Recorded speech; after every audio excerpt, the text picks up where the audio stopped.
have already been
Well, welcome back. Our end-to-end coverage of the tallying process. Election 2022 continues at Bomas. We are pitching there. My colleague Regina Manyara is on standby. We'll be going back to her in a little while. Of course, earlier on, IEBC Chair Wafula Chebukati ordering that 124 officers who were on the queue to hand over the original results to the National Returning Officer then report to the ICT desk for verification of the transmitted result, Forms 34A, against the original Forms 34A. What does that mean? I've got some guests on set. We will be getting to them a little later on. But first, let's cross over to Trevor Ngendo, who's in the Nairobi Tallying Center at Kasarani. Trevor is not ready, I understand. We can bring in, let me introduce my guests. We have Gregory Mwaura Nguge, counseling psychologist, and we'll understand why at the end of this interactive session, why it's important to have someone who understands the psychosocial aspects of what we are going through at the moment. Thank you very much, Gregory, for finding time to be with us. Asante. And we also have Lydia Mathia, a government expert. Lydia, a lot of things happened at the IEBC Tallying Center, including that readjustment by the IEBC chair, almost taking over in a manner of speech. So I want to find out from you whether we are seeing an assertive chair. Thank you for coming. Thank you for having me. And of course, we do have Dr. Brian Mutie, lawyer, government expert.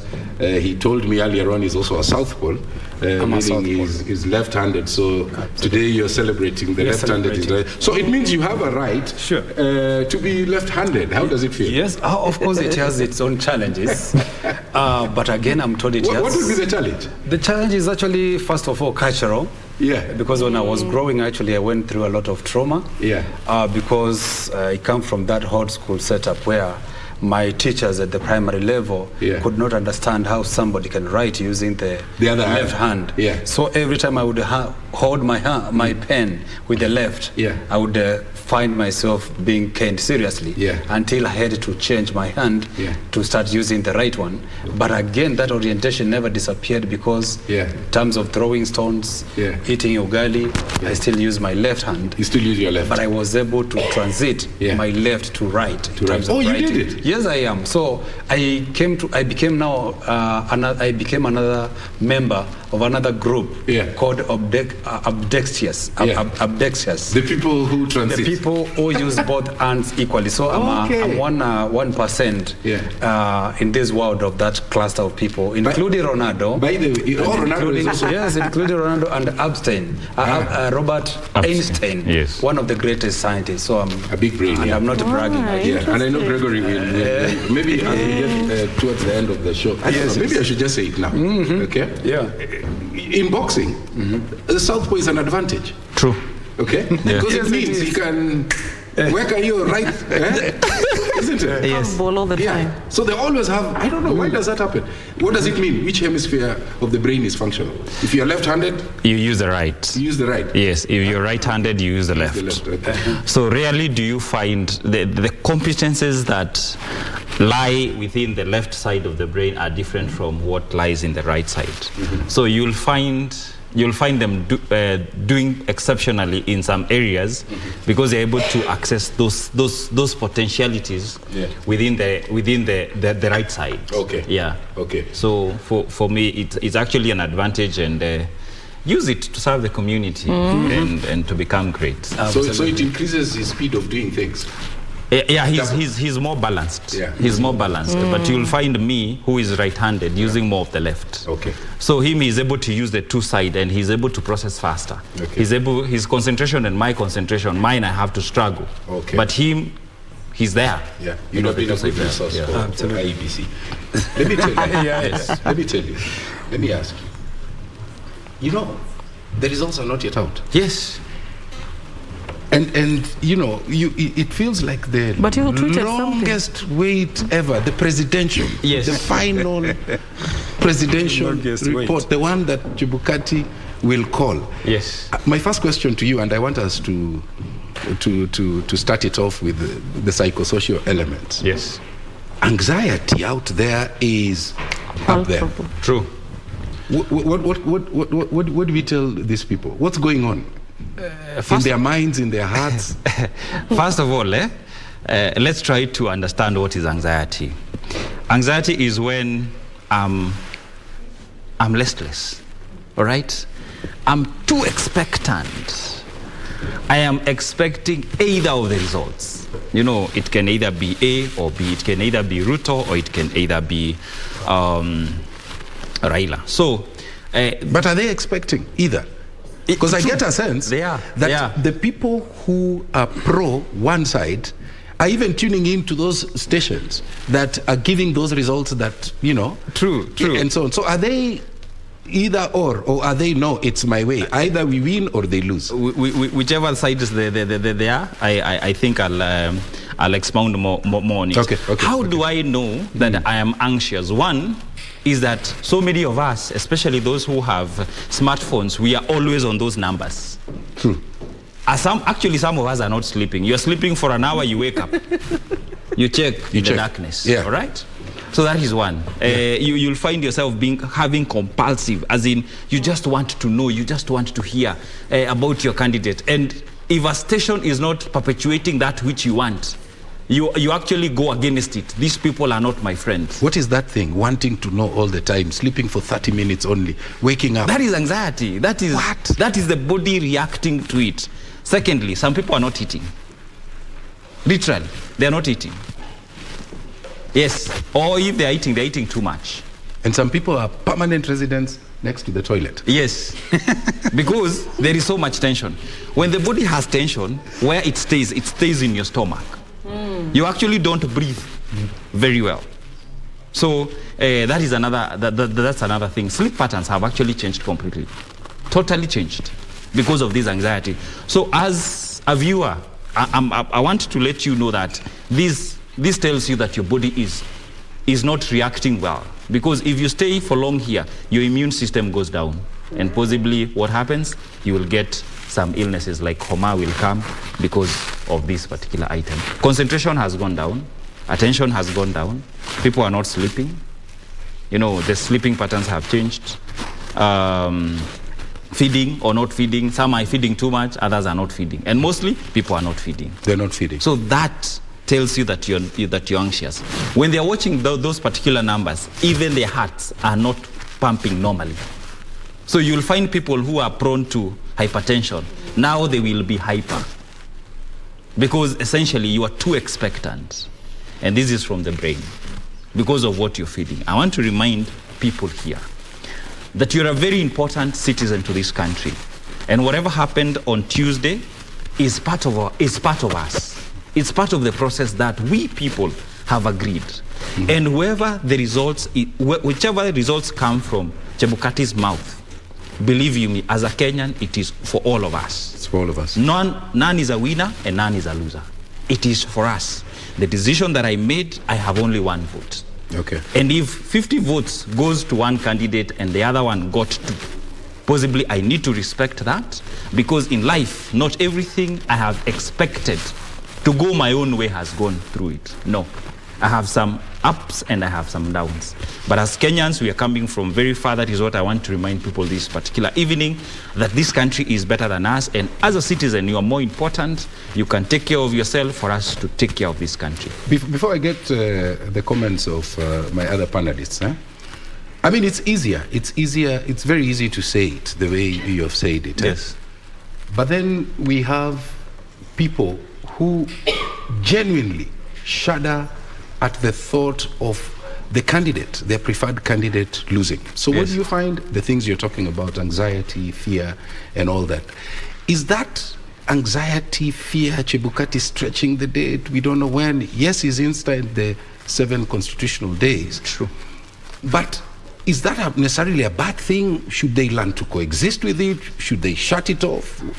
From a psychosocial standpoint. You have to learn to diffuse it. Because if you stay with it for a very long time, you affect your body negatively. I.e., you will find some people, even right now, the neck area is actually paining. Why? Because our pressure points, that is where the tension goes, especially our backbone. You'll find people saying my back is actually paining. It's because even your environment is actually toxic. So right now you have cleaned on one candidate to a level like, you have to realize you're human. You're a human being, you have limits. And whatever you expect may not come. We expect rain, sometimes it doesn't come. You're human, you have to recognize that you're human. Yeah. And whatever results comes on the table, it is what your fellow citizens have actually decided. And what about that motivational mantra of, you know what, failure is part of success? You see, from that school of thought is because I learn. Today seated here, it's because I have learned subsequently. You know, I have learned. We know we are learning as human beings. So when we look at it from that particular angle, it's because of the lessons that we pick. And we have that desire to push forward as human beings. We call them actualizing tendencies. You know, you are expecting of something. I'm expecting of something from here. Tomorrow, the day after tomorrow, I'm expecting something. So what Chebukati is doing is, I have to recognize that he's within his job description. And I have to be aware of it. Where am I seated here now? Where will I come from after getting out of here? Where will I go? So for me, it's very, very important as Kenyans, we remember that this is actually a process. And if he decides to actually announce the winner the 7th day, he's working. He's working. Yes, and at the end of the day, we want him to give us the true and real results. So let's do this. I'll come back, and then later on you'll tell us why that the issue of people wanting the results now, not wanting the results now, they want it right now. Yeah. You explain it to me where it's coming from, because you see, we know that he has the leeway of 7 days. Yes. So we'll come back to you, and you tell us more on that. Let me go to Kasarani, where our colleague Trevor Ngendo is on standby, the National Tallying Center that is at Kasarani. Trevor, there you are. Trevor, what do you have for us from there? All right, thank you very much, Tom Boya. We are coming to you live from Kasarani here at the Nairobi County Tallying Center. We've been pitching tent here for the last 4 nights, and today will be the 5th one. We've been following up on the latest developments when it comes to the tallying of votes and validation from the constituencies. It's important to note that Nairobi has 17 constituencies, and so far 14 constituencies have submitted their papers here, and they have been validated, and we have the latest, by the way. We have constituencies that have already shared their documents, submitted their documents here, and their forms for validation include Makadara, Embakasi North, Embakasi East, Embakasi West, Langata, Kamkunji, Kasarani, Ruaraka, Kibra, Westlands, Roysambu, Embakasi Central, Dagoretti South, Dagoretti North, and the results in the center already but are yet to be validated are those of Embakasi South. And so those we are currently waiting for 3 of them to arrive, and they also will undergo this and validate it. And probably, who knows, we might get to know who the next governor, this next senator, and the county woman member of National Assembly will be from here. The county member of National Assembly will be from here once they are announced. So far, these are the latest. We have in the gubernatorial contest, we have Johnson Sakaja of UDA with 578,429 votes. We have Polycarp Gade of Jubilee at 470,416 votes. We also have in the senatorial contest, we have Adrian Sifuna of ODM at 592,323 votes. We have Margaret Wanjiru of UDA at 429,820 votes. So far, we also have those of the county woman member of National Assembly. We have Esther Pasaris of ODM at 576,367 votes. We also have Millicent Omanga of UDA with 482,172 votes. So far, across all the 3,643 polling stations across the Nairobi County, we are waiting for those results from the forms from the 3 constituencies, from the 3 constituencies remaining out of the 17. And as I said earlier, we are expecting to hear and to know who the next governor will be from Nairobi. I want to show you around. We have the agents who are here. So far at this particular station, we have not had any cases of malpractice or any issues going around. So far, it has been very peaceful, and neither do we anticipate any kind of form of violence to go on. These are the agents you're seeing here, seated and waiting, and also observers overseeing what is going on and whether the process is going as expected. So, Tom, that is what we have for now. At my back, you can see the IEBC officials waiting and seated there, just ensuring that they are looking at what is here. We have Embakasi South, which is yet to be validated, and they are going to follow up on that. We are also waiting for others to arrive from Mathare and Starehe. Those are the latest figures we have for now, Tom. As promised, we have kept the promise. We've been here for the last 4 nights, and we'll continue to pitch tent here just to make sure that we burn the midnight oil for the sake of our viewers who are watching us across the country, to bring you the latest updates. As I hand it over back to you, Tom, we are here. We'll be following up on this, and just to assure our viewers that we are ready to bring you and to inform you on who's going to be the next governor, senator, and the county woman member of National Assembly. Back to you in studio. Thank you, Trevor Ngendo there, coming to us from Kasarani putting his best foot forward. Of course, we will be getting back to him in the event that there is any update. Let me come back to my guests here, Lydia Mathia, a lawyer and a governance expert, Gregory Mwaura Ngugi, a counseling psychologist, and Dr. Brian Mutie, a lawyer and a governance expert. Now, there are some adjustments that the IEBC chair made earlier on today. 124, I think, returning officers who were told, bring those original results to me. I'm taking over from here. So my question, and I want to direct this to Lydia Mathia. You know, we are seeing a Chebukati who is very attentive, all right? And if you even study his disposition, he's very calm, okay? Issues are arising. He prefers not to lay blame. What we are seeing is instead he takes control and he optimizes the processes. So my question to you is, are we seeing a more assertive Chebukati as we get close to the 7 constitutional days before he announces and declares? Thank you, Tom, and it's wonderful to be here with you this evening. I am not a lawyer, I am a political scientist. Political scientist, thank you for that correction. Thank you. But thank you all the same. Perhaps I'll have a law degree soon. I accept those prayers. Maybe it's a prayer to you. Maybe it's a prayer. But thanks for the correction. Now, what you're seeing is confidence that comes with experience. You know, Can I do this? Right. Because I've seen you have started off very well. Right. And I don't want Bomas to disrupt you. Okay. Can we just go to Bomas? Yes. Because I understand the IEBC chair or the IEBC itself wants to give an update. They're addressing the nations. Let's cross over. Let's cross over. 56,856. Rejected ballots 299. Odinga Laila 9,162. Luto William 47,315. Wahiga David 170. Wajakaya George 209.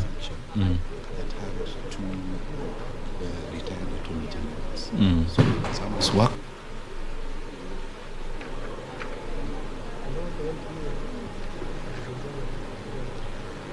Kipipili constituency,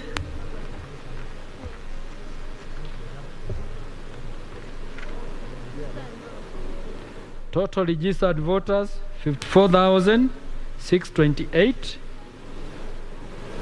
Total valid votes, that's 7,036. Rejected ballots 212. Odinga Laila 7,817. Luto William 28,899. Wahiga David 139. Wajakoya George 181.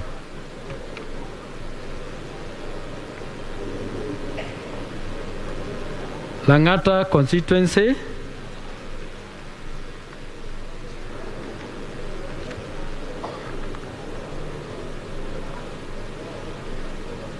total registered voters 145,870. Total valid votes 8,156. Rejected ballots 1,189. Odinga Raila 51,223. Luto William 27,871. Wahiga David 534. Wajakoya George 528.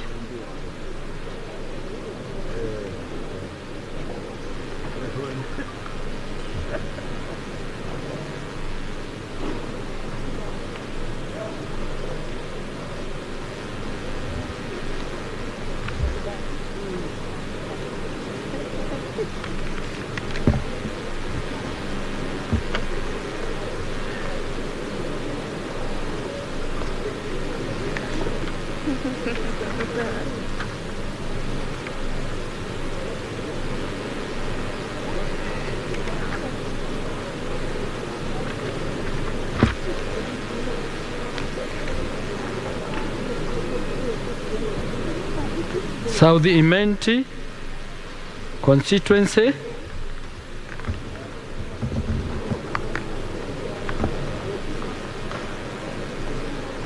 Total registered voters 115,657. Total valid votes 79,448. Rejected ballots 611. Odinga Raila 9,674. Ruto William 69,194. Wahiga David 143. Wajakoya George 437.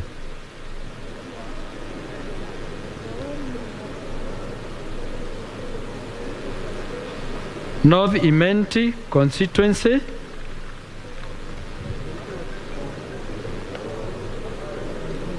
Total registered voters 96,623. Total valid votes 61,739. Rejected ballots 535. Odinga Laila 9,680. Ruto William 51,696.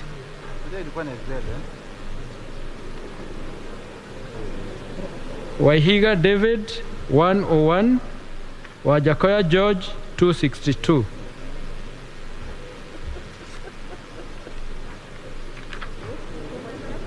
Teto constituency. Total registered voters 54,986. Total valid votes 38,072. Rejected ballots 231. Odinga Laila 5,979.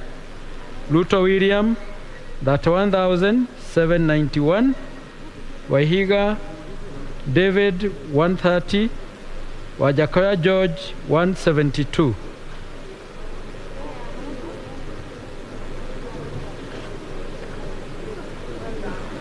Kisumu West constituency.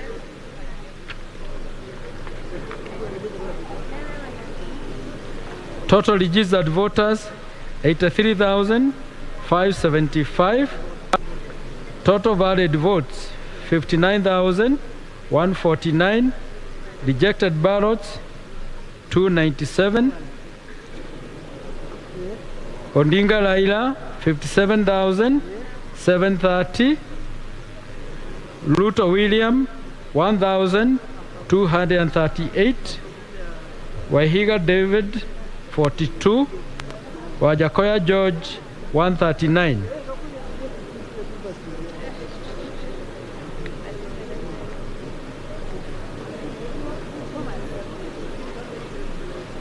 Narok East constituency.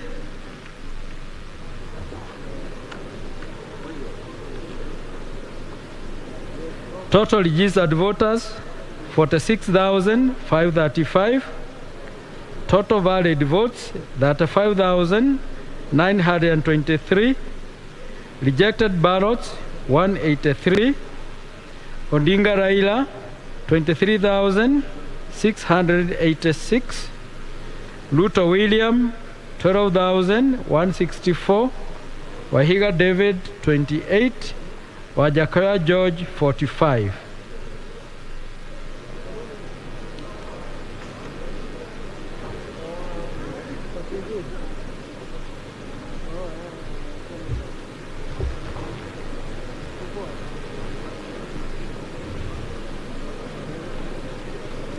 Kinango, Kwale County.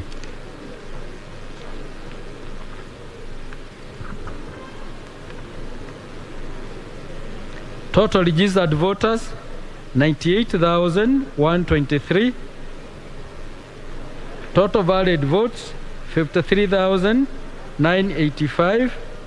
Rejected ballots 345. Odinga Raila 36,159. Ruto William 17,000 398, Waihiga David 145, Wajakoya George 283.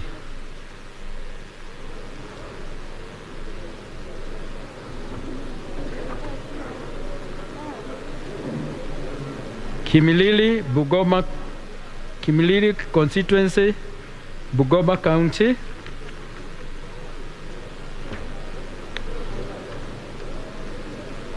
Total registered voters 61,587. Total valid votes, that's 7,442. Rejected ballots 427. Odinga Laila 14,140. Ruto William 22,939. Waihiga David 130. Wajakoya George 233.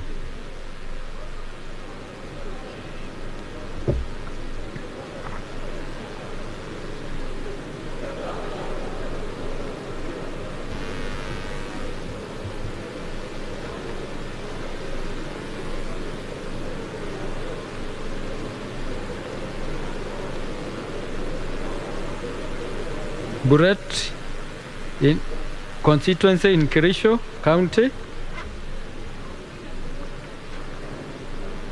Total registered voters 95,320. Total valid votes 77,894. Rejected ballots 320. Odinga Laila 1,426.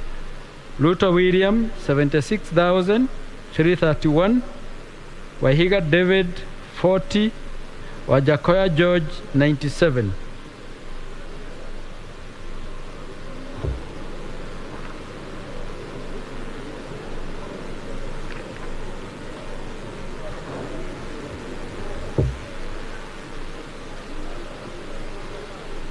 Laikipia North constituency, Laikipia County. Total registered voters 47,752. Total valid votes 27,911. Rejected ballots 251. Odinga Laila 14,630. Ruto William 13,157. Waihiga David 42. Wajakoya George 82. Thank you.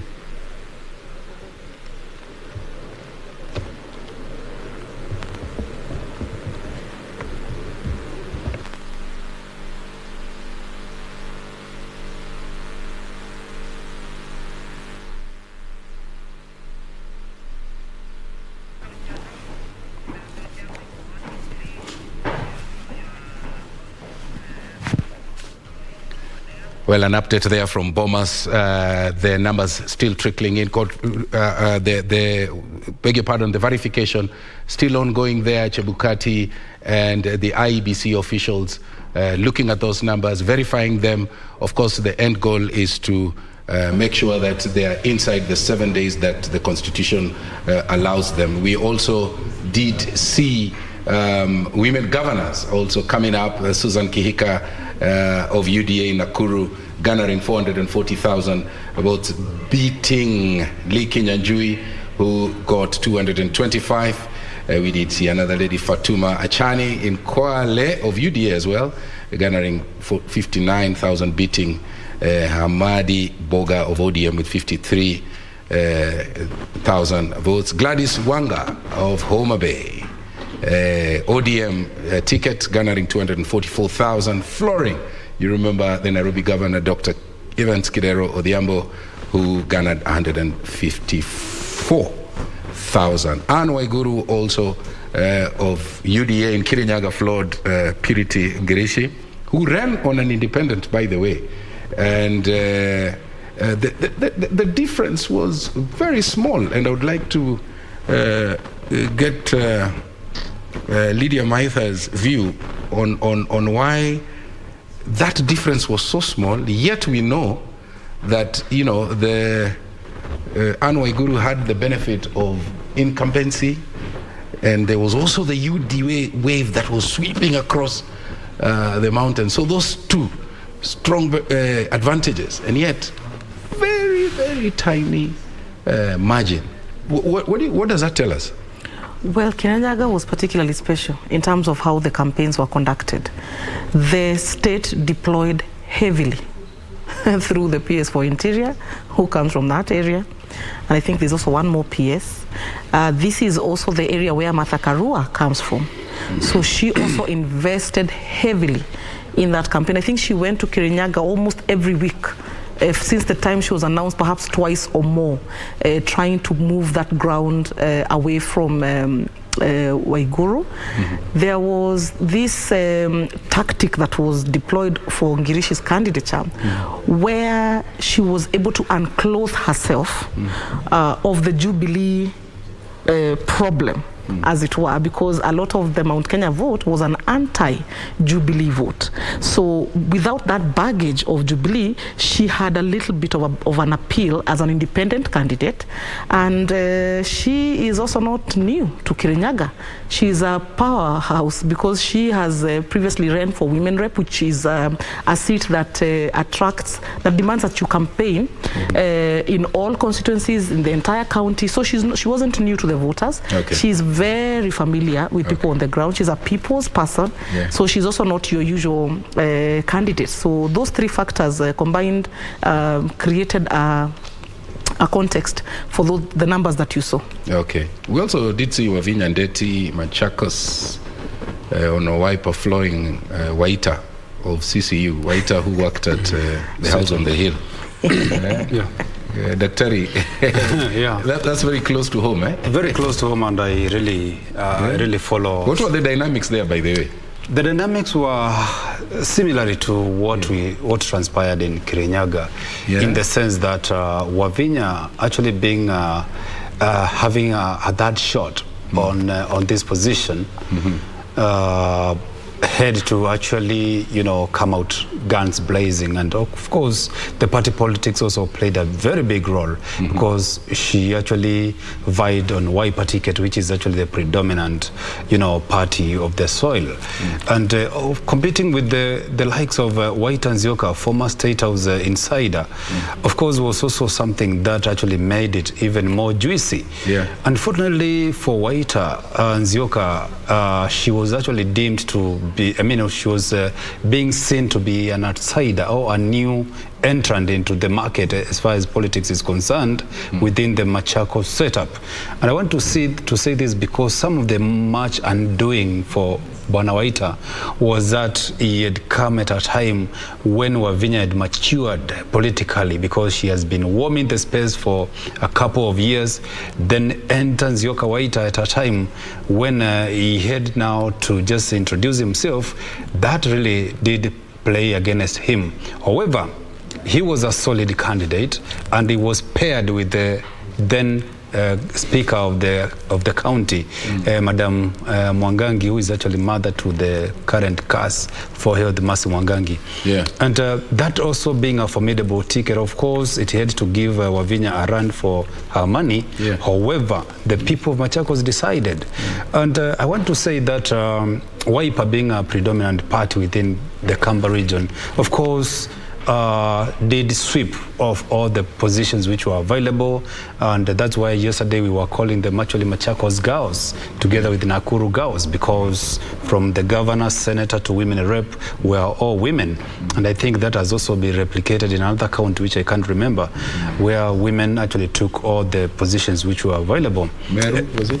I'm not sure whether it's Meru, but we'll get that. We'll get that. Yeah. So going forward, I think Gladys Wanga in Homa Bay. Yeah, but we are talking about the governor, senator, and then a women rep.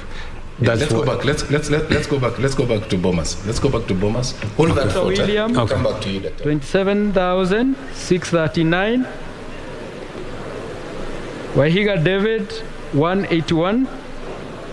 Wajakoya George 371. Kabuchai constituency. Kabuchai constituency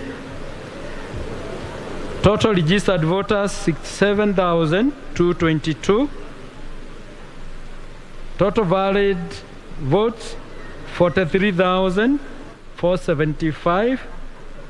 Rejected ballots 479. Odinga Raila 10,796. Ruto William 32,216. Wahiga David 192. Wajakoya George 271.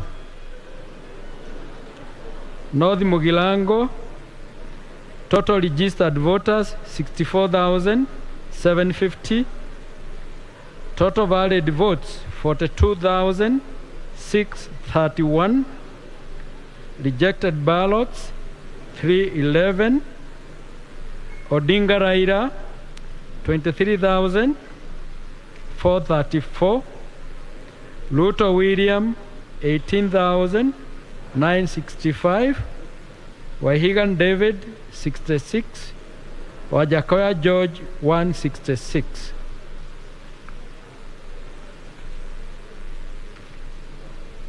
Bamashoge Bulabu, total registered voters 56,991. Total valid votes 36,060.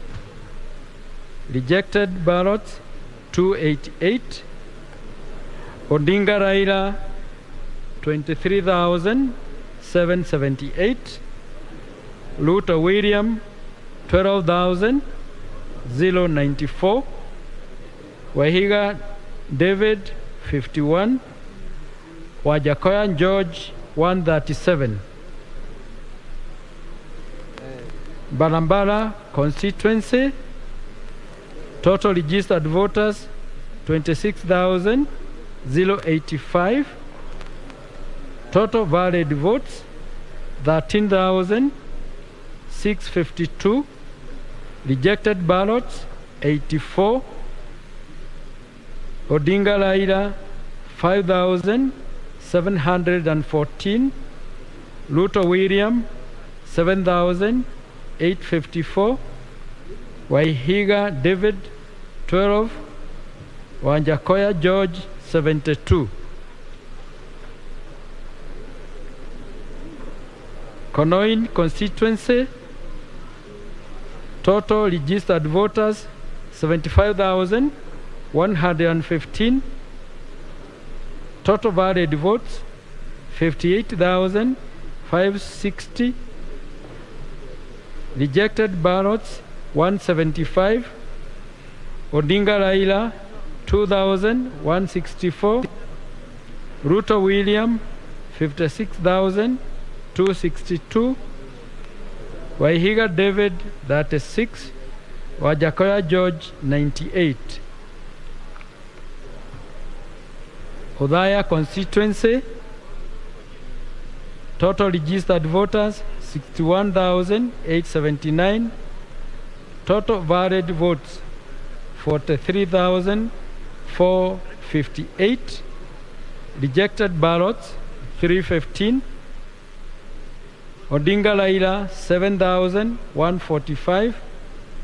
Ruto William 35,972. Wahiga David 143. Wajakoya George 198. Asanteni.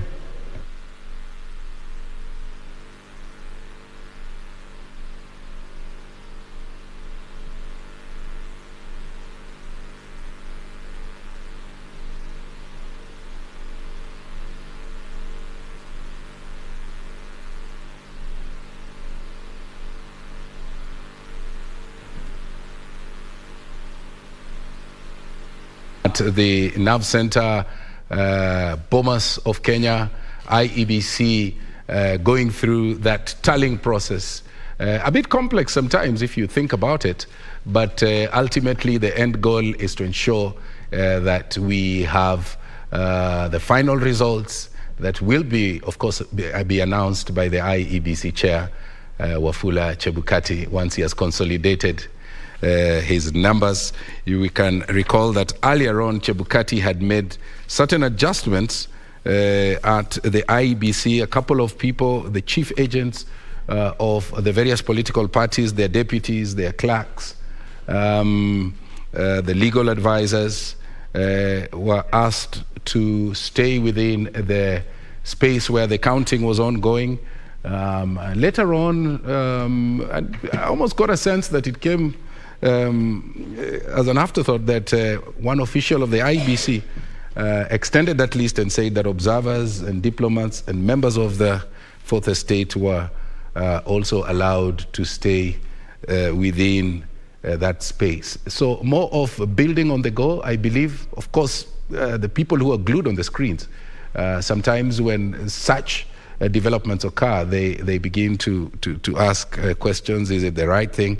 But, well, he made a decision, he has a mandate, and I'd asked you, you're in the process of building on that response, whether we are seeing a more assertive chair.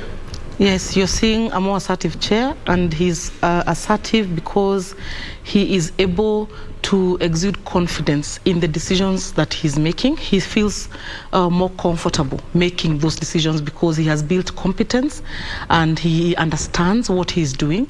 He has been a commissioner, a chair in a previous election. Mm-hmm. He has gone through the ringer.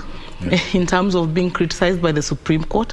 He defended an election, he lost his defense, was sent back to the field, repeated an election. So really this is the third election that Chebukati is chairing. So his experience is actually unparalleled and he knows exactly what he's doing. So what you see is a man who is very comfortable in his shoes. He is very sure of his competence, he's very sure of his judgment, and he's able to make the calls he's making with the confidence that he's making the right call. And he can see trouble. Obviously, he can see that if we continue at this pace, simple arithmetic will take us to maybe 2 weeks from now. Yeah. So he has to make a decision because he cannot just see this thing going the way it's going. He is the responsible returning officer for the presidential election. So he has to do what he has to do to deliver the results within the next 48 hours. Otherwise, we get into a constitutional conundrum. So his confidence is expected. Okay. And if he wasn't as confident, that would be a problem. In fact, there are people who are telling us, perhaps even if we were to replace this commission, we should really consider having one of the current commissioners taking over as chair, just because that exposure and experience creates that kind of confidence that you're seeing in Chebukati. Yeah, and that institutional memory, of course, is obviously important for purposes of continuity. Let me just bring in Kidi Mwanga, who's an advocate. I don't know whether we can get Kidi on short, because I would like him to respond also. Earlier on, IEBC, I think the presser was at 5. And Chebukati had indicated that out of a total of 265, they had processed 141, and 124 ROs were still in queue. And the projections earlier that they had was that they could, turnaround time was put at 15 minutes. But they started noticing that they were taking 3-4 hours, and then when you do the arithmetic, as Lydia indicated, you wonder whether we will hit that threshold of the 7 days as mandated by the Constitution. So let me bring in Kidi Mwanga. Kidi. Yes, my brother Tom. Are we seeing a more authoritative, are we seeing someone who is now saying, hey, you're dragging this process, I am taking charge? Thank you very much for the question, and thank you for having me again at KBC Channel 1. To begin with, we must understand and underscore where we are coming from and where we are headed. Mr. Chebukati, now, as my sister Lydia has indicated, is now presiding over a presidential election for the third time. We must appreciate the intensity of the scrutiny that he feels under. He is under the glare of the international community. He is under the glare of the observer mission groups. He is under the glare of the people of Kenya who have placed their trust on him to help them have a peaceful transition, which of course is the hallmark of democracy. Because the moment a transition is messed up with, and then a country degenerates into anarchy, then of course people must take responsibility. And I am certain that no one wants to see their country burning, and burning because they are irresponsible. So if, for instance, you realize that in this election, over and above the tallying process that we have seen, that of course has helped us manage expectations and anxiety, it has also infused a level of confidence on the commission. Because for the first time, people are saying that if you think that your candidate is winning or losing, then you have access to Form 34As, which everyone is agreeing that Form 34As are difficult to manipulate. And therefore, the short answer to your question is, I am seeing a Chebukati who is treading cautiously so that the country does not erupt into anarchy. Thank you. Okay, and you almost get a sense that, I mean, if you study the person of Chebukati, you know, he has this disposition that is very calm, you know, almost, you know, you get a sense that he has the mental strength to withstand, you know, pressures from all quarters. And I don't know, his calmness is so amiable. But let me ask, let me put this question to Gregory. In the middle of all that, trust still occupies a very central place. True. All right? Yes. Trust inside the process, the counting, the tallying, and ultimately. But we did see him ask a number of people to exit from that space where the counting is happening. Okay? And he retained some. And those that he retained include the chief agents, their deputies, number of clerks, and I think legal advisors. And later on, it came almost as an afterthought. That's the sense that I got. He said media and international observers alongside the diplomats. Now that the party agents are the ones who are right in the center of what's going on, does it mean that now the burden of trust shifts to them, regardless of which political parties they represent? Because now they're the ones who are at the center. They're the ones who are allowed inside there. Yeah. So when you look at him and understanding the whole process, basically managing it from his own frame of reference, because as we have agreed, he's actually managing the third election. So I'm seeing somebody who understands where either the loopholes can come. He understands, here I can fast track, here I cannot fast track. Here I cannot fast track. Here I can fast track, here I cannot fast track. Because the party agents are here. First of all, I am here for my party, you're here for your party. So we have to agree, whatever is on the table, our eyes can see and can agree. And what I was hoping that you'd even speak to was the aspect of trust. Okay? Why are we such, we don't trust people? Where is that coming from? I love what Russians say. Trust but verify. Basically, that is what Chebukati is doing. Trust? But verify. But verify. Yes, I'm trusting the party agents. You can sit there. Yeah. You can actually verify this document against this. That this is what we have, this is what was brought to us, and this one. Mm-hmm. So the original is this. Does it qualify in terms of the watermark, in terms of the coding? Mm-hmm. That is an IEBC document, not a made document. Mm-hmm. So I'm seeing somebody who has created a perception of trust. Mm-hmm. Agreeing the people who I have trusted, maybe being a presidential candidate, I have trusted X or this particular person to be on that particular table, representing my interest. Mm-hmm. So when I'm seeing that particular person there, I'm comfortable that you represent me to the fullest. So I'm seeing a Chebukati who understands the system and who understands even managing perception of different candidates, that these are your people. There was Ruto, Wajakoya, and Mr. Maura. All of them are here. They are agreeing that this particular form is actually reading this against this. So they are agreeing. If you are not agreeing, then bring it to me. But if you agree, let's go to the next point. Possibly, I'm thinking. Let me chip on that. Yeah, before. Just react to that. Exactly. I think Chebukati is a lawyer, first of all, from my understanding. And lawyers don't work with trust and emotions. lawyers work with facts, issues that are on the table, and the processes and also procedures. And that's why actually Chebukati fits in the bill, or in terms of his personality, and also as also having the legal ingredient or framework or fabric in himself intrinsically. So perhaps that's why he's able to manage these much pressures coming from every part of the externalities, and is able actually to exude or pose that symbol of hope and a man in charge. I'm saying this because if it was just somebody with a different personality or maybe a different orientation, perhaps he will be able to exhibit some, characteristics or in exhibitions which are perhaps not of. Which are not, in tandem with the job that is actually mandated to do.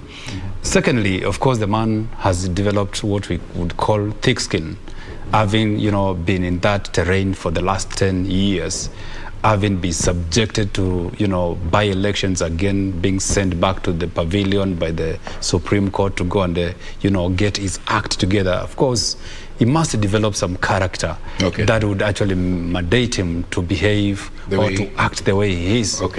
Again, also natural personality also contributes to this.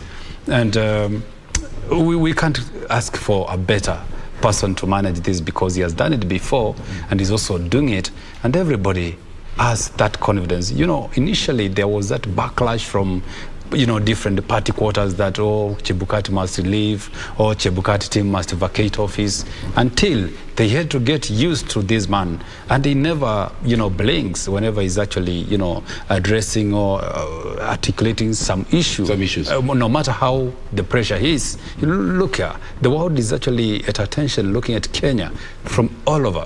How we are managing this, and this is the man at the helm of all these kind of happenings. And you can imagine the pressure the man is having, and I actually sympathize with him, but we thank God for his orientation that he's able to wither the storm. I hear you. And by the way, you talked about him anchoring his thought process on facts, and that comes with the territory. Absolutely. And my mind went to this question of chapter 6. If it is fully implemented to the T,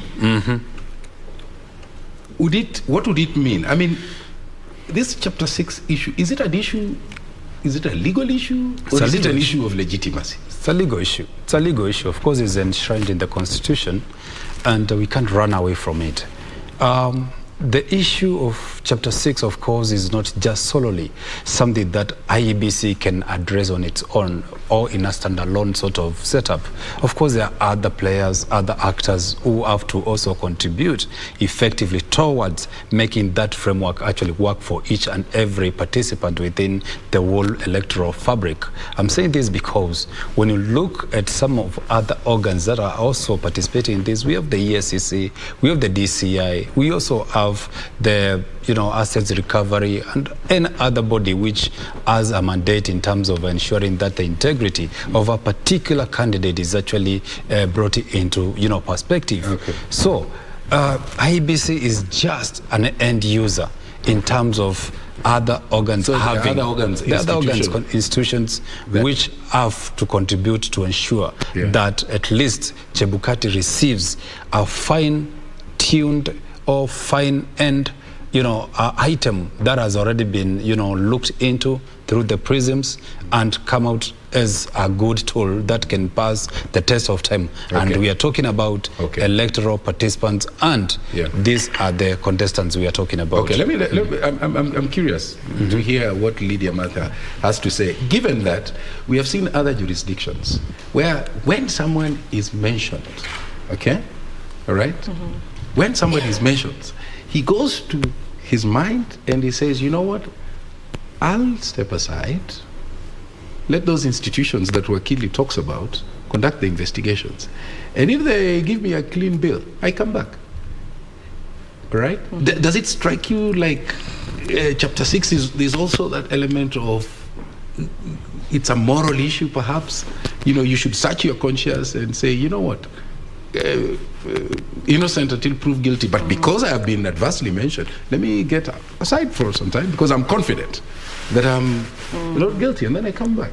I think the issue we have in our society, first of all, we are very permissive when it comes to corruption. And when you're thinking corruption, don't just think grand corruption. Think to petty corruption that we do on a day-to-day basis all the time, everywhere. We are bribing people so that our documents can come out faster. We are bribing officers at the passport office. We are bribing officers who work at e-citizen. Everywhere, people are putting money so that they warukishwe line.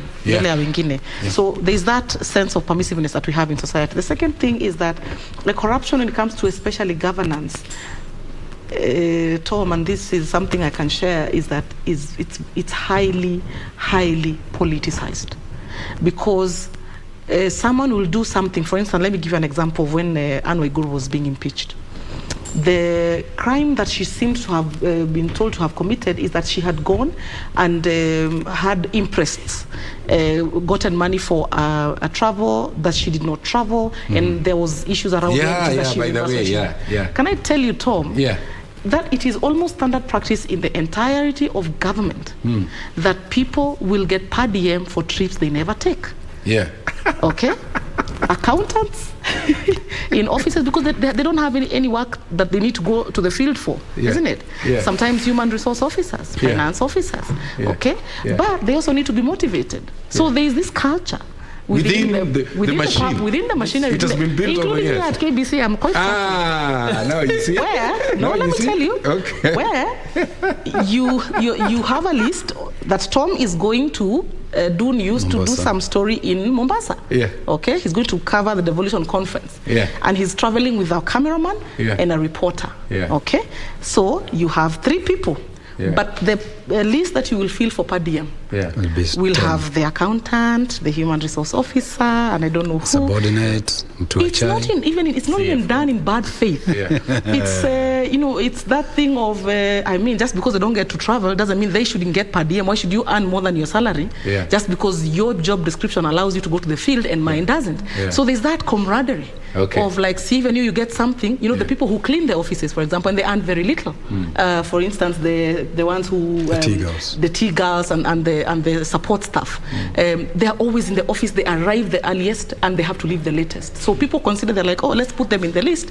At least they get something to add on to whatever little money they earn. So we have a very permissive culture. And then now, when you come to now these grand corruption moments, you will find that, again, you will find that people, usually when a corruption story erupts, if you truly were to get the right information, you will find that people just disagreed about who was supposed to benefit, by how much.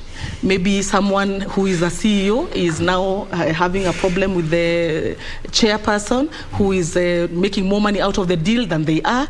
And that competition sometimes for those deals, the tenders, who is getting more tenders, whose people are being given business within the organization as opposed to who. So you find that it erupts on the basis of that. And that is why there's very little trust within the communities where this corruption is happening, and what ends up, and that's why a person now who is told you are corrupt does not feel that they should step aside, because they feel that they are being victimized or it's being politicized, so that they can be shoved aside, someone else to be brought in who then serves the interest of another set of people who are not happy with the earlier deals, and that's how the competition is like that. And so nobody feels that they need to take responsibility. Nobody. Let me bring in Gregory Maura Nguge because of his background in psychology. Lydia brings it out very well. He says that it's a deal until it goes bad. If it goes bad, then it's corruption. True. I want you to help us go into the mind, because you see, we are told that children learn best from observation. True. All right? Yes. Okay? There's they watch, they observe, and then they repeat the same. They repeat the same. So how do we? What are the psychosocial interventions? How do we say, you know what, this thing is killing us? I think we are still comfortable. with it. We are very comfortable with it, and it's just PR we are doing. It's just public relation. For me,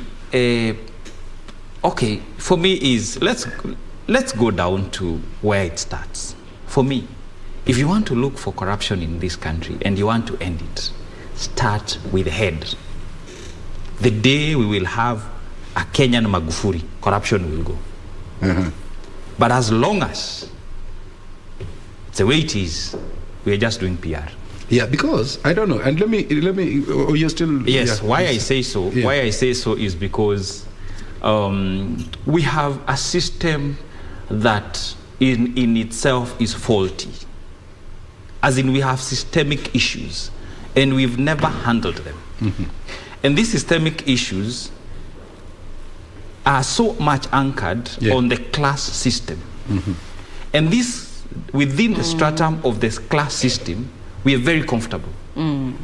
I.e., since we are in the same class, the four of us, if we have an intruder here, we have to see how to put you where you belong. All right? So we are very comfortable as a community, as a society, and nothing is happening. And the day we will, this is the day I know, and I pray so much, that our Kenyan ladies will actually go in a clinic or in a maternity and give birth to a Kenyan Magufuli. That's my prayer. That's your prayer. Let me say something. Let me say something, Boya. Sorry, just very quickly. Okay. I like how he put it, that we are not yet tired. Yeah. We are not tired of corruption, Tom. Yeah. We are very comfortable with it because deep down somewhere within us, we hope to one day get the opportunity to maximize. So it's a deal until you're kicked out, then it's corruption. Until you're out and it's corruption, you cannot take responsibility. Let me bring in Kidi, because he's been quiet for some time. Kidi, I know you're following the conversation. Yes. The promise to end graft, does it have a finishing line, or is this just a fairy dust that really never lands somewhere? Tom, let us first look at the anatomy of corruption.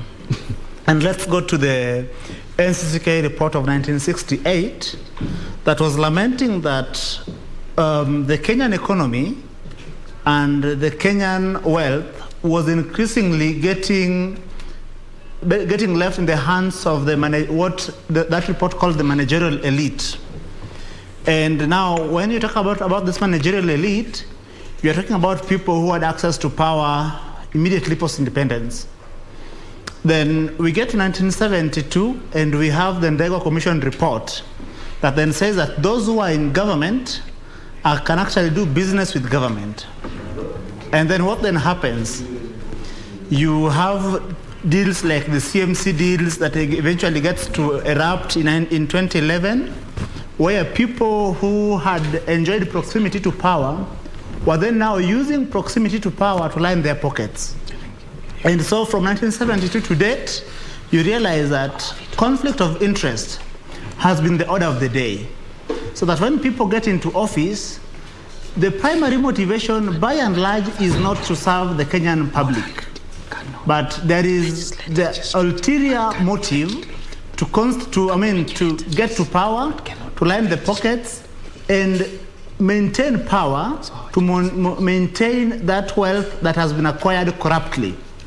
So until you come to, of course, we enact, then we have the NAC government coming into office in 2003, and the parliament, Kenyan parliament does a wonderful job. It enacts the Economic Crimes Act of 2003 that then sets up the KACC, Kenya Anti-Corruption Commission. But then you realize that in the fight against corruption, when Justice Aaron Ringara takes charge, it is more of sloganeering than action. When he says, there shall be no sacred cows. But then from 2003 until the time Justice Aaron Ringara leaves office, we do not see prosecution of what you'd call the big fish. But then, of course, the term big fish comes in when Professor Lumumba takes charge of KACC. And then there is a lot of big talk, there is a lot of sloganeering, and he says that he will go after the big fish and not the omenas. which of course speaks about the cultural orientation of this gentleman. And then we get the new constitution, and then we establish the EACC. And then my senior Mumo Matemo comes in, and we are unable to see real prosecution. Let me stop you there, Wakili. Do you know why? Yes. Because the nerve center. Okay. There's something going on, but I understand. I understand that. No, just proceed. Okay, thank you. So just proceed. Yeah. I was building that for our listener, our viewer, to understand the ping pong about the war against corruption. So when we speak about the war against corruption, and if it is something we can decisively deal with, or if it is, a revolving door, yeah. My view is this, that the moment, let us begin with the political class. The Supreme Court, in its infinite wisdom, has said that let the Kenyan tax money be expended either at the national government or at the devolved unit. So that, for instance, we do away with the CDF and then have legislators doing the role of representation, legislation, and oversight. When this is done, and therefore we remove people who want to go into parliament to make money, and then only leave people who want to go to parliament to do these three critical roles that I have indicated, by and large we shall have decorrupted our politics. When we have clean people occupying positions of responsibility, we shall have started to deal a death blow to corruption. But when we still have our political offices, the office of the MP, the office of the governor, the office of the senator, in the words of the Minister for Interior, Cabinet Secretary for Interior, occupied by people who have got money laundering backgrounds, then it will be unable to hold even the executive accountable. It will be unable to hold other state organs accountable, because the people who should do who hold them accountable are themselves compromised. And we know the role of a compromised middle class in an attempt to create, when you are attempting to create a revolution. When we also have people holding positions of responsibility, people who are already compromised, it becomes difficult to hold them accountable. It becomes difficult. And you did mention, when you mentioned member of parliament, government, and senators, the ones who have been elected that time, okay? Yeah. Do you think, because I believe all of us know what ails this country, all right? If you listen to all the people in leadership, both in government and even in corporate, the big C is the big elephant in the room. Yes. So what I want to ask you, because Okidi brought it up, do you think that, do you think that the new set of leaders understand their assignments, and do they have that radical muscle that is required to deal with this big elephant in this wonderful room called Kenya? Well, we can only remain hopeful as a country, Tom, because I believe where we are today. But Wakili, hope, management hope is not a strategy. Without hope, my friend, you will not even arrive into your own house today. You are hopeful that once you live here, you will be home dry and safe. So what I'm trying to say is that let's remain hopeful. I remember that we are coming from a situation where this country was so much darkened by corruption, where people could grab as much land as they could drive. I mean, in terms of somebody putting full tank, and then moving all the way until where that fuel is exhausted. That's where you would say, this is the end of the land that I would want to have. Some people in this country have land as big as the size of Nyanza and the Western combined, and that's corruption. So what I'm trying to say, we have a value system that we need to improve as our people. The value system that we are having as a fabric for this country is wanting. I will tell you this, Tom. If you go to countries such as Singapore, countries such as China, where there is more or less, less corruption, where people are able to first do self-examination and think what they are doing, whether it's really for the good of the society or it's just for self-aggrandizement. I'll tell you one thing. When you go to the US, the fact that somebody has been suspected to have been indulged in matters of corruption, that person automatically resigns. If somebody is suspected or is being whispered to have involved himself in matters of corruption in Japan, that person goes to hang himself.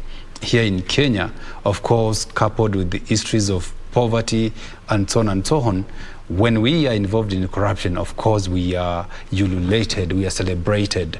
The moment you grab as much as possible, the next moment you go for an elected position, people are able to receive you. They are not even able to question where you got this money from.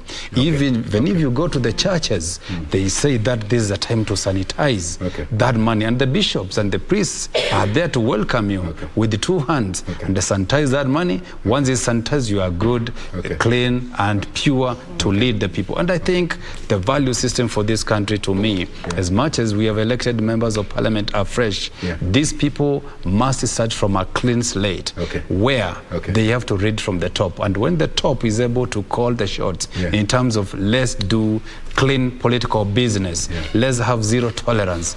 Once the head leads, of course the others will follow. And You've made your point. Before I finish up this one, the moment the head of state will walk or will use a motorcycle or a motorbike from his office from his home to the office, that the same day that you and I will leave our cars from home and use motorbikes to decongest the traffic in our roads. And that's why I'd asked you on that Chapter 6 issue whether there is a link between it could be a legal issue, yes it is, but is there an aspect of morality? But we'll come back before I take it to Doreen. I saw you wanted to say something. Yes.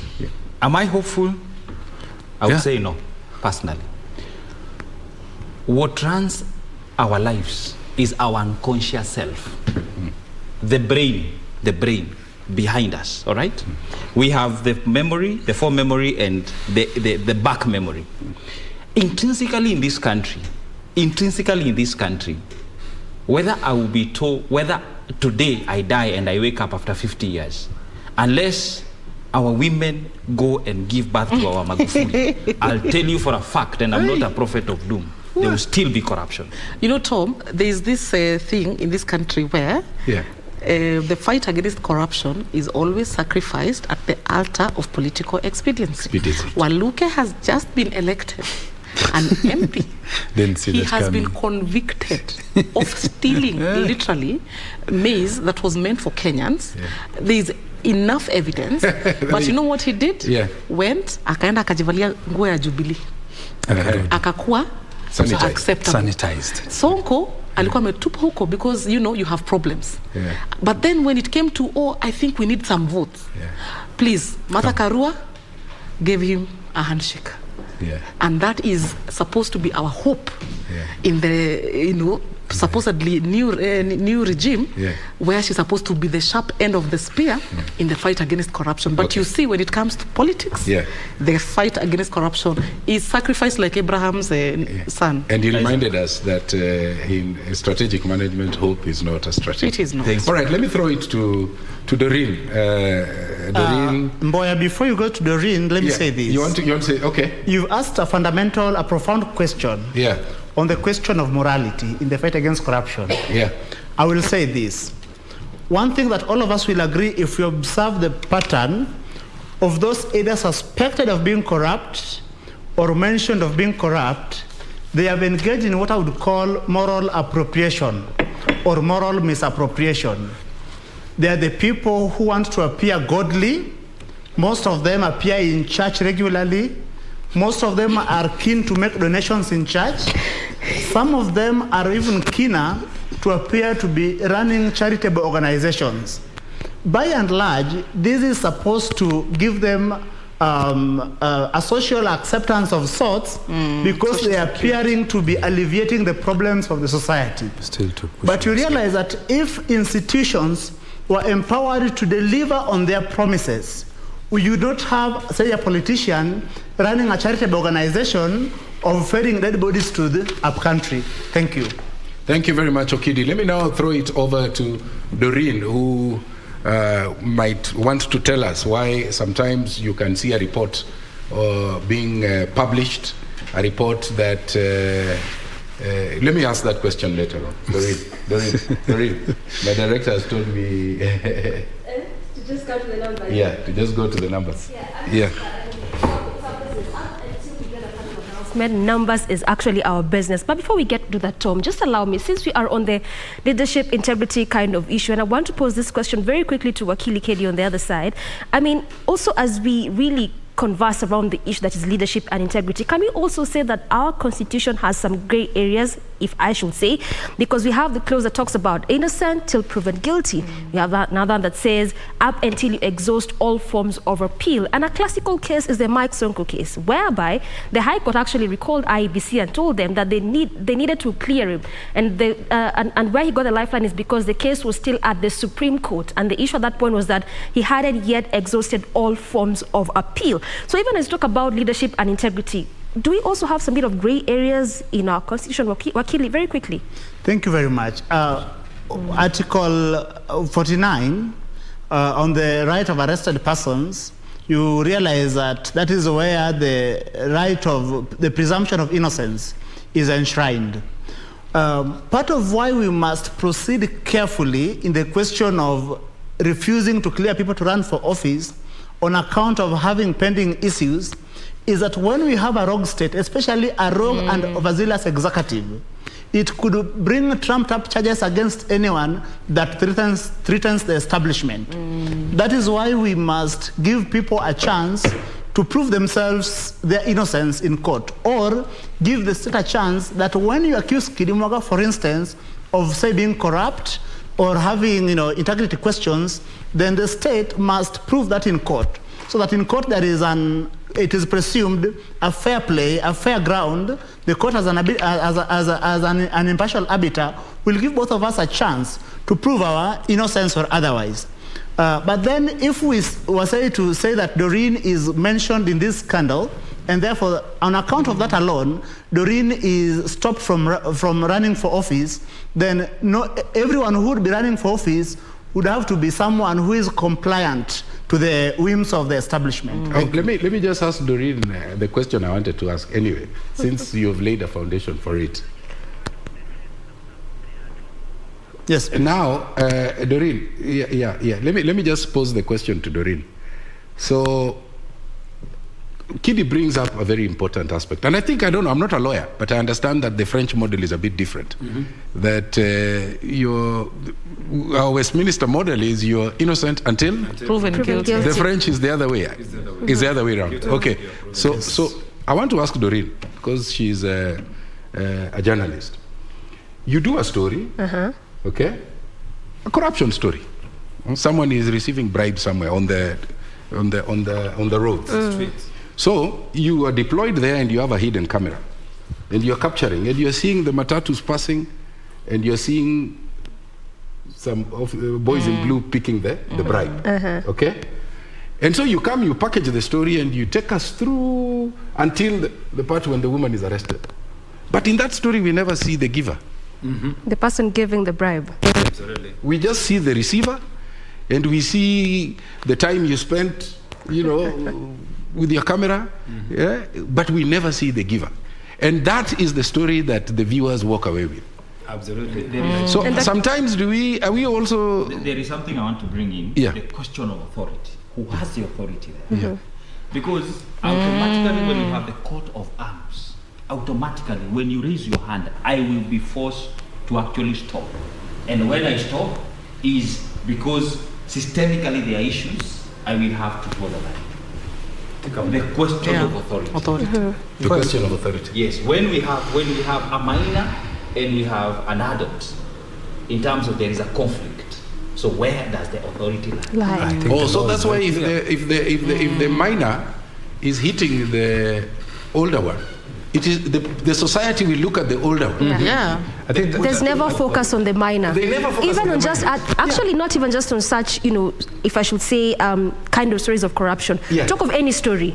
Unless there's a consent, and that's why oftentimes you'd hear who has consented to this. There must be an adult who's consent, either a parent, a guardian, whatever.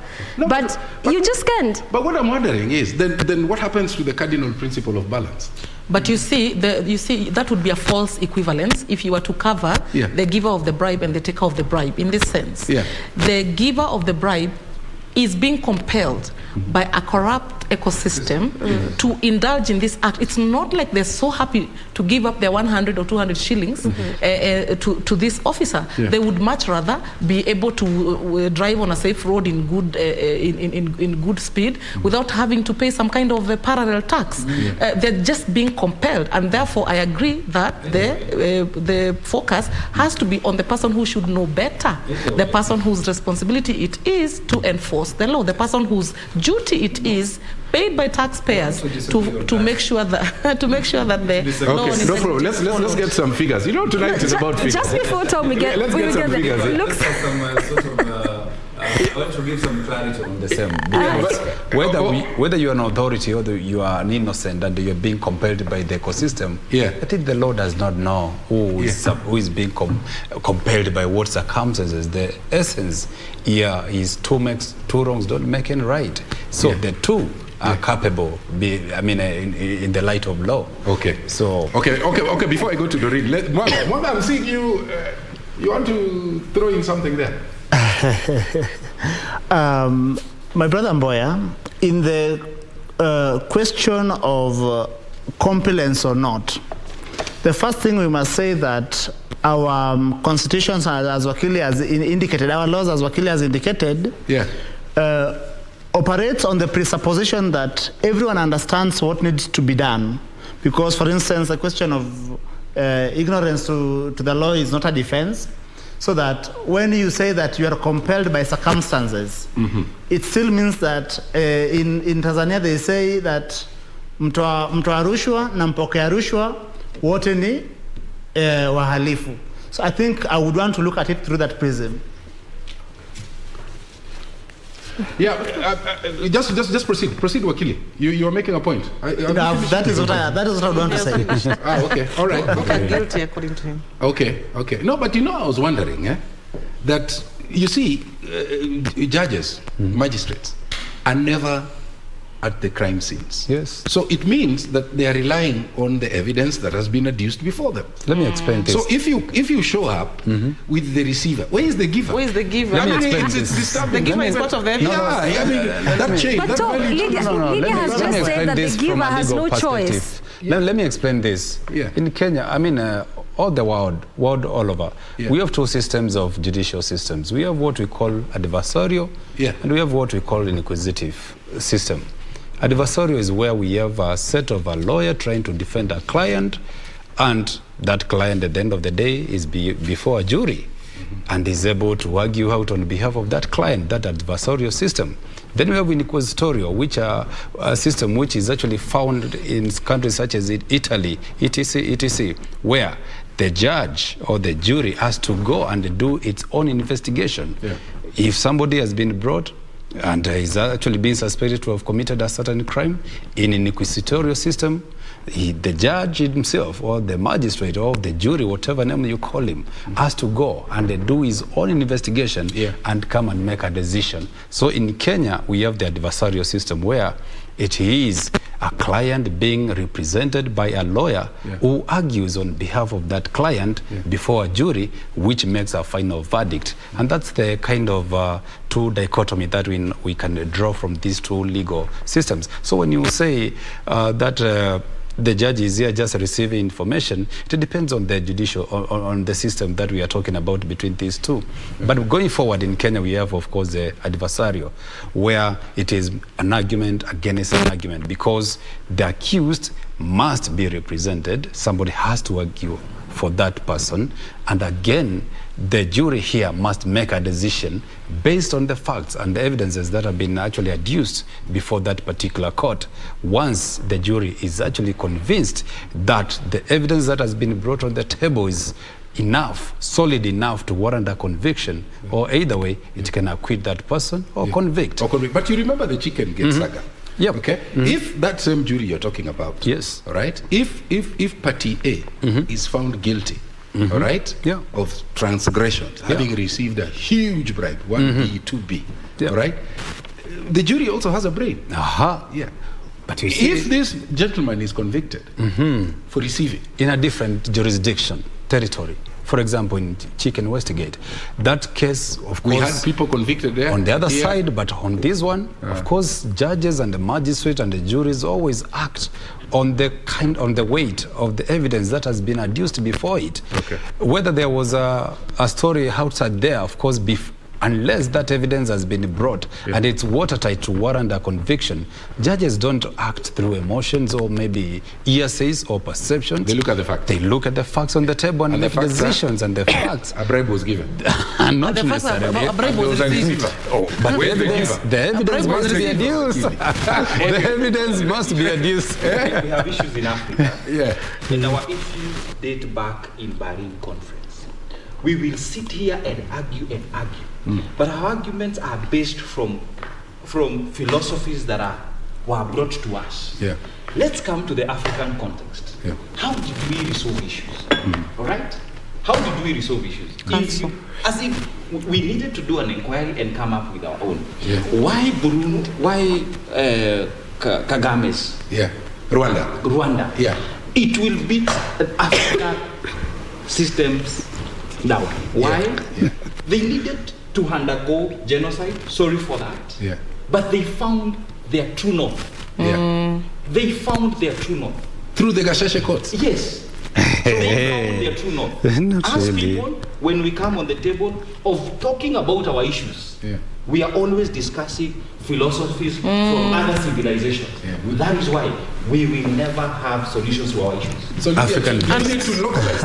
Even if we're benchmarking, we're getting best practice. Is it time that fine works in the West, but we will localize it to fit our situation? I totally agree. It is already done. In fact, what he's talked about, that inquisitory approach to judicial and to justice, is probably something we need to consider, and it would work very well blended with this African approach, so that if there's a scandal coming up in a particular area, let's even take this to the village, where somebody is bribed with a goat so that maybe they can divert water into somebody's farm while the rest of the village does not get water. You just call the council, let them sit, and then they say, you know, last month I used to get water here, and now I'm not getting water. And then the people will sit, and then they'll say, so and so, go and check for us whether that is true.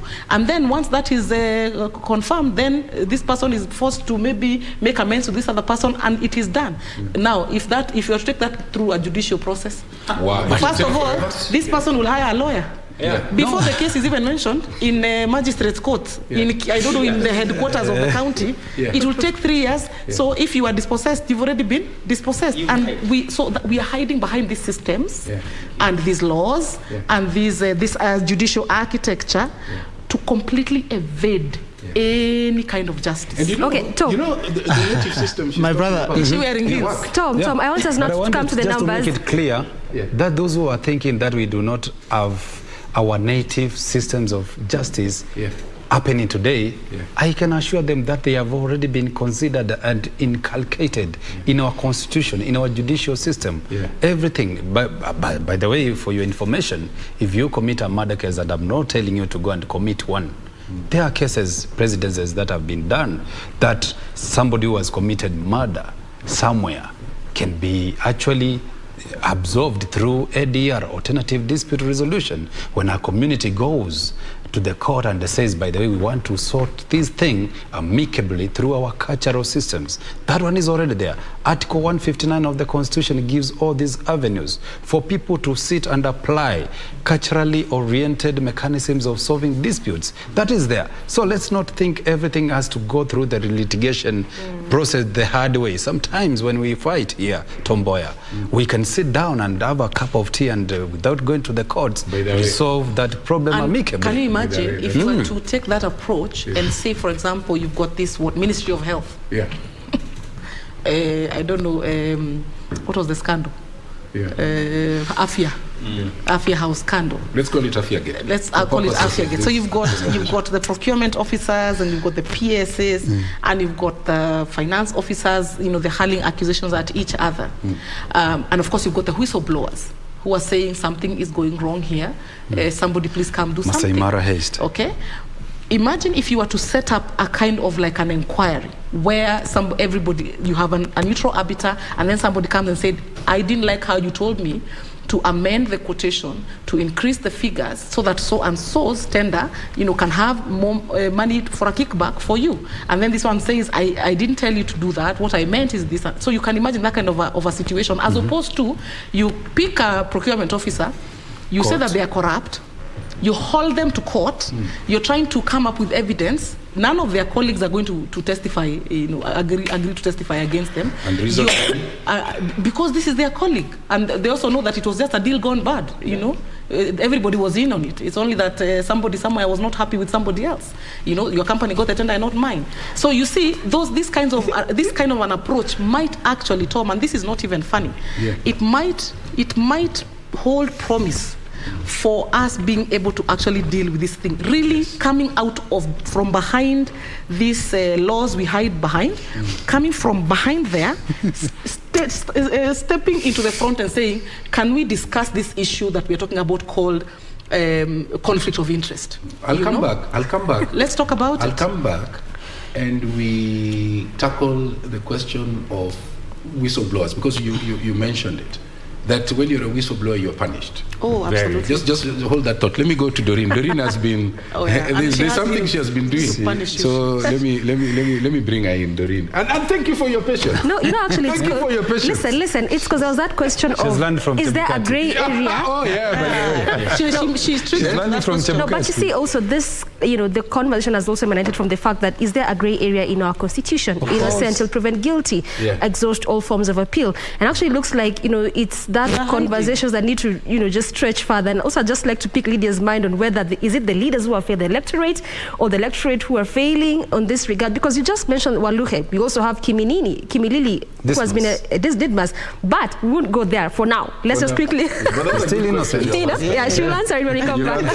But quickly now to the figures. As you've said, this is our business, at least up until, you know, Chebukati announces the final tally, at least after the elections was conducted on Tuesday. You know, there was that parallel tallying that has been happening on from various stakeholders. Look at the media, which has equally also just been doing that. But at least from Thursday, we began getting, you know, the results from the constituency level. And at least as at Wednesday, 6 constituencies were done. So far, you know, the number is clearly growing. As at 8:30, we were at 90 constituencies. But again, that number has clearly also grown momentarily. There have been, you know, 2 briefs that have been given from, you know, the IEBC. And the minute we get the exact number of constituencies, updating you on that one.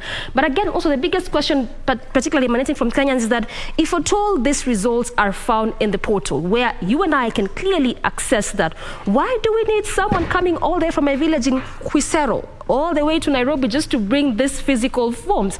But again, remember, going by the 2017 petition, there was a clear question that Justice Mwilu asked the lawyers who are representing the IEBC, and the question was, have the Form 34As been verified? And at that point, it was a total of about 11,000, if my memory serves me correct.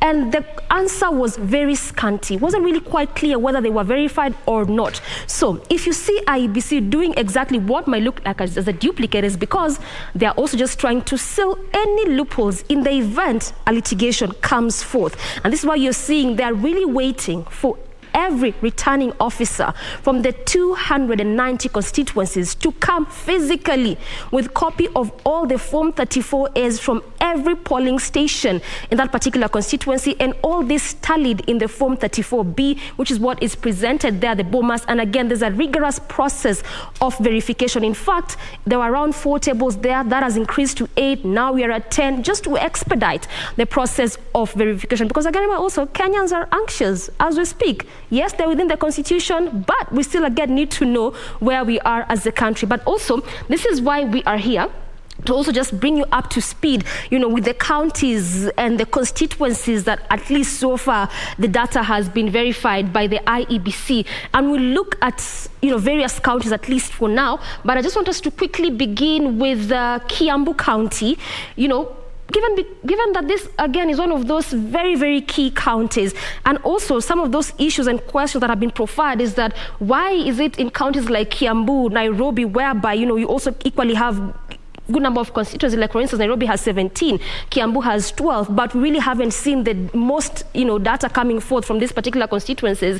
And again, also, these some of those questions that our guests will be helping us unpack as we momentarily move this conversation. But also, looking at this particular county, so to speak, we have 2 constituencies, at least as per our data, in respect to also what we've drawn from what IEBC has already, tallied and already verified and already brought forth to the public. And we'll quickly look at Gatundu South constituency, just look at, the data that has come forth from IEBC in respect to the 4 presidential candidates there. So let's quickly look at what is happening in this particular constituency. And also one of those things that we'll be doing is that we'll also be looking and making a comparison between 2013, 2017, and look at how the dynamics have shifted when it comes to the 2022 general elections. So this is so far what we have in respect to Gatundu South constituency.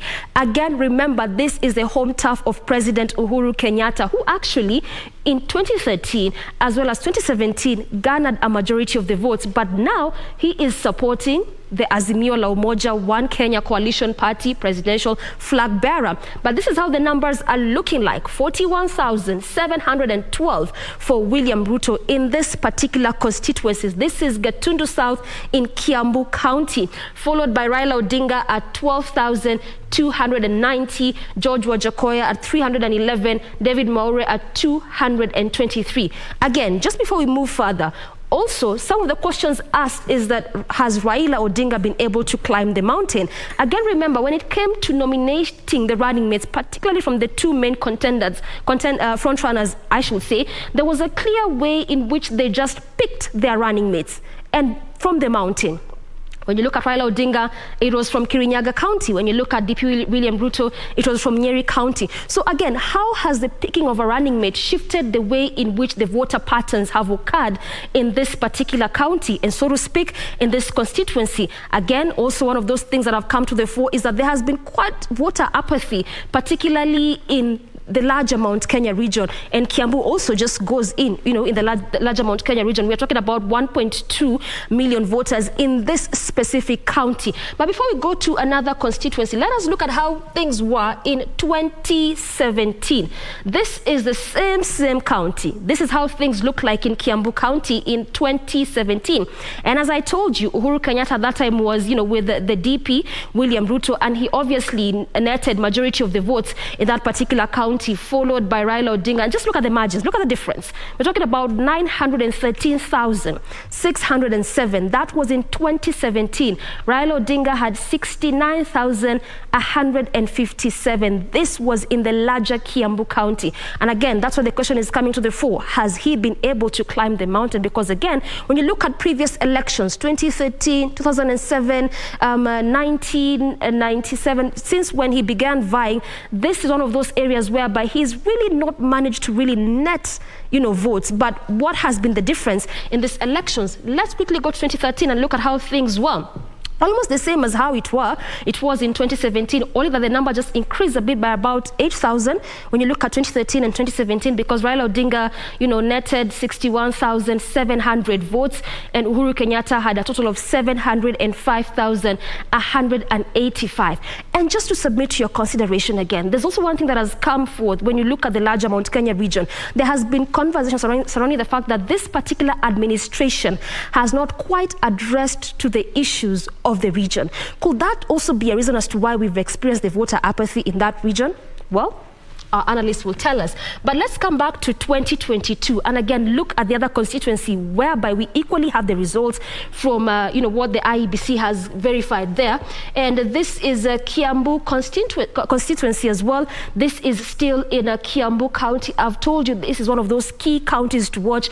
I mean, when you just also look at the gubernatorial race in this particular county, it was equally one of those very, very, very contested race. We equally just saw the Chama Chakazi party leader, that is Moses Kuria, conceding defeat. So equally, it's one of those as well key counties to watch. But also when you look at what William Ruto has netted in this particular constituency, still in Kiambu County, this is Kiambu constituency, a total of 41,050 votes, followed by Raila Odinga, 14,860, David Mwaure, having 318, as well as George Wajakoya. I mean, it's quite interesting because we don't really quite have all the constituencies, so to speak, because as I've told you, when you look at Nairobi and Kiambu County, these are some of the counties whereby the results in terms of constituencies have not really been coming, thick and fast compared to other counties. But again, just going to those numbers right there, look at how it is looking like. So again, looking at the inroads and the efforts that William Ruto has made in this particular area, could we also see, just affirming also what you've talked over time, that this is one of its stronghold? But the minute IEBC concludes on all these constituencies, these are some of the things that we shall also be looking at. But let's again quickly go to another county very, very fast. Let's look at Nairobi County as well. This is a county with a total of 17 constituencies. Again, we've also not had, all of the constituencies, their results coming to the fore, but we'll just look at a few which we already have their data. Remember that this is the data that is already verified and already released by the IEBC. And as it was mentioned, whatever is announced at the polling station going by the 2017 minor Kiai case is final. So this again is also what IEBC is trying to verify against what we have in the portal. But quickly, what is happening in Nairobi County? Let's pick Kasarani constituency to be precise. This is how this area is looking like. It's quite interesting. I mean, really, really, it's very interesting. You know why? Because Nairobi County, in fact, let's just begin from here. Let's begin from 2013. Before we even go to the constituency itself, look at this. This is Raila Odinga. In 2013, he netted majority of the votes in the entire Nairobi County, a total of 691,156, followed closely by Uhuru Kenyatta of TNA as of then, a total of 659,490. How did things look like in 2017? We have our map here. Raila Odinga still on the larger NASA faction, 834,032, followed closely by Uhuru Kenyatta, who had 793,065. So clearly, again, when you look at Nairobi as a county, this is one of those counties that has also been termed as a battleground together with Vihiga, Bungoma, Marsabit, Mombasa as well. But oftentimes with what we've kept saying here is that this is just basically those counties whereby we are seeing both candidates trying to make efforts, and that also means the vote could tilt either way. But when you look at how history serves us, in 2013, 2017, Raila has really enjoyed support in the larger Nairobi County. But when you look at what you have in Kasarani constituency, we have William Ruto, a total of 55,300. That is in Kasarani constituency in Nairobi County. Raila Odinga having a total of 35,027 votes. Wajakoya coming in third with 360 votes. And this is just specifically in Kasarani constituency, and followed very closely by David Mwaure, who has 339 votes. Again, remember, this is one of those peculiar constituencies, particularly when it came to the party primaries and nominations. We've seen the MP-elect there, his name eludes me, but he was on an independent party ticket, Captain Karauri. He actually was to fly the Jubilee party ticket on this particular constituencies. But just going by what we've had over time in respect to our nominations processes, some saying they're not, they're not fair, they're not just, and this is what saw him defect from the party, move to being independent, and he's actually garnered majority of the votes. In fact, just declared as the MP-elect of Kasarani, and the one who got the party ticket came in second. So again, what does this say about our party nominations and party primaries in this country? And again, also, can we say that we're moving at a time whereby electorate are slowly becoming more and more smarter in respect to not just electing leaders based on party, the party politics, but coming to issues? Well, again, perhaps you could say that our democracy is growing. But look at that. This is what we are having in Kasarani constituency. Let's look at the other constituency in which we have that data. This is Embakasi East constituency, where we also have Babu Owino there as the MP-elect. And again, this is also where, we had the IEBC coming forth to say that the RO of this particular area is missing. So we just hope that he will actually be found. But this is what we have in Embakasi East constituency. But there's a bit of a difference here. When you look at Kasarani constituency, when you look at Embakasi East constituency, right now we have Raila Odinga on the lead in this particular constituency, a total of 53,982 votes, followed by William Ruto, a total of 30,976. George Wajakoya coming in third with 388. And lastly there we have David Mwaure with 272 votes. Now when you just look at these two constituencies, for instance, that is Embakasi East as well as Kasarani constituency, and just when you look at, the colors clearly show you which party has carried the day. But again, when you look at this is why we say that this has become a battleground area. So it simply means that the vote could tilt either way.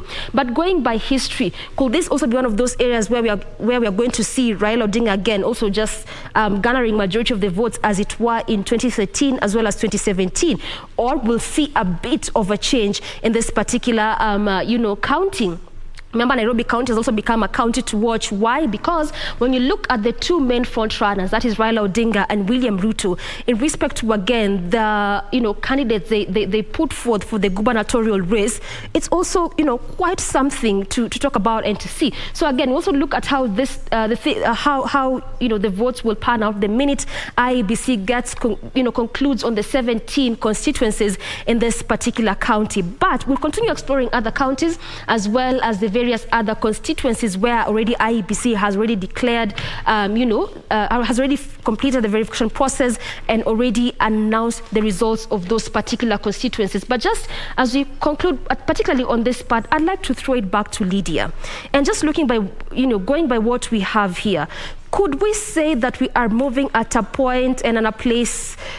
All right, just before I get to you, Lydia, I want us to cross over to Bomas because, as we said, numbers is our business. So let's just cross over there and listen to what we have from that end.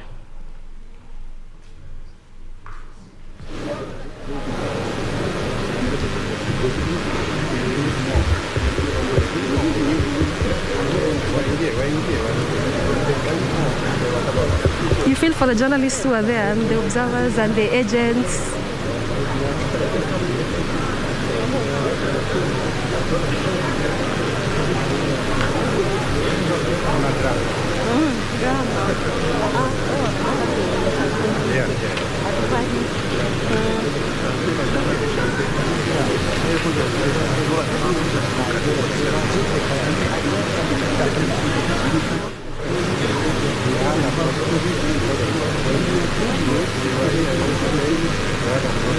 Mtazamaji, ikiwa unaungana nasi moja kwa moja kutoka hapa katika ukumbi wa Bomas, ni kwamba kumekuwa na hali ya mshike kwa takriban dakika kama 7 hivi.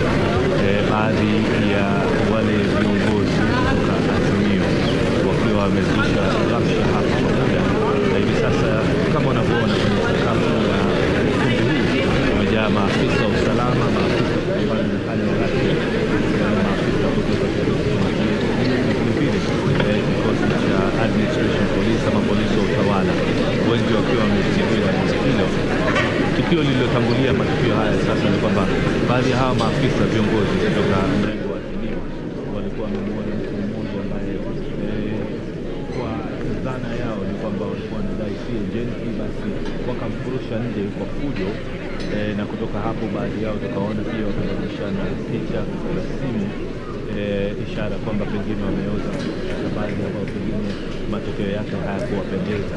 Kwa hivyo kumekuwa na I mean, anxiety levels will always be high. That's normal, you know. So it's somebody told me that this election is 10% the tallying, the verification, the stretched time that we're seeing, although inside 7 days and so on, but 90% how we react to it. Yes. Just give me, talk to me. You're a counselor. Soften my heart. Our bodies do not know how to deal with uncertainty. We don't know. We only want to know. The key thing we want to know. And what is this we want to know? That we want to know is because essentially we are predominantly in a world that is very insecure. Yeah. So as an animal, even when you look at an antelope, it is always telling itself, I have to protect myself. Yeah. So our bodies, we don't know how to deal with this anxiety, this uncertainty. I don't know what are the results. So let me ask you, before I come to Lydia, because there was that question I'd asked about, whistleblowers, yes, and them being punished. How important is it that after every event of this magnitude, we have people like you, experts, coming in and talking to us? I mean, look at what happened in 2007, God forbid. Yes. I was in the center of the newsroom when all those things were happening. True. All right? The reporters who work in the newsrooms, okay, sometimes they're deployed, and the things that they see, those things stay with them. True. So The trauma. Is it time for us to start having these conversations of, after every event, we can subject the country to some psychosocial? Yes and no.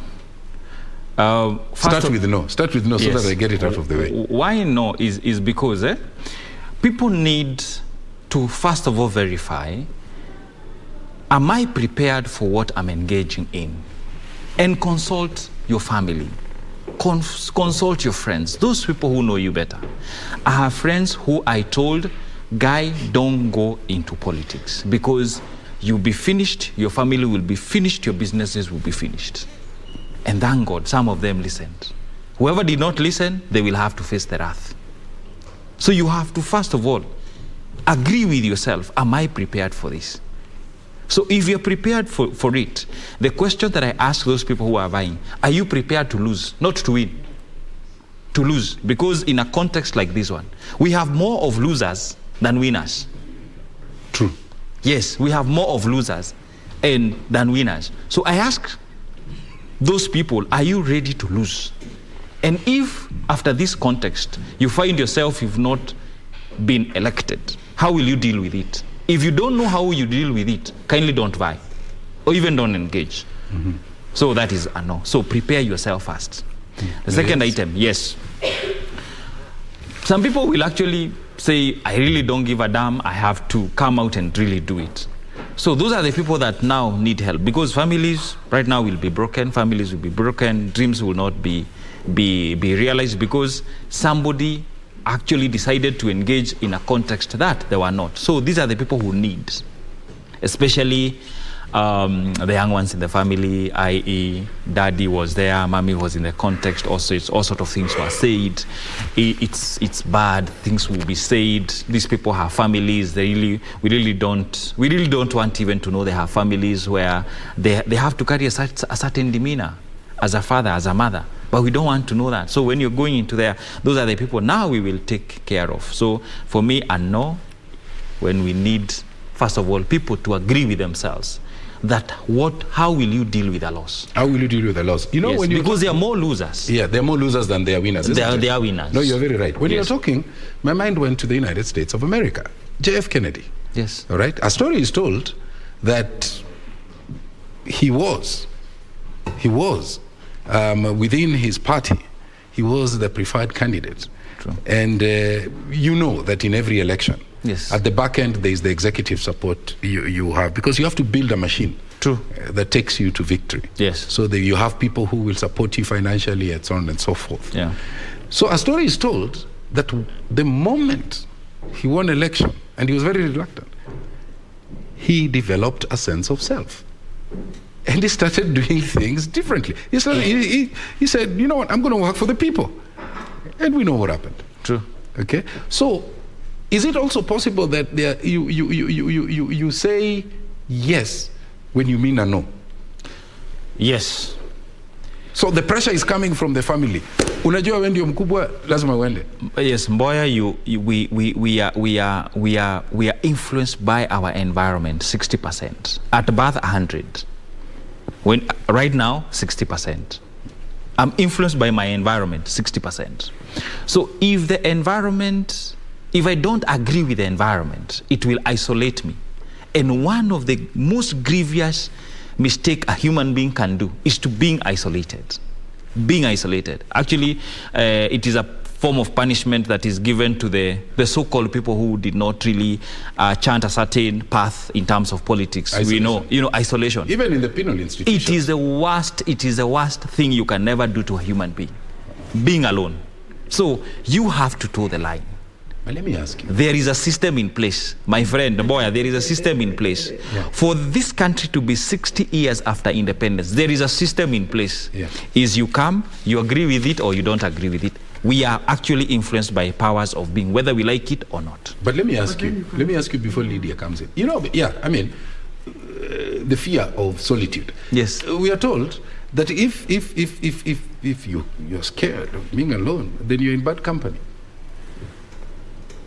You have you need a balance between self and being part of the environment. Mm-hmm. If you lack this balance, one, you'll be a people pleaser. You will never have a no. You will never be a yes. We come, we tell you, we are calling for this harambe, you will be a yes person. Why? You are a people pleaser. You will never have a ground. Yeah. Because you are a people pleaser, you are more tilted to the environment. Yeah. When you're so tilted to yourself, you become a narcissist.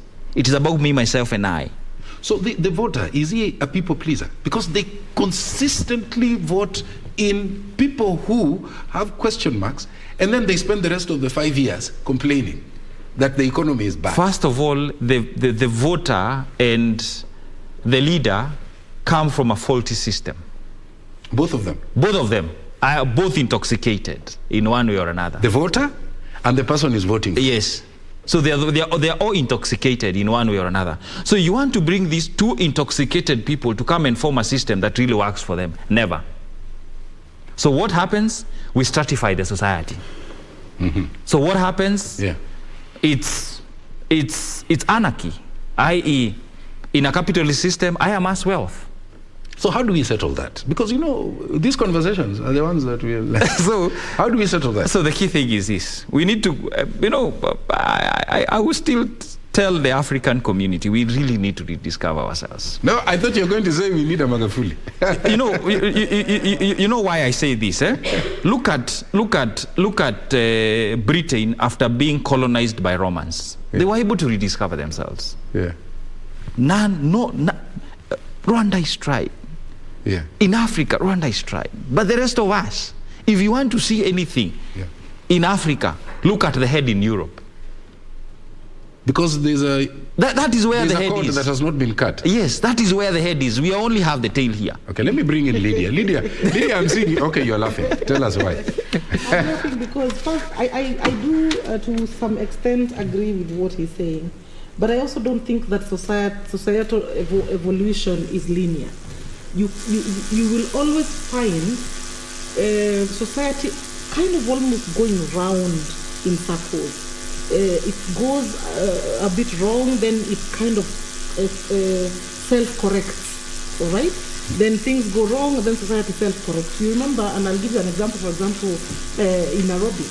Sonko was such a huge darling of the city of Nairobi. And when he was senator and calling himself Mtetezi wa Wanyonge, he was the most popular politician, I think, after the president and the former prime minister. And then he became governor, and people really saw him for who he was. Yeah, just hold it there so that I have your microphone fixed. Giddy, join us. Join us. Join us, because the conversation is around, and I want what I would like you to respond to weigh in on. We are having a conversation on how does the preamble of the Constitution help in this psychosocial conversation that we are having? Yes. Okay? Yes. So I want you to give us that, as a lawyer, what are you seeing from where you sit? From where I sit, about the psychosocial support. Whether the question is it to the electorate or is it to the leaders? Majorly to the electorate. Now, my seniors over there will tell you that in law, there is a maxim that volentin and fit injuria, that he who willfully puts himself in harm's way will not claim damages. So, you know, in a democracy like we are, a constitutional democracy, where the ultimate power rests, the sovereigns are the people in the process of donating their sovereignty, in their infinite wisdom or lack of it, choose to give it to someone who does not have capacity or is unwilling to respond to their needs, then, I mean, they have themselves to blame. But then again, let's look at how. Okay, Kiddy, let me just, and I apologize most profusely for disrupting you. I need your mic checked. You know, we are in an environment which is live, and we are putting in a lot of hours. So sometimes technology, sometimes the battery can die, and perhaps that's why there was wisdom on ensuring that there is a manual backup. So I want to take a break at this point. Don't go away. We'll be right back.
Welcome back to the studios here. We want to continue with our conversations with my very able panelists here. And these are moments of anxiety, a little bit people getting restless, but you know, there is a, as they say, the proverbial white smoke will billow.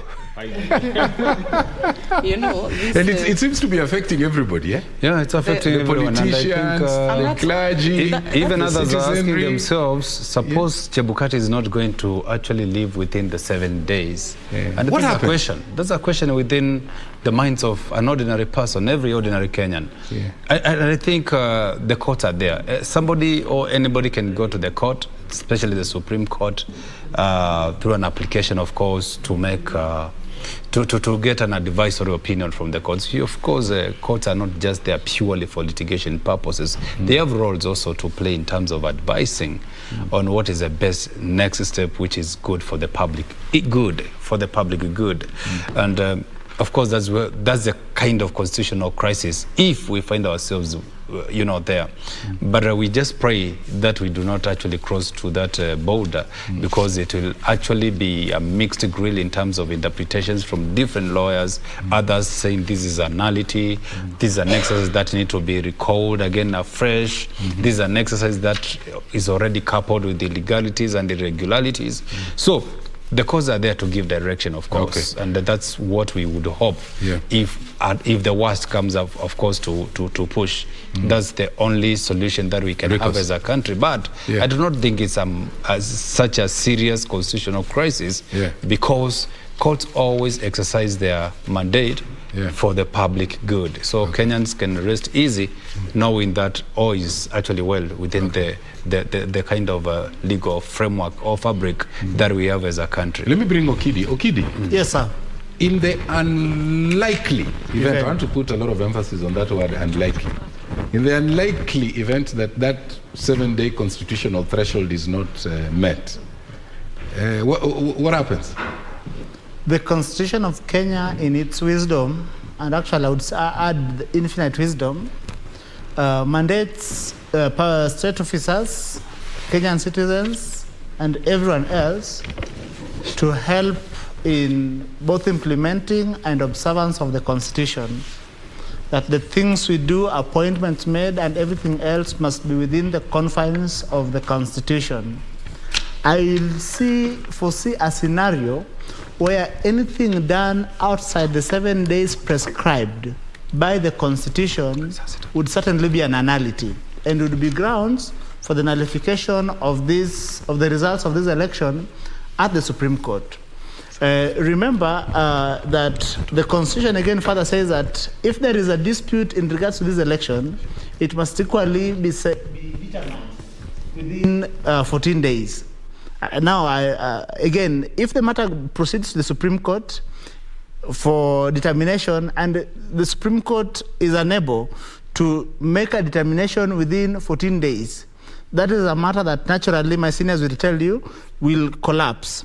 So if a determination is not made within the 7 days on who is the president-elect and whether that president-elect has met the 50% plus one threshold and has also met the threshold of garnering at least 25% in at least half of the counties, then I think we would be looking at a scenario where we would be headed towards a rerun, or if not a rerun, then we would call it a fresh election. Thank you. Thank you very much. Let me just rope in Lydia Mafia, because we had promised that we would release you at midnight because of the other commitments you had indicated that you had. So as a parting shot, so that we can release you after that, do you see a silver lining in the next 5 years, regardless of who wins this presidential race? I don't think that we're talking about the issue of corruption specifically, I don't think that we can expect so much. We can expect some movement in the sense that perhaps there will be more robust debate around it, perhaps more civic space to talk about it. But the players that will be running government have already, how do you call it? on both sides mix themselves up with the underbelly of the people who are, known to move the levers of the deal making that happens when corruption happens. And so while there might be robust space for civic conversation, it will probably come to a head maybe in the 2027 election, just because the players are pretty much too entangled with each other and would not really want to open too widely that Pandora's box.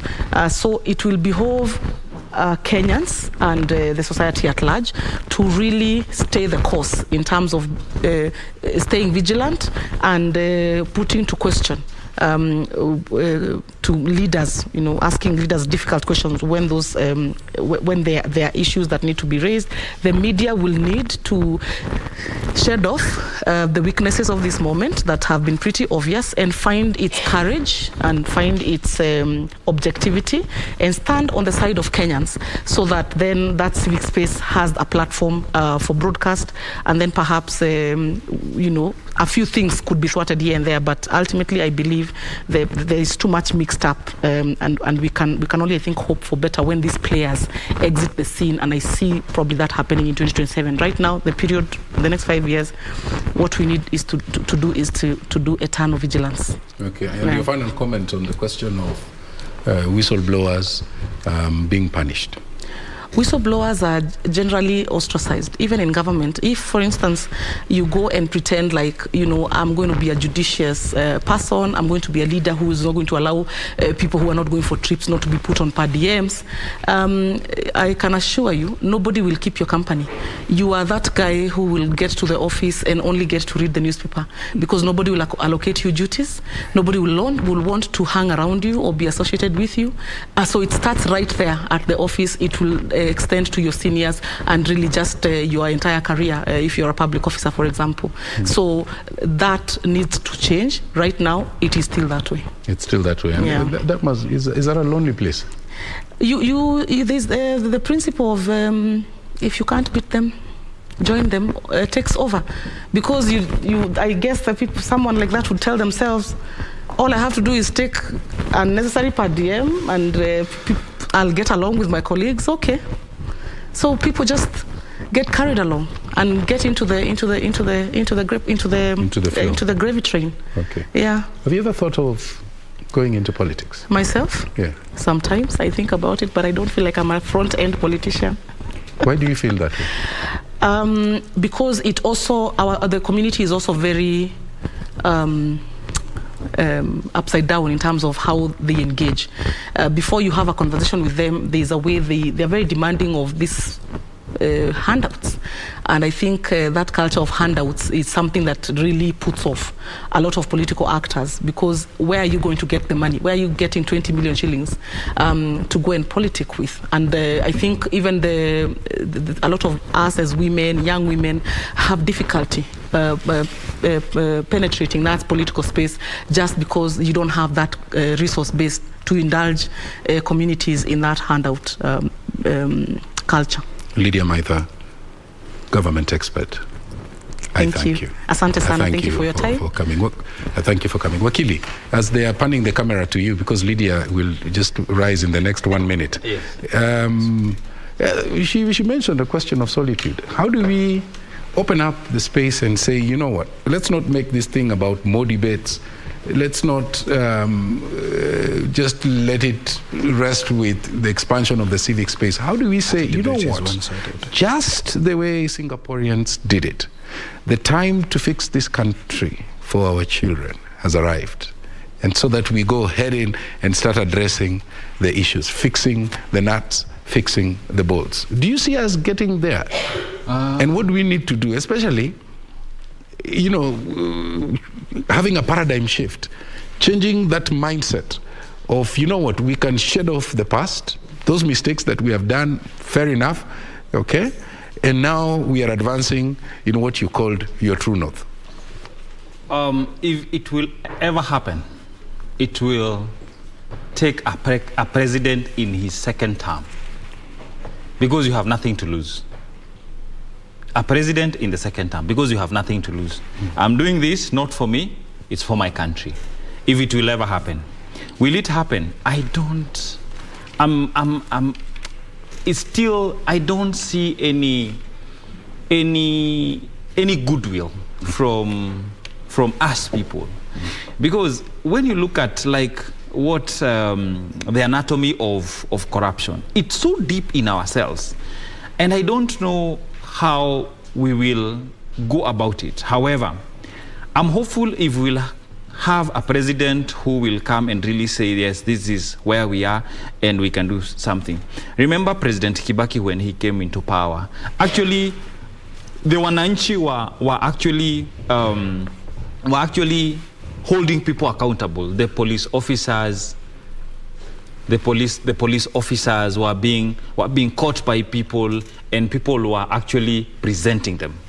And whether there was goodwill to actually persecute them or see the law taking charge, then it's another question.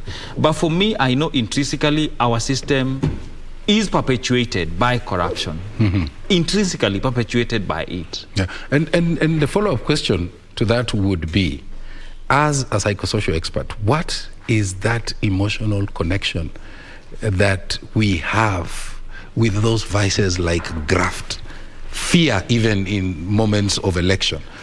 How do we disentangle? We are a society that does not have a true north. We wrote a good constitution, but the application of this constitution lacks goodwill from everyone, including myself. Why am I saying this? Because the institutions that should handle the balances, the checks and balances, are actually compromised. Like Wakili here was saying, we saw our own PLO Lumumba actually asking a very senior politician in this country that you're earning 5,000 X amount of years.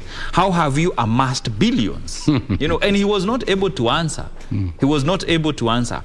And you see people like PLO Lumumba even vying for a member of parliament seat, but he cannot get, as what Lydia has said, because intrinsically how the populace has been conditioned, and this is conditioning. And when you're conditioned, you even don't have a thought to push through. You have to follow a certain script, because that is what you've been conditioned to do. It's like the way a horse is actually tied some elements on the face, and it can only see a certain view.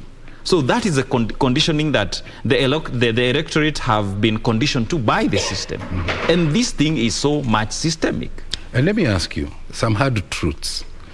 If that conditioning has taken place over say a period of 50 years, 55, 58 since we got independence, there's an argument that for us to unlearn bad manners, we require perhaps another 50 years again. True. All right? Yes. So it's not instant coffee. I said earlier that I can be so certain I can project our patterns in the next 30 years. Seated today. Why? Mboya, if I go to my house today and there is no power, I will navigate. I will sleep. I will go to the washroom. I can do stuff in my house. Right? Because that particular house is within my unconscious.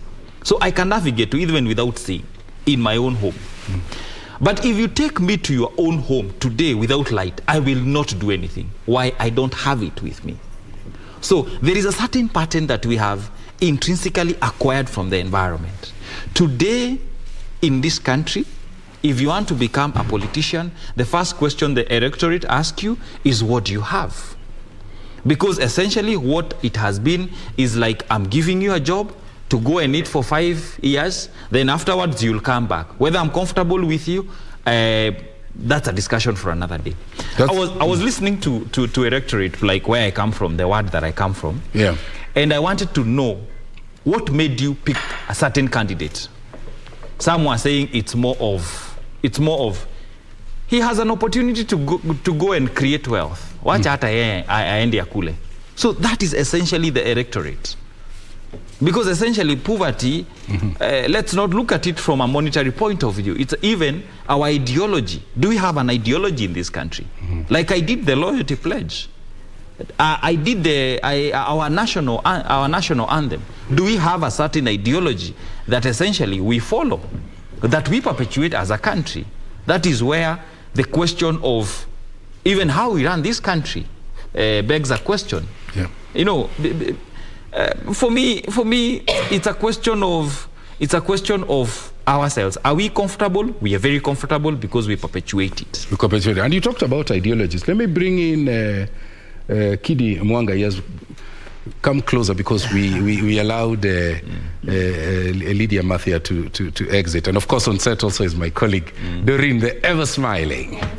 Yeah? You know, you say that at this moment you exercise patience. You exercise and the patience. guests have largely talked about hope. Yeah. So this is one of those, should I say, attributes. Yeah. So you just keep your face smiling all the time. All the time. Yes. In fact, I'll coin a mantra for you. Smiling in the style of a mile per while. Poetic justice, isn't it? I just became a poet on the set. Yeah, he's decided. Could be your beauty. By the way, I'll come to you, Doreen, yes, because I wanted, there's some figures I saw you talk about in Nairobi, and I'll just open it up. Before I go to Doreen, yes. He talked about ideology. Yes. And you read a lot, you're a lawyer. And I'm sure you may be or may be not familiar with the Shakespeare play, The Tempest. All right? A shipwreck, and there's a man who finds himself alone, and he doesn't have any alternative other than to sleep next to the monster. And I think that's how the word strange bedfellows was coined. And if you look at our setup, in politics, yes, if you go back to the last election cycle, 2017, and then you go back to the 2013 cycle, and you study the faces of the various political parties. Strange bedfellows. Strange bedfellows. Yeah. So my question is, will we ever get to set up our political parties along the lines of ideologies? Thank you very much for the question, Mr. Mboya. Before I get to your question, let me first mention something about the whistleblowers. This country has been extremely unkind to whistleblowers. Why? In 1991, there was a 23-year-old clerical officer at Central Bank. I remember. Called Munyakei. Munyakei. Without Munyakei, and that's why I asked that question. There would not have been Goldenberg. Munyakei, after KANU was rooted out of power in 2002, appeared before what was called the Bosire Commission in 2004, in 2005. He eventually died in 2006 out of a treatable disease called pneumonia. And he died in abject poverty. Yeah. Sometime when NAC government rode to power, it rode to power on the premise of zero tolerance to corruption. Eventually, when they came in, we soon afterwards started hearing of what was called the Anglo-leasing. And Anglo-leasing almost sunk the Kibaki government. And you remember Miraria going home, Murungaru going home, almost Uncle Moody almost going home until he insisted that he was not going. Yeah. The person who made us know of Anglo-leasing and its extent was John Githongo. Yeah. Today, as we speak, John Githongo has got a bill of 10 million fine to pay for defamation. And why? Then, because, he was courageous enough to refuse to join the fray. Yeah. And now these two are only the documented ones.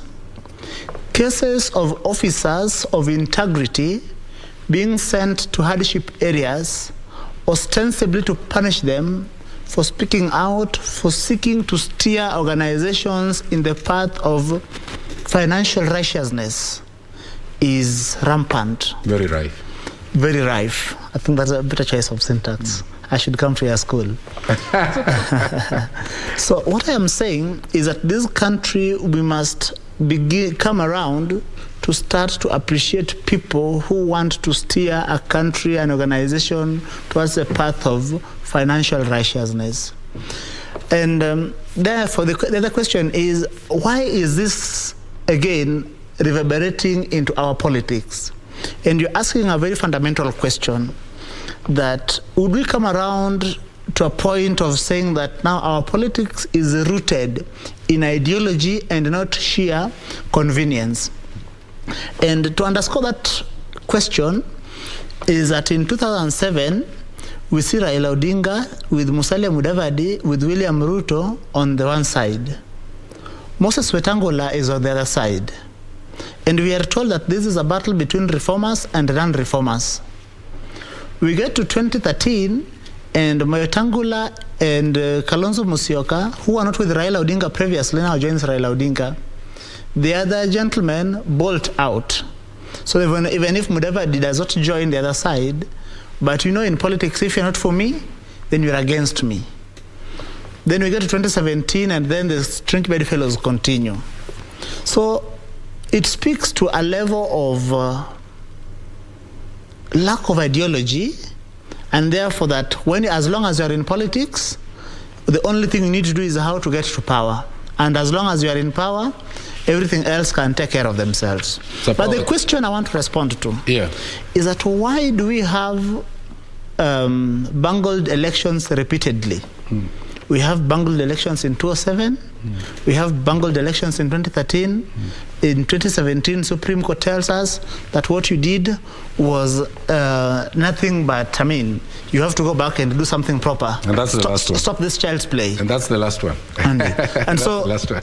And so this is what my thoughts in regards to this. There is a term that has been bandied in these elections, but I think it is being bandied by the wrong people. It is being bandied by enabler of state capture. I wanted to speak about state capture as a form of corruption. When you're speaking about corruption, there is, over time, has been a sophistication about corruption, where there has been an emergence of a shadow state behind the official state. Then what the shadow state does is that they repurpose the official state to serve private interests. So that, for instance, when legislation is made in parliament, MPs are seen, what in common parlance are seen kando and facilitated, and therefore they pass laws not in the interest of the people who have sent them to parliament, but in the interest of to serve private commercial interest. And now this state capture has therefore ensured that people with the proximity to power have therefore been able to line their pockets and are swimming in a sea of measurable wealth. Therefore, how have they ensured that the Kenyan electorate remains impotent? In a way that Kenyan electorate cannot take action. What they did is that, in a democracy, the most powerful tool is the voice of the citizen. And that voice is usually expressed at the ballot. So then we have election messed up in 2007, by and large, to make sure that the electorate cannot destroy that capture elite. So that capture elite again messes our elections in 2013. And therefore, we have an election where we can't tell who is the winner and who is not the winner. And remember when President Obama was here in 2015, he told us that we had a government that was legally in office, not legitimately in office, and not democratically in office. It was something that had been decided at the Supreme Court. And so in 2017, we ran into the problems we ran into, and now we have to make do with what we have. And then there is a country that we have to, continue having. And so compromises are made, I would say, in the interest of the country. But then there are so much that has happened. So as we get into this 2022 elections, and you see what is going on in Bomas, Just a little anxiety. Yes, a little anxiety, but also we must say that we have seen attempts to undermine the integrity of these elections. And the best part is that the Commission has demonstrated that it is vigilant enough to spot those bad apples and deal with them immediately. Okay. So let me mention this. Don't panic, Mr. Mboya. Okay. No. I'm not. No. So that as we go into this election, I am certain that the president-elect who shall be declared shall be a beneficiary of a clean process, and that president, whether it is President Raila Odinga or President William Ruto, must undertake the work of making sure that they restore the integrity of elections in this country, because when the people are able to express their voices on the ballot, they are able to destroy every corruption cartel. Thank you. By the way, before I go to Doreen, because to give us the dynamics of the Nairobi County, the numbers, he says something. Yes. All right? That if you fix the election processes, then the scoreboard takes care of itself. And he goes ahead and says that if you have a strong, solid, free system that will deliver a free, fair, and credible election, then it's almost like once the people vote, then that becomes the voice of God. I've heard that severally, being said that the voice of the people is actually the voice of God. Yes. Do you agree? They actually use that phrase to ascertain the supremacy of the Creator, because it's unquestionable. Because when a child is young, you're told your dad is here. But when you grow up and you start questioning what your dad does, you're told, no, there is a bigger dad. So the bigger dad is never asked questions. So it's actually a question that really begs an answer. Anyway, if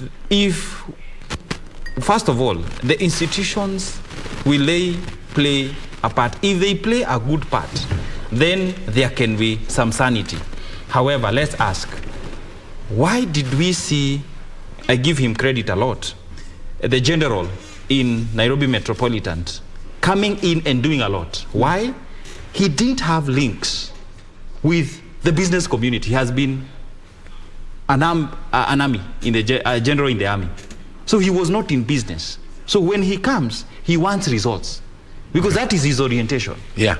That is his orientation. True. But when you take Mboya there, you have your friends. They will come and they will be very happy, first of all. Yes. Use another example. No? people might think you're serious. Thank you. So what happens? This particular institution, for you to actually be proposed in a certain institution, you must have some links somewhere. All right. So it's actually a challenge that we have. What about the ideology? We lost it in 1963. 63? Yes. Our brothers in Tanzania got it through Mwalimu Julius Kambarage Nyerere. But the way it slipped us in 63 is when we were getting independence. It went the ideology. Kenya, we don't have an ideology. If we will form one, maybe God will help us. And what was the ideology at independence? Harhambe. You get? Harhambe. So, good. That is where we lost it. But Kambarage Nyerere institutionalized politics in Tanzania. That is where you can see a certain party being there, even after independence, producing a functional president. Okay. All right? But for us, is what you need in this country to actually become a president. Yeah. In fact, let me bring in Doreen, because she was even crunching the numbers. You can even crunch the numbers from there, by the way. But when you're walking us through the Nairobi County, I recalled the setup of Nairobi is very interesting. Very. Right? That we have around, I think, 200 informal settlements or something like that. And if you look at Chebukati's list of voters, that small segment of Nairobi, okay, Kibera, Mathare, constitutes almost 60+% of the voter on Chebukati's list. 80. Yeah, so it tells us something, that the people who vote for the governor are actually those. The Kileleshwas, the Lavingtons are just keyboard warriors. Haven't you seen even during rallies and campaigns, which places do they go to? Which areas do they go to campaign? And that's not only just in Nairobi. That cuts across different parts of the country. So just from what you're saying, I mean, when it comes to decision making, it's that section of Kenyans who actually go out and vote. And I mean, that speaks a lot to the elites, because when you mention those areas, Kileleshwa, Lavington, and just going by, you know, the percentages you've given, what does it speak about the middle class and the elite, so to speak, when it comes to exercising that one of the Constitution? Where's the disconnect? Where's the disconnect? Because again, oftentimes, even when you hear complaints, like just take a classical example. When you had the fuel shortage, who are complaining the most? The middle class. Because they're the ones with the cars. And they're like, petrol, we cannot find them. What is happening? Is it the oil marketers who are hoarding fuel? And there's a lot of conversation in respect to oil marketers hoarding fuel. We had the issue of, the Russia-Ukraine war, and the prices kept going on an upward trend over time. But yet they were the ones complaining the most. But when it comes to exercising, their sovereign power, you don't really see them. And that has been given by the figures and numbers. So what is the disconnect? Let me ask you. She brings a very pertinent issue. That there's a class here. Yes. Okay. Middle class. You find them, they're permanent residents of the social media. Right? And then they seem to have solutions to the problems that ail this country. All the time. All the time. But I don't know, and this is why I applaud the likes of the entertainment space. A lot of people saw that gap and they stepped forward. And just that single action of stepping forward, in my mind, tells me that these are people who are willing to come and be part of the solution process. Okay? But I'm wondering, she brings the question of that smart elite versus the majority at the base of the social pyramid. Okay? So these people, if you look at the leadership, then it's a reflection of these people. I don't, maybe before he comes in, I don't think it represents that. The disconnect is here. These people, in terms of their education, they have to be educated in a certain way.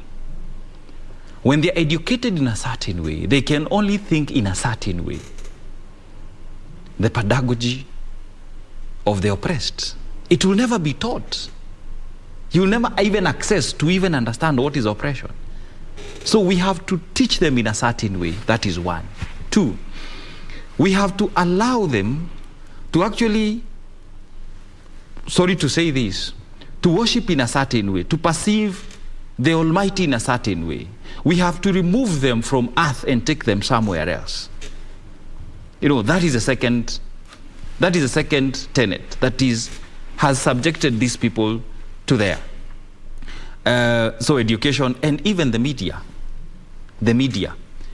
What is this that we are perpetuating as the media? Because what kind of information are we relaying? So it is unfortunate that these masses grow as we proceed as a country, and at the apex there, only a few are there and actually maintain there. So for me, the bigger disconnect is here. It is systemic. And who benefits from the system is the person up there. Why would they take their children outside the country for education? All right? Yes. Why would they take them outside the country? So you say the education system here does not match up. Let's go to who is who in this country. Where did they go to school?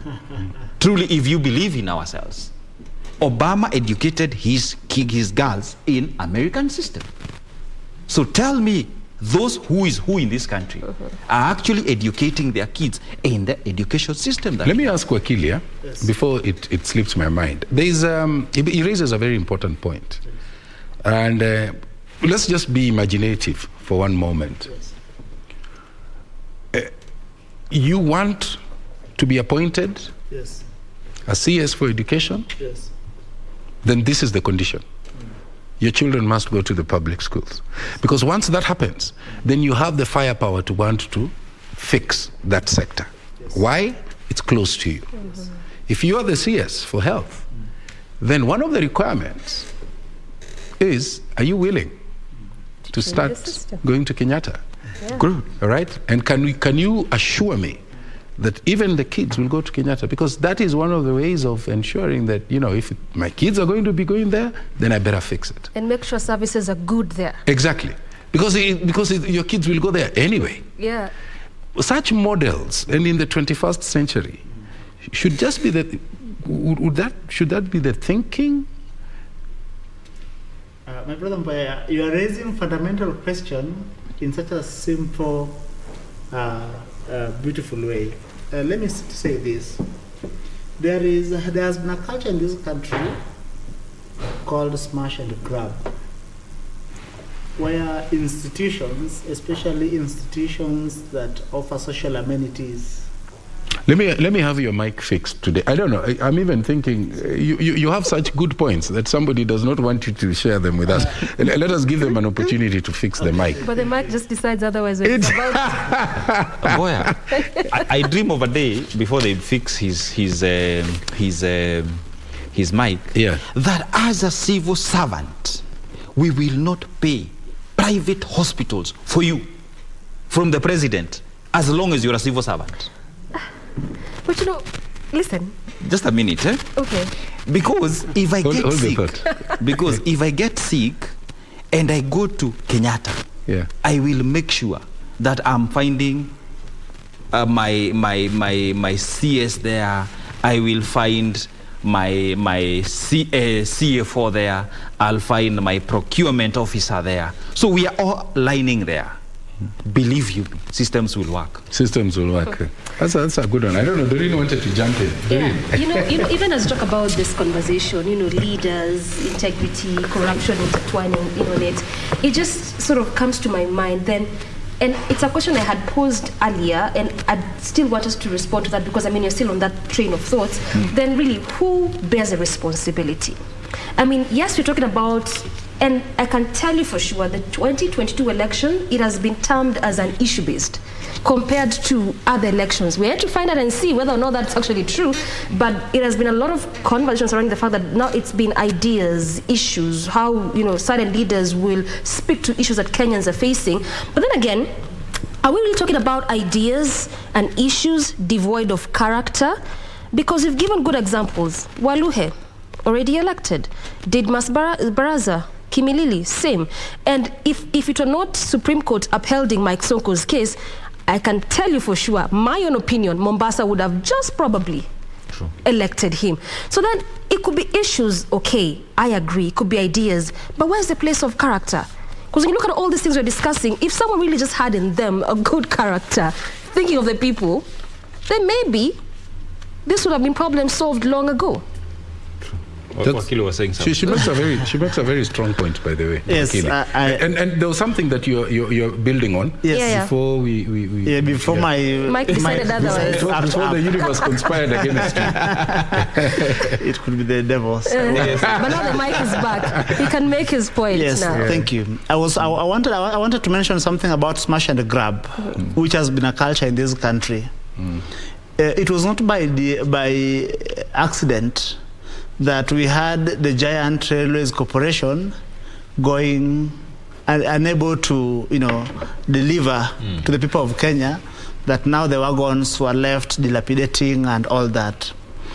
It was not by coincidence that key institutions in this country were going down, especially during the time when we had the Chama cha Baba na Mama at the top. And then when President Kibaki comes in and attempts to fix all this, but then he's also quickly overrun by the establishment, what other people have called the system. So the culture of smash and grab has undermined the capacity of institutions to work. And therefore, it has left the citizens at the whims of what is called the strongmen. When citizens are left at the whims of the strongmen, it undermines every sense of accountability, because the strongmen turn themselves into demigods. And still speaking on corruption, there is also the second challenge that I had mentioned earlier, and permit me to build on it, called the culture of moral appropriation. In the culture of moral appropriation, you realize that we talk about grand corruption, but then we more often than not are tempted to turn a blind eye on small corruption. And this is where the real malaise lies. Because what the big boys do, if you permit me to use that word, is that while they engage in grand corruption, they permit the junior officers, people at the managerial level, people at the support staff level, to also dip their fingers in the cookie jar. So there is a small corruption that is thriving there. What then this also does is that corruption becomes attractive, so that people in the locales start talking about mwizi wetu. So that if he is mwizi, that's fine, but he is mwizi wetu. So they want to reward him with an elective position, because when they do, still about moral appropriation, this person will come and dig a borehole here and do some haphazard hospital there and engage in some church harambe there.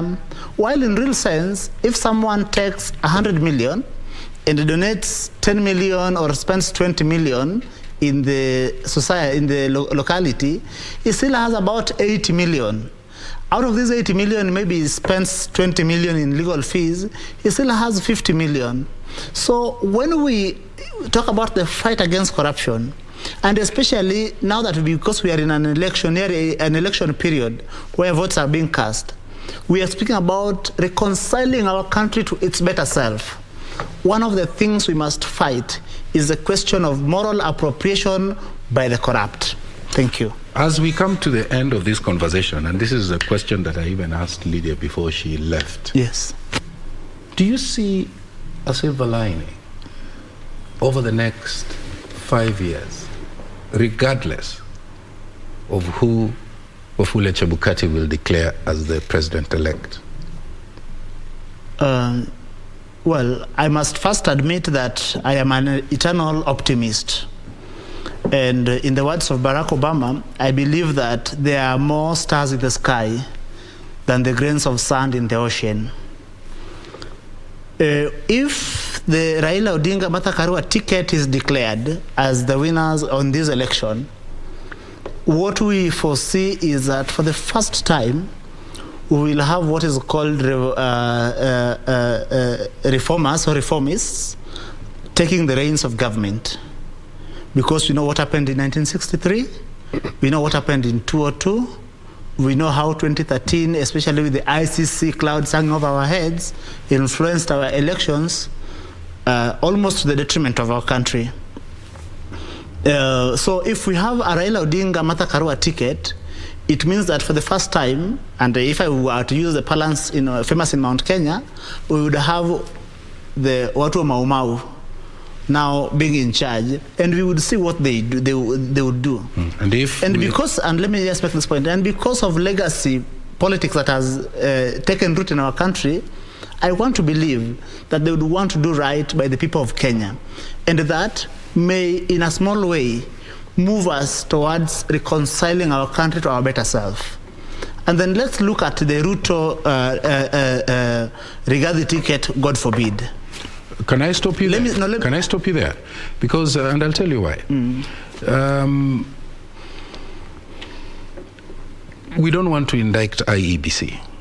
Yes. We want them to finish the tallying. Okay. And we want them to make sure that whoever wins has enjoyed the goodwill of people of Kenya. It could be either side. Yes. And especially in this time when of course, the nation is anxious. Yes. And I'm glad that you're a wakili and you understand that the nation is expectant. So I like the way you summarized it. I hope I am not too inflammatory. So let me make this point. You summarized it very well. Let me make this point, Mboya. And because I'll be brief. Let me say this. Because of time, we are overrunning. We have overshot. Yes. Yeah. Let me mention something about Kenya Kwanza briefly. Permit me. Before you do it, let me pose that same question to Gregory. Let me say this so that I finish completely. It is a comment you will not regret. Okay. President William Ruto, because of how people have fought him. I'd like you to withdraw the word God forbid. Oh. I retract. That's the condition. I retract. Yeah, thank you. Yeah. Now you can make your... Yeah. Let's say we end up with the President William Ruto. Yeah. You know, I want to compare President William Ruto with Minister George Saitoti. Minister George Saitoti, as they were going into Kibaki cabinet, was one of the people who are having the cloud of corruption hanging over his head. And of course, he fought it through the High Court, and remember Justice Okello Kubasu eventually clearing him.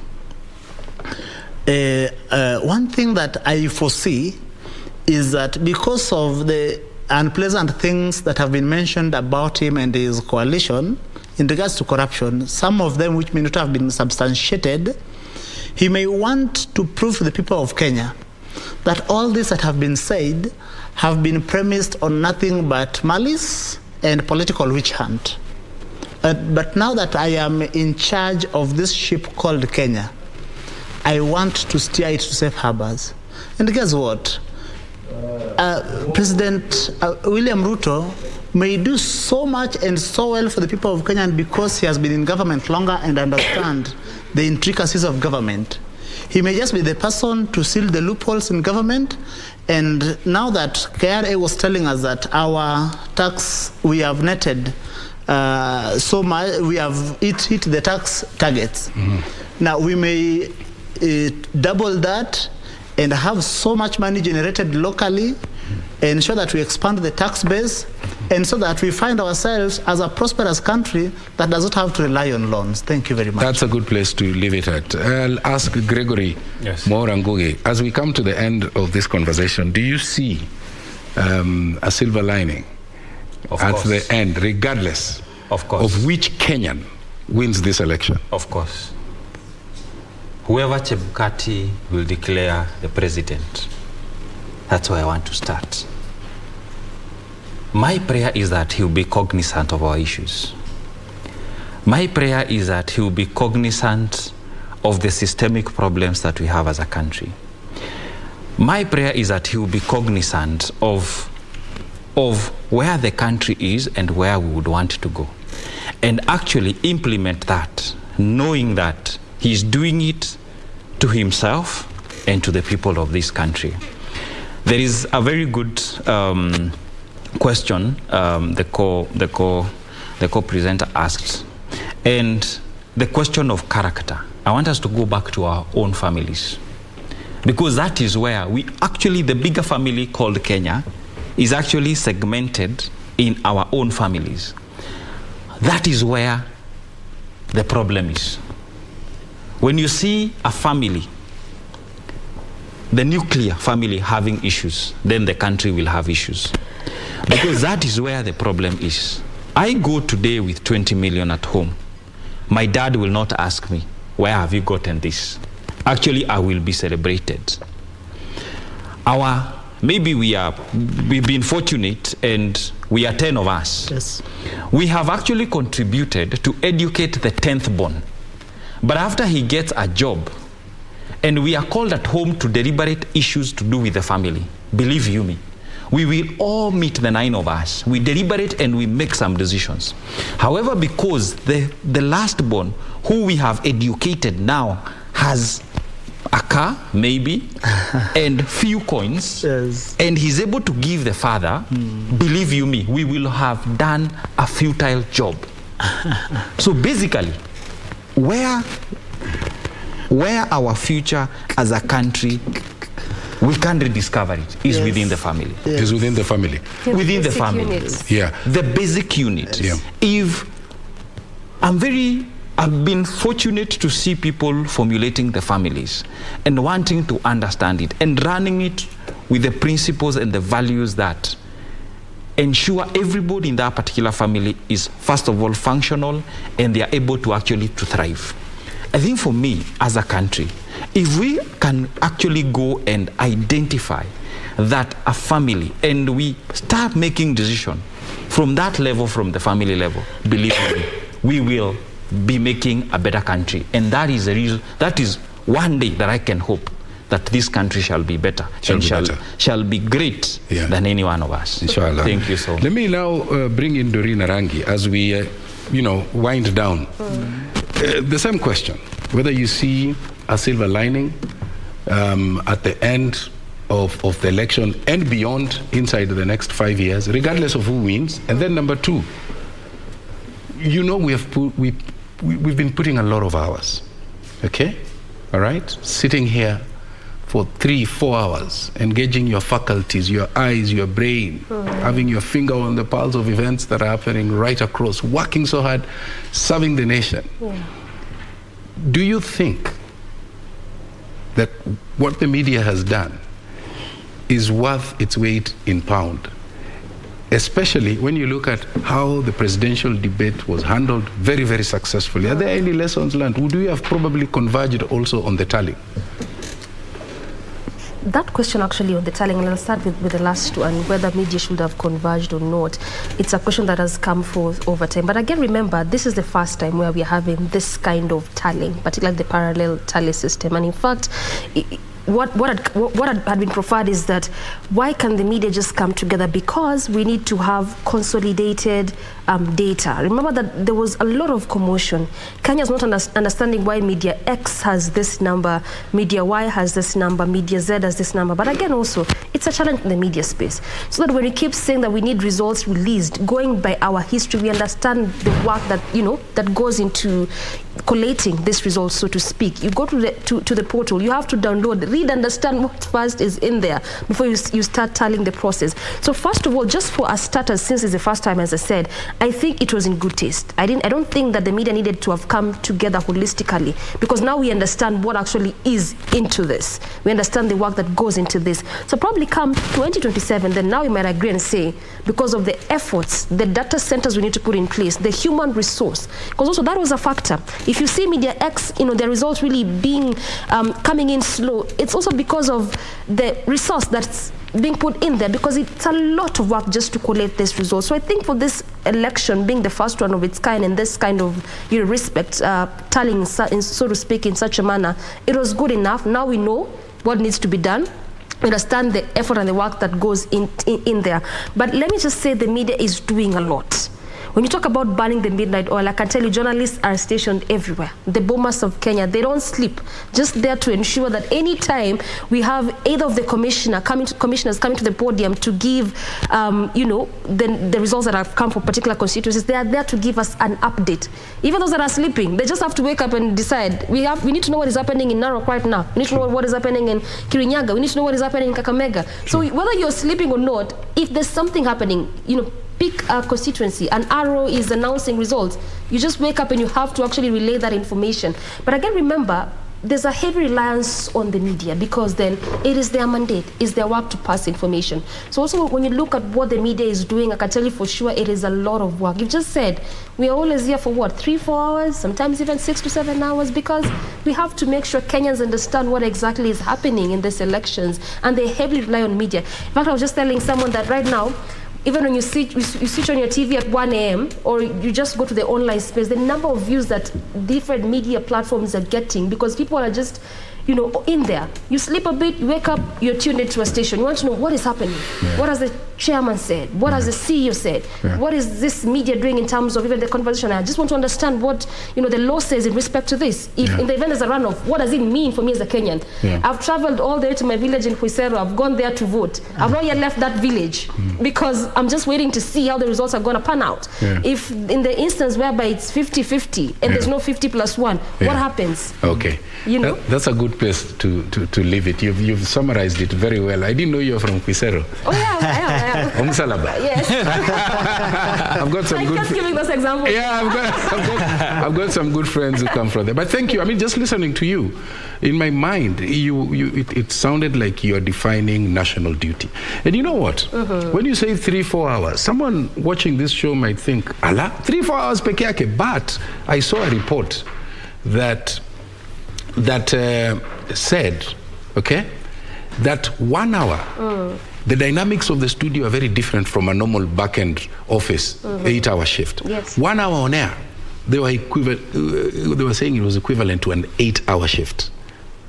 Because it's a report I'll share with you. First of all, the kind of work that goes behind the scenes before you actually come in for that 1 hour can even take you a day. No, even you being here and doing what you've done, you know, you're engaged, all your faculties, your mind, your eyes, your ears, and everything. So I want to thank you so much. You know, you're not leaving. I'm the one who's leaving. Me and my guests. So you stay. Who said I was staying? My director has told me that. But let me thank. Can I share something? Maybe a final one in 30 seconds, because we want to go to. There is a lot of anxiety. Kindly, those who are listening, get back into your schedule.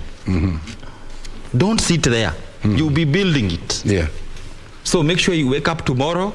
If you're going to work, go to work. Go to work. If you're in the village, your kettles need to eat, go and look for napier grass or grass to feed your kettle. Chebukati Wilakti is doing his work. Kindly do yours. That is one. Yes. And finally? 2, get to social gatherings. You know, don't stay alone. You know, stay with people. Be active. Be active, because when you're active, your brain releases feel-good hormones. What about those results that are being tabulated online? Should they take them religiously, or should they ignore them and wait for Chebukatis? That's a good place to leave it. I want to thank you so much. Give me my last word. 10 seconds, because I'd already given you. I work in a consortium of young people and institutions that have invested the time and resources towards peaceful elections. We are saying that in these elections, tusibleed ndio walid. Tusibleed? Ndio walid. Let me tell you. Uchaguzi ni uchaguzi bila noma. Because that's tweetable. Leave it there. I thank you so much. Kidi Mwanga, lawyer, analyst, Gregory Mwaura Ngugi, counseling psychologist. Thank you, gentlemen and a lady. Thank you very much. Insights. Thank you very much. I think, wow. Thank you very much. And I want to thank the Kenya Decides team. There are a lot of people, of course, in the back end as well. Thank you for watching. The voice of the voter will be heard once the IEBC chair finishes his tallying and announces the next president-elect of this beautiful country, the Republic of Kenya. My name is Tom Boyer. Good night this morning.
Kenya Decides continues, and greetings to you. My name is Daniel Wahome and welcome to our continued coverage on KBC Channel 1. What a day it has been at the Bomas of Kenya and also at the Nairobi County Tallying Center at Kasarani. And what's the story? Nairobi County still waiting for about 4 constituencies to deliver their material, and this is for 3 seats. We're talking about the gubernatorial, senatorial, and for the woman county representative in the, member of the National Assembly. At the National Tallying Center, then at the Bomas of Kenya, there has been a change of plan. And the Independent Electoral and Boundaries Commission has realized that what they were speaking about yesterday, a tedious process, has had to change, with over 200 returning officers from the various constituencies in the country, all queuing at some for even 2 days, waiting for their chance to have their material verified so that there can be a national tally for the presidential vote. They've decided to change the process and expedite it. We shall be taking a look at that. So that's part of what we're doing, and we've got Regina Manyara. She's at the Bomas of Kenya. She will be giving us periodic updates on the activities that are taking place there as the IEBC announces the tallying of the presidential vote after change of process. And also at Kasarani, we have got the team of Trevor Ngendo and also we've got Jackie Mashere, who are going to be keeping tabs on what's happening in the capital. Remember, 3 seats in the capital yet to be announced, and this is because there are still 4 constituencies, as I mentioned. And we'll be having conversations around this and what the implication of some of these processes are in the long term. And in studio with me, we've got veteran Topi Liambila, who's seated at the far left. Topi, welcome. And, Topi was also covering the elections, and so he's going to give us some of his experiences of what he saw in Kajiado West. Well, quite an interesting story. He was reporting, I think, 2 nights ago. He was with us here. And on Topi's right, we've got an election observer. He's leading a team of local election observers, and he's also a person who's a security expert. And he's under PEMAC International. Pius Masai, thank you for joining us again. Thank you, sir. Right. And after 1 day's rest, we've got Davis Tayo. He's managing partner at Africa Social Financing Center. You know everything about the governance, the cost, and what it means. Thank you very much for joining us, Pleasure. Davis. Well, and before we continue with this, there is one announcement that was made by the Independent Electoral and Boundaries Commission today, and this was a briefing that has changed the way we are going to see the national tallying process happening. And they reviewed the presidential results verification process, and this is at the Bomas of Kenya National Tallying Center, to facilitate faster processing of the presidential results. So IEBC Chairman Wafula Chebukati ordered over 120 returning officers who on the queue to hand over their original results to him, then reports to the Information and Communication Technology Desk for verification of the transmitted results, Forms 34A and the original Form 34A. So there's the original and what was transmitted. Ben Chumba gave us this report, and let's listen to it before we get into a fast discussion.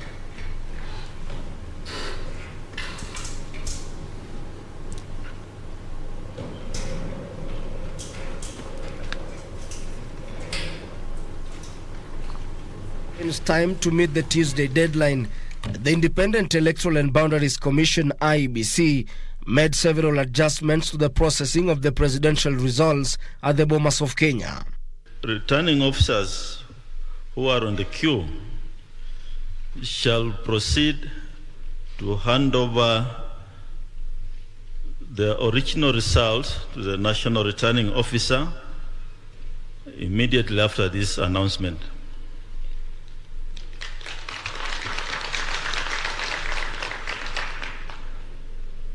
Thereafter, they report to the ICT desk for verification of the transmitted results from 34As against the original from 34As.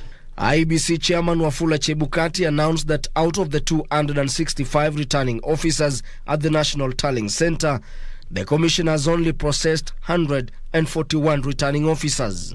And thereafter, the presidential agents will be given copies of the results from 34As and from 34Bs for their own use. And in the event that you require the original documents to be available on the desks for verification. So we are simply reversing the flow of the process which is ongoing. The commission, which admitted that the process was taking too long, believes the changes will fasten the process.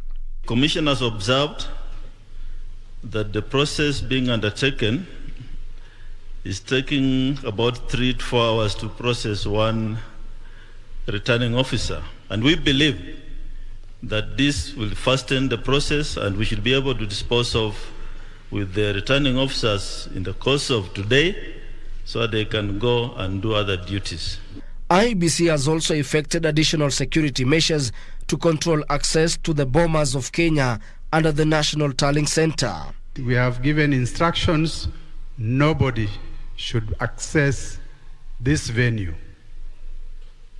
And so from now on, if you are on the dais, on the terrace, and you are not a chief agent, a deputy chief agent, or the assistant to the chief agents by way of legal advice, and if you are not a clerk working on the floor of this tally center, can you please find your way out of the tally center? And that is the instructions we have given to the police. Ben Chumba, Kenya Decides. Well, that is the story today, and that was an announcement that was made by the IEBC regarding how the process is going to flow. And we're going to be having a conversation around that because, you know, Topi Liambila was out in the field, so the things he has seen, and also Pius has been observing all of this. But before we get into that conversation, is that now Kiambu County has a new governor-elect. Kimani Wamatangi, who has been elected on a UDA ticket, is a governor-elect, and that means he is going to be the 4th governor of Kiambu County. Well, we know that the first governor was William Kabogo, the second governor Ferdinand Waititu, who was impeached, and Dr. James Nyora as the 3rd governor. And so the governor-elect now is Kimani Wamatangi. He's been issued with a certificate that has been confirmed. That's the latest that we have received from our newsroom. So straight to a conversation, and I'm going to start with Topi Liambila. And Topi, you know, you are out there in Kajiado County, and you were reporting at that point, I think it was 2 or 3 nights, 2 nights ago. You know, when you do this shift at times, the count change. You give us your reporter's experience as we come into this. Yeah, it is very interesting, but you know, like, I'm wondering why people are actually thinking that the process is slow at the Bomas of Kenya. It's not, because it was worse actually in the counties. And you know, after some time, because like the tallying center of Kajiado West was actually the Don Bosco school and church, the Christian church, the Catholic Church, St. Mary, just in Kasarani. And what happened that, you know, within the tallying center, and this is the first time we are saying it, because there has been a limitation now that every polling station can only accommodate 700 voters. So that meant that, you know, the tallying station, so that's why there was this question of saying, this is a polling station, or they said, no, there are polling stations, but the Don Bosco one is the tallying station. So we had like 2 units, 2 separate units. There was an area which was enclosed, which had booths. 11 booths, actually, to be exact. 11 of those booths were actually the 11 polling stations within just that one compound. And then the tallying station, the tallying station, the tallying center is behind. So like these people, the 11 polling stations had to finish. And then after verification, they now send it to the tallying center. So the tallying center people didn't do anything. And you won't believe it, that it took 2 days for the polling stations within that compound to deliver the ballot boxes to the tallying center to be verified. You know, like on the 3rd day, there was actually a queue. You would wonder, you would think maybe it's something like, you know, there are people waiting at the airport to board a plane or something. Boxes, and I think we had some pictures, you know, of boxes, just know people. And people, I asked one fellow, he said he had come in at 9:30 in the morning. This was 11 p.m. He was still he was about 10 people back. and all with their boxes. So basically, I think it's something that was made right from the IEBC headquarters. And when we talked to the returning officers, they said we have got to be very meticulous about this. We are not taking any chances. Right from the polling station, like when the count was done, when they closed the doors at about 5:30 on the first day, when we went into now the polling stations, they start with with the senators or with the presidential, and the returning officer has got to take that form around and say, this is for Raila, this is for Ruto, separately, one by one. The agents are sitting there, and the media also sitting there, so we are sitting there. We went like until the next morning, we had not finished the senators and the MCS. So the process has been, I think they're working under instructions. So I would expect, again, as meticulous as they were, now it's going to be the same at the ICC. And interestingly, again, on that very day now, when we went to the tallying center, 2 constituencies, or rather 2 polling stations, had a problem. They said they had put actually the original forms inside the ballot box. So they had no document to present. So now that again was another case, and that case took about like almost 1 hour, because the agents have all to be called, and then the returning officer has got to say, okay, is everybody aware? Have you checked the boxes all sealed? Yes. Now we are going to open it.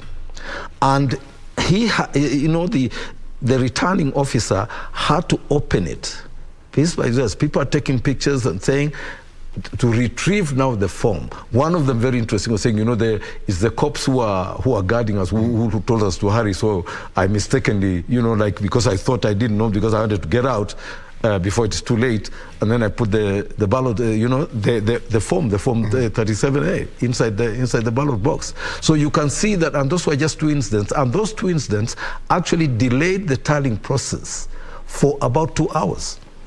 Just the 2 boxes were just because the returning officer had to be very, very open about it, and she wanted everybody to know that yes, we are opening, because contrary to regulation, once that ballot box is sealed, it cannot be reopened again.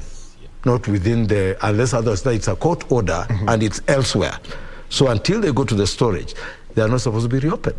But now, because these guys had put in the original forms, which are supposed to be accompanying those boxes to the tallying center, they had to be reopened. So I can imagine that just around there, and remember Kajiado West also had 175 polling stations. Wow. So it took us 3 days for them to clear.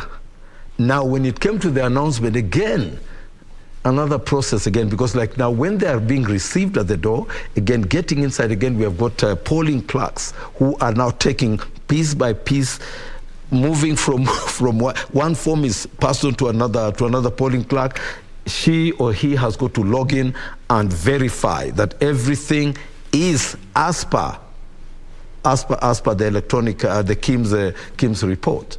So that process, the process is going. So now I would expect that, because like the presidential ballots were just sent directly to Bomas. Yes.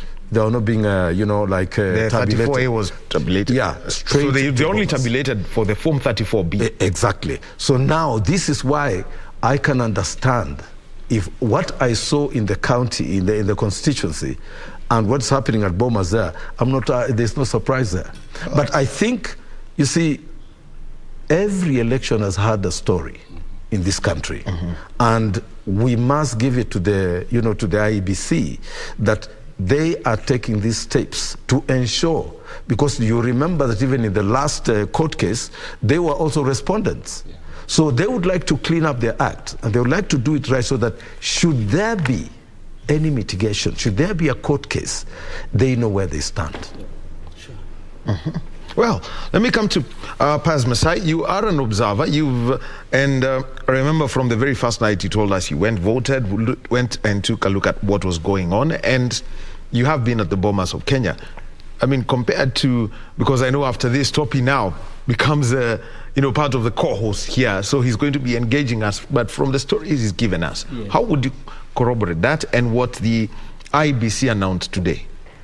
Yeah, actually, as we are aware that we voted, we need to be calm. We expect results. There will be only one president. Nothing will change. As he has explained down from the polling stations, when the mathematics was done there was an image taken. What will change on the way? Nothing. So actually, what I'm saying here is that IEBC is working as per the plan, but the work it has is a lot of work, and they require a space to do that. Any interference with its work, it will reduce performance. And that's why it's important that anyone going to Bomas of Kenya, actually, when you go into Bomas of Kenya, the security arrangements have been made very well by the Inspector General, and the police have been using diplomacy as per even that time of incidents. And now, when we start doing other things, we are calling for force. Because actually, it is important that anyone coming there, accredited by IEBC to enter the tallying center, should sit as per partitioned places. Like us observers, we know where to sit. Media, they have where to sit. Even other people know how to sit. But if there's nothing down on the floor there, IEBC has systems. It's important that anything should be channelized to IEBC, but not the agent calling the party members or anybody of the political alignment, because it will cause problem, and that one can spoil this country. Because observers are there, everybody's watching, the security is there. So actually, what the IEBC has done, they have demonstrated maturity and good leadership management by objective. So let us not interfere with their system. We may say that IEBC are delaying in what and what, but we need to give them a space. So what I'm appealing is to politicians, what they should be doing now, should be talking to their people who voted for them. Tell them that you voted for us, you gave us the vote, we have won the seats of other positions. Now we're looking forward to see what will come of the presidency. Because what is coming there in Bomas of Kenya is only tallying, and not the tallying verification process. Actually, what I appealed when I was on TV, I said it's important that the IEBC can now demonstrate to the public the verification process. Because the way Topi has just explained, verification process is not something simple. It's mathematics. And let me ask you a simple question, listener. If you need to eat ugali, and then you want ugali to be brought on table, the ugali is not cooked well, what will be the result? It cannot stick on the wall. No, it will stick on the wall. Yes. It stick on the wall. So, it will stick on the wall. Yeah. So actually, the process is like we need to have the full food cooked well, and will be no questions. Well, where maybe some of us come from, women were beaten because of cooking food which is not well cooked. You understand? Now, Chepkati is like that.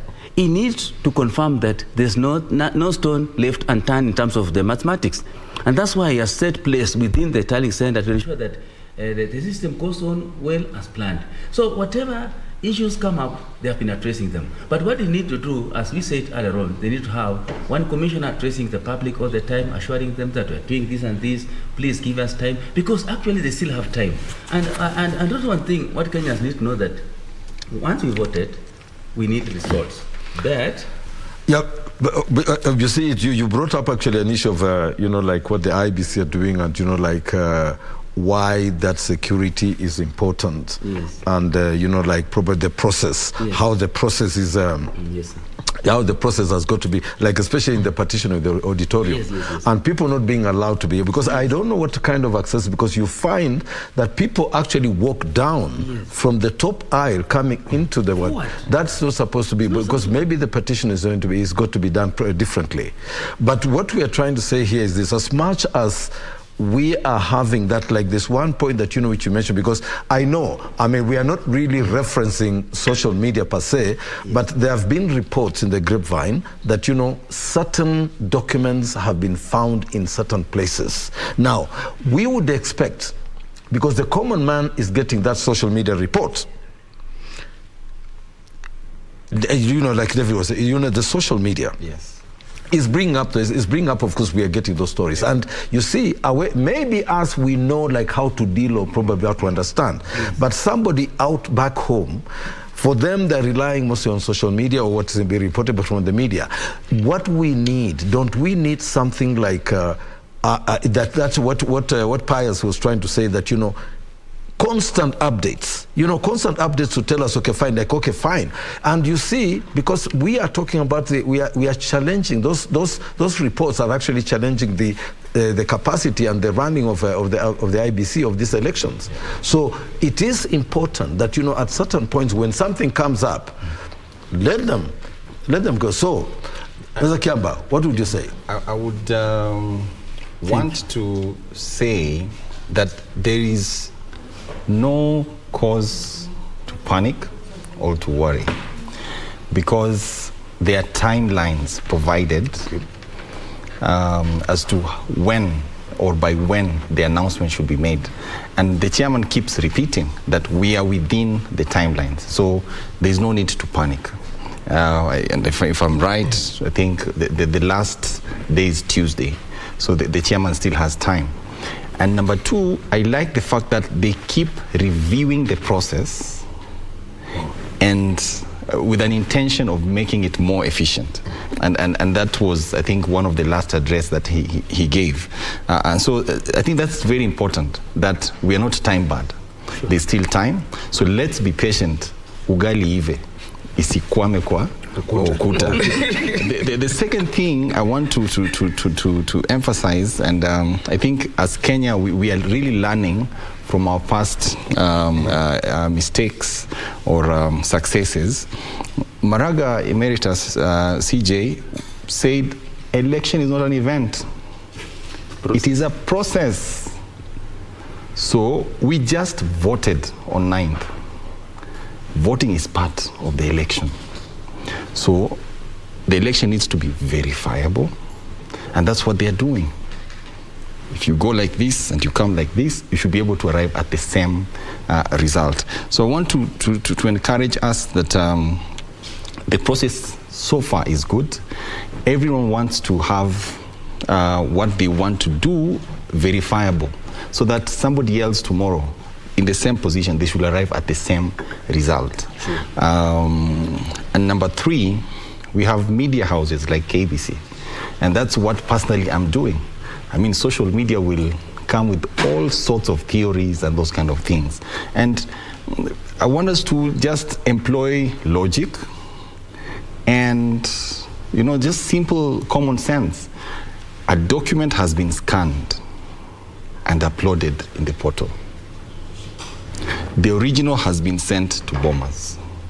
The process is, once you reach Bomas, the original document needs to be compared with what has been scanned, and that's the verification we're talking about.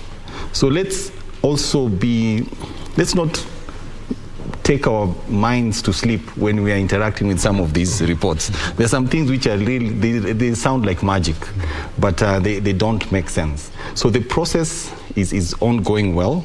And in theory, when you want really to take charge of a situation, you need a standard. So the standard needs to be applied so that when there's a variance, you can easily pinpoint where the problem arose. And I like the fact that now there's this issue of personal culpability. The returning officer, the person who is handled the document at what point in time, they have to explain. If there's any infraction, any error, you personally you have to explain. And that's what the chairman is trying to achieve, that he wants to stand before Kenyans and make a declaration on the basis of a process he has managed, a process he's sure about, a process which has given a result which can be verified. Yeah. He's managing by objectives. Yes. We don't want to manage by crisis. Yeah. Anybody entering the tallying center that has not been in the objective is crisis. Yes. So let us allow objectives to take responsibility. Yeah. All right. And I want to come in, David, about what you said. And when yesterday, I think it was a briefing here, yesterday or the day before, where he said that whatever was happening there is that he said he wants some little bit of peace from the agents. Yes. Because it was turning out to be the equivalent of a forensic audit. But by today's admission, it's about 3 hours for every returning officer. Yeah. So, and I've just done a random count. You know, you can see on your pictures at the tallying zone at the Bomas of Kenya. I've just done a random count. There are about 10 tables there. So that means if a day has 24 hours, 8 times 3 is 24. Yeah. So in a day, they can only do 80, which means we need, what, 4 days? If the simple math by Chairman Chebukati's admission, he would need 4 days. How do you see this? You know, the process being the process review happening such that today is Sunday and tomorrow is Monday. At least the whole process can be dispensed with. I think with the change in process, he has actually said it will really shorten the whole turnaround time, and that's what I want to insist, that they are managing by objective. Just to quote my senior here, they are reviewing at every point in time. We've finished this. How has it been? We've done 40. How can we learn from what we've just done to quicken the process?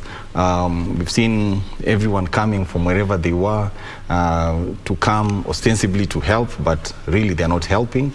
So we have to give it to the IEBC that they're really trying to make sure that everything goes on as planned. And the good thing is, as they do this, they are not obscuring the process. The transparency is still being maintained. He was very clear. He said, the media, you have your corner, broadcast, cover the way you want. Observers, please stay put. Candidates, you selected your own agents. Let them work. We didn't select them. You selected them and sent them here. So please let them do their work. So efficiency is about, continuous reviewing to ensure that quality is enhanced as we move towards the objective. And we still have time. We still have time. No need to panic. People are working 24 hours. We've seen, our brothers and sisters burning the midnight oil, really working hard. We have to give them a conducive environment to deliver the result that we want to hear. Which is great, because you mentioned a question of reviewing, which, as you say, is great. Yeah. But by reviewing, we are being made to understand that they are either shortening the process or eliminating certain checkpoints. Yes. And that I don't think could go well to the whole process, could it? They have not eliminated any verification stage, because and maybe we'll replay it, he said, bring the originals, then they will be taken to the IT desk or department for comparison of the originals and the scanned images which are in the portal. And that's all we want to hear, that whatever was uploaded is what has been brought physically. And that is really the verification we're talking about. A day or two ago, there is one agent who described the process, that first they want to get the file, count the number of 34As which are in the file. Yes. Take a magnifying glass to check the security features to ensure that it is the original. Yeah, the original. Go to the UV light. Whoa. So I think that is what was taking 3 hours. Okay. But being logical, if you take the original and you see the result is the same as the one that has been uploaded, you really don't need to dig deeper. What are you looking for? Because if the result was 4, what has been uploaded is 4, the serial number is the same, proceed to the next one. And the signatures, yes, the signatures are the same. Because the scanned copy is just like the original copy. Yeah. And you can see that these signatures actually compare with these signatures. That should be, but the UV, everything that, well, it's great, but that's if you're dealing with a small number. Or if there's a discrepancy and you want to ascertain where did this form come from, is it the original? Then so it's almost like you're investigating. But verification is about, you must trust the process. I think you must come from that point that IEBC is an institution. They have been funded. I didn't hear a lot of complaints regarding their funding and all that. They were selected in a very open way, and so far they've really applied themselves. You can see they're really working towards a verifiable process. So we must give it to them that they're really trying to do what needs to be done. And so we must come from that point of trust that they are doing what needs to be done. And if there is any error, that's when now we should go to the next step, which is almost investigative, almost auditing. No, like forensic. Yeah, the forensic, yes. Just to mention, when you take a look at our ballot papers, they have more security features than the currency in your pocket. Wow. They have about 9 or 10 security features. Yeah. And I still remember Central Bank Governor, Dr. Njoroge, in Narok County, when he was introducing the new currency, he indicated the features. I think there were about 5 on the new notes. We're talking about double the number on the ballot papers. Yeah. So if you decide to go that route, it will be basically, that's why I refer to it as a forensic audit. And Pius, let me just come to you, because this was basically said, look, the instructions given were that if you're not an agent or are part of the team of agents or the legal support team to the agents, an observer, a media person, or a diplomat, you need to leave that place. But the people simply say, the people inside there who are not supposed to have been part of that, where is this? Getting to listen to the commissioners, because it's something as part of the process. Because it turned out that they always seem to have an interjection. If they see you're using a blue pen instead of a black one, hey, what are you doing, nyeusi? Actually, it's important that we trust IEBC and the process which is happening on the floor, because there are people who are trained and have been given responsibility. If anyone trying to interfere with the process, then it will give different results. What's important that, in fact, the chairman of IEBC is lenient in that he allows even politicians to come in. They are not observers. They have agents. They need just to wait for the results. That's why I said sometime in this country, people are after monitoring election other than observing election. Why should you monitor election? Because there's no trust. Well, why should you deploy an agent and they're observers? What you can say, let us just observe. Because once you observe, you're just watching, listening. And then if something tries to interfere, we shall see. Yes. But now you see, if you try to monitor, there's not even trust their own agencies. If you are coming to follow what the agency is doing on the ground, it seems there's no trust. Yeah. So what I am appealing, let our politicians of all political divide trust their agents. And you know more about sports. When there's a referee, you cannot interfere with the setting. Now the setting has been done from the gate. The party has set the incident management scenario with the facilities. He has set his facilities. And he said facility 1 will be this, facility 2 will be this, and actually it's defined. So anyone going beyond any other facility without proper reasons allowed, that's beyond and should be taken away from the tallying center. So, Pius, what you're trying to say is that, is it because, for some of the pictures which have been coming out of coming out of the IBC, of the auditorium, we see actually politicians, so rather not the agents, getting involved. And what you're trying to say is that, they should not be there. No, it's not the responsibility. This is not they'll be called. Chapkari will say, come now. There's time of releasing for the result. They'll come. They'll be there. But this is like you have shared a match. You say team B will sit the other side, team C the other side, the referee, spare referee will be the other side. Look at that. Spares, look at that. They must respect discipline of the facility. The facility is for the chair and the commission. Actually, if me as an observer, if I do anything contrary, I'll be taken away. You understand? Even the security themselves, if they do anything contrary, the man of the show is the chair and the commission with these people. So actually, the politician being there right now is not their time. This is a time for their agents representing them to deal with the issues. And if there are any issues that require to be addressed, there are systems in place. That's what you call management by objectives. And surely the chair will address that. But doing anything to make the chair look as if he's not managing the situation, it's wrong. That's clear. Yeah, and also, I would expect that, for instance, when there's a scuffle, yes, I would expect that, immediately after that scuffle, that, somebody from the IEBC comes up and actually, puts the record straight. Yes. Oh, there was something, but it's been taken care of, and please, and also issue a directive. Yes. That following that incident, we do not want A, B, C, D moving to X, Y, Z. Don't be. Can I tell you something? Why people called me no-nonsense person when I was managing disasters? You remember? Like when I was in Uruma, the building collapse is too long. And then people ask me, how long will you be in this building managing this disaster? And then I give them percentages. Yes. It's what Chepkati is doing.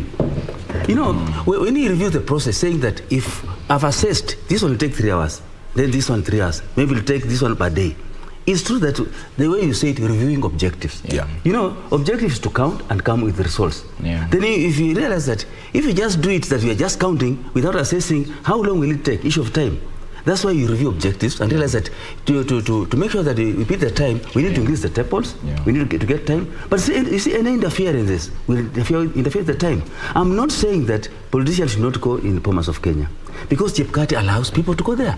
And it's good, they are Kenyan people. But what is there that when you go there now, don't become a referee, don't become a player, an agent. It's wrong.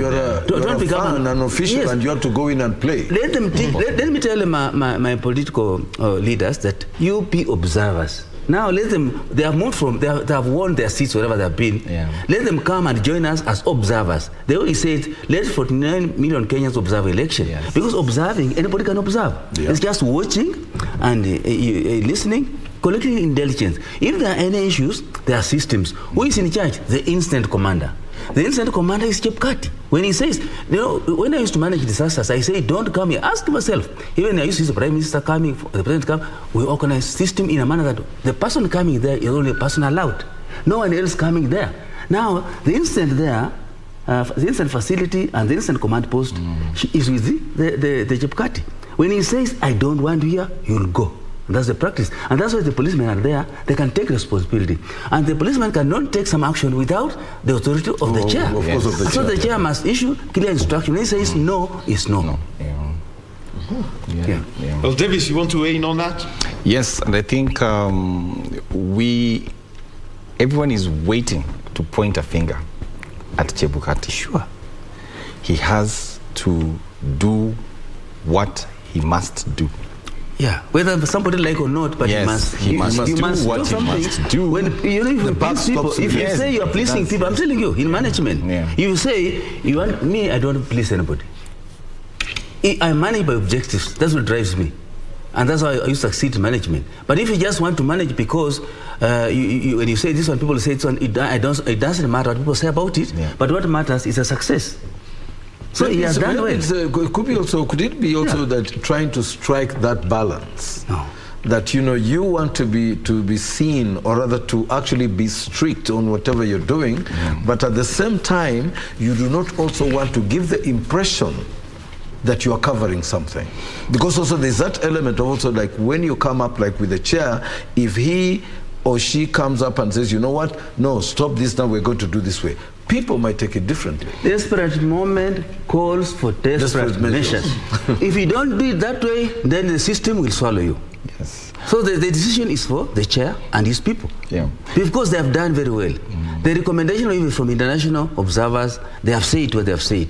But if things go the way they are like this, so it's time to put those people down. They are trying to distract the system of the IPC. And if the chair can't take it seriously, then things may be done differently and affecting the voter.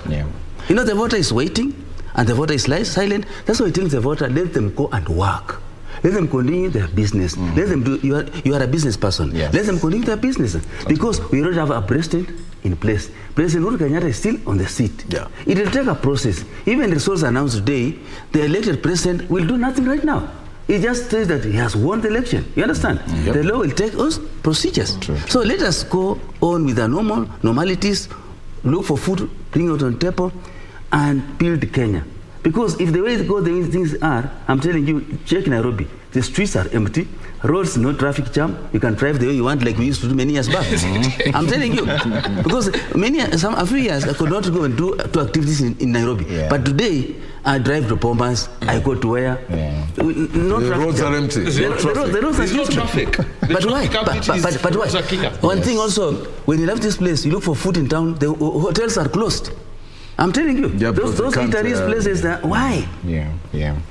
Because everybody's at home watching. No. Watching what? Watching the news to. Let me tell you, you voted. What are you watching for? Will that watching bring food on table? You can watch nowadays. You can watch through your phone.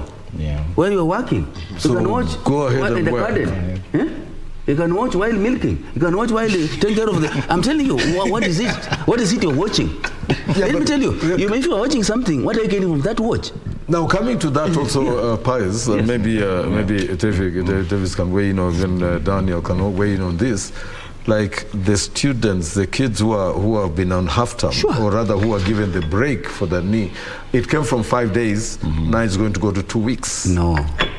Like, I don't know, because like I thought initially it's because some of them, their schools were being used as polling centers. Actually, it's because the schools were closed because the IEBC needed to have them as polling stations, or basically the polling centers, but they also needed them in a manner that was secure for them. So they needed about 3-4 days to make sure everything is okay. And from your description of what happened in Kajiado West, we saw that the extra 3 days were mandatory now. Now they're going to extend those things. And again, when we saw that notice, I think in the course of the morning, the further extension, my mind went to Mombasa and Kakamega, and asked now what will happen to the schools in Mombasa and Kakamega, because we still need them on 23rd, maybe on 24th, given that it will take some time to tally to prepare and those kind of things. But I just want to reinforce the fact that there's no crisis. We are within the constitutional timelines. Chebukati and the Commission have done a fantastic job. I think they have taken the transparency to another level. They have overwhelmed us with information. They've said, if you have capacity in your house to tally, go download the forms. I mean, that's transparent. We have a process prescribed in law, and that's what we are doing. You're eager to know. Download the forms, tally, you will know the result. But don't announce. Don't announce. Don't announce. So I think we just need to ask our leaders, and I want to call them leaders and congratulate them for being elected. Be responsible. So does that statement imply that Kenyans are an impatient lot? No, not Kenyans. No, they're not impatient. We are creating this. We are creating up to yesterday. They don't know the process. They need to understand the process. If you tell me Kenyans are impatient, I'm a Kenyan, and I know that process. You cannot understand a process. You have not explained the process, and that's why we are here. For Kenyans to know that the process is long. And the process is for good reason. Yes, for good reason. And uncooked and well-cooked ugali, it cannot be eaten. And it will bring stomach problem. And up to yesterday, it was very calm in Bomas. So we need to ask ourselves, what changed? What changed? Who came? Who caused it? But the patience is running out. Who came? Who came in? Can I tell you? And that's why now the DCI, investigation is very. Chebukati is very lenient because he's playing diplomacy. But now from this time onwards, you should now move away from diplomacy, add something more than diplomacy. You can bring diplomacy, and people misuse the diplomacy. So let us not misuse diplomacy, but let us respect institution. Because those are political leaders. They have been voted in. They are good leaders. We know they are very good leaders. I know they want results, and they know the results, but they want it to be announced. But you see, if it's announced and it has not been verified, we'll know that that's the reality. So what's important is let us allow verification, and once verification is over, let us get the results. We'll accept it. Because announcing any results, because we are told to announce, will not be accepted by the other party or the other people. Because that's why the agendas of all representation, they are there, watching. And also, let me just throw in an example in business. Yes. When a company has finished the financial year, you have management accounts and you have the audited accounts. The audit takes time because that becomes a permanent record of the performance of that financial year. But the management accounts are available on the 1st of January. If you ask how the company performed last year, on the 1st of January, you have it. And that's what I think IEBC has done. If you want the provisional result, if for whatever reason you are an observer from Congo or from wherever, and you want to finish your observing mission and go, download the forms, calculate and say, we've observed, we are satisfied, this is the provisional result, this is a report, it's provisional, and you go. But for the audited result, the verifiable result, what will become the permanent record on the basis of which the winner will be declared has to be arrived at within the using law. The process prescribed by the law. And that is what is happening now. Yeah. And I want to talk about this because just taking a look at this election, unlike the previous elections are in 2013, in 2017, when we had at least 5 candidates, we've got 4. Yeah. So the whole process is, and this is where Pius, I mean, you've observed what's happening. Yes. Say about the 10 or so tables that we've seen on the floor. So that means maximum 40 agents, and they're not in a group. Yeah, you've got 4 here, 4 here, 4 actually, here, those tables they started a few tables. I think there are 4. Then they were increased. You see, like that. But you see, that's why the commission is trying to review and realize that when we go like this, we'll not make it within the timelines, and that's why the tables even were increased. Maybe what you should be looking for in future, they need to improve in that they have more accounting areas, tallying areas, so that it will be easier for them to reduce the timelines. In that it will take shorter time than longer time, because mathematics and figures that you didn't have it, you are waiting for the original form to verify with what you already have. Then require a fiscal check so that there's not any changes in between. It's a challenge. But that, Pius, I agree, and I mean, we both, I think, on the same page. My question is this: normally when you are going to carry out an exercise like that, you do what is called a dry run, and in that dry run is what determines just how long that process is going to take. So there is, because if they did the dry run, it means that they went through those UVAs, whatever, the raise, the lesser abuse. And they should have known that, this will take so much time. So if you know that it will take so much time, you find how many forms are you going to review in a day? And how many, they know exactly how many forms will be coming in. So they should have actually looked at that and said, you know what? This is what, and even they would have even given a projected figure and say, you know what? We shall be done by Sunday. Actually, the point he has raised is a very important point, because what we did when we were in IEBC chair, they tested how forms are sent from various constituencies coming to simulation. Simulation. They tested, but we did not see the testing of the tallying. With those like numbers that we've just explained. And so now in future it informs us that they need to do that, so they know exactly what time they may take if it's with high speed, slow speed, and then they project, then how many days, so that if the days are not enough, the law can be enacted to ensure that they go with because Kenya is big, and also the electorate are many, increasing the population. So what's important, they need to do that, and then they come with the right timeline, then they can request, so the law can be reviewed to accommodate it. Actually, the review of the law, I've taken a look at the simulation, but there is this person called the agent. You can't simulate an agent, Davis. Because if I'm Topi is agent, and I see Topi is, I look at a form and I can't read if this is an S or a 5. I will do something. Think, no, you have a point actually there, Daniel, because like even in Kajiado West, there was also an agent who raised a point that, they had seen on the original form that the winners, on the form, there was a 99 something. And then they say, but now your form is showing there is a 199. So, and interestingly, I'm not going to mention which one is specifically what it was, but I'm very sure there will be a court case following. But you see, what I almost wanted to ask this agent, I said, but when you saw that, why did you not take a photo? Because they're allowed. Back? Yes, back in the need. Because back I said, at the station. But because he's saying, I can see there, what I saw there was different. I told her, they may take it to court, but that won't hold any water because you are talking about, you see, the judge, like what we say, the judge is looking at the material presented. Evidence. Yeah. He doesn't want to know whether you saw when it was green and then now it's yellow. Can you present? And I said, we have smartphones. Why did that agent not take that picture and then say, you see what? This is the picture of the form when it was at the polling station. And now you are at the tallying center, they're different.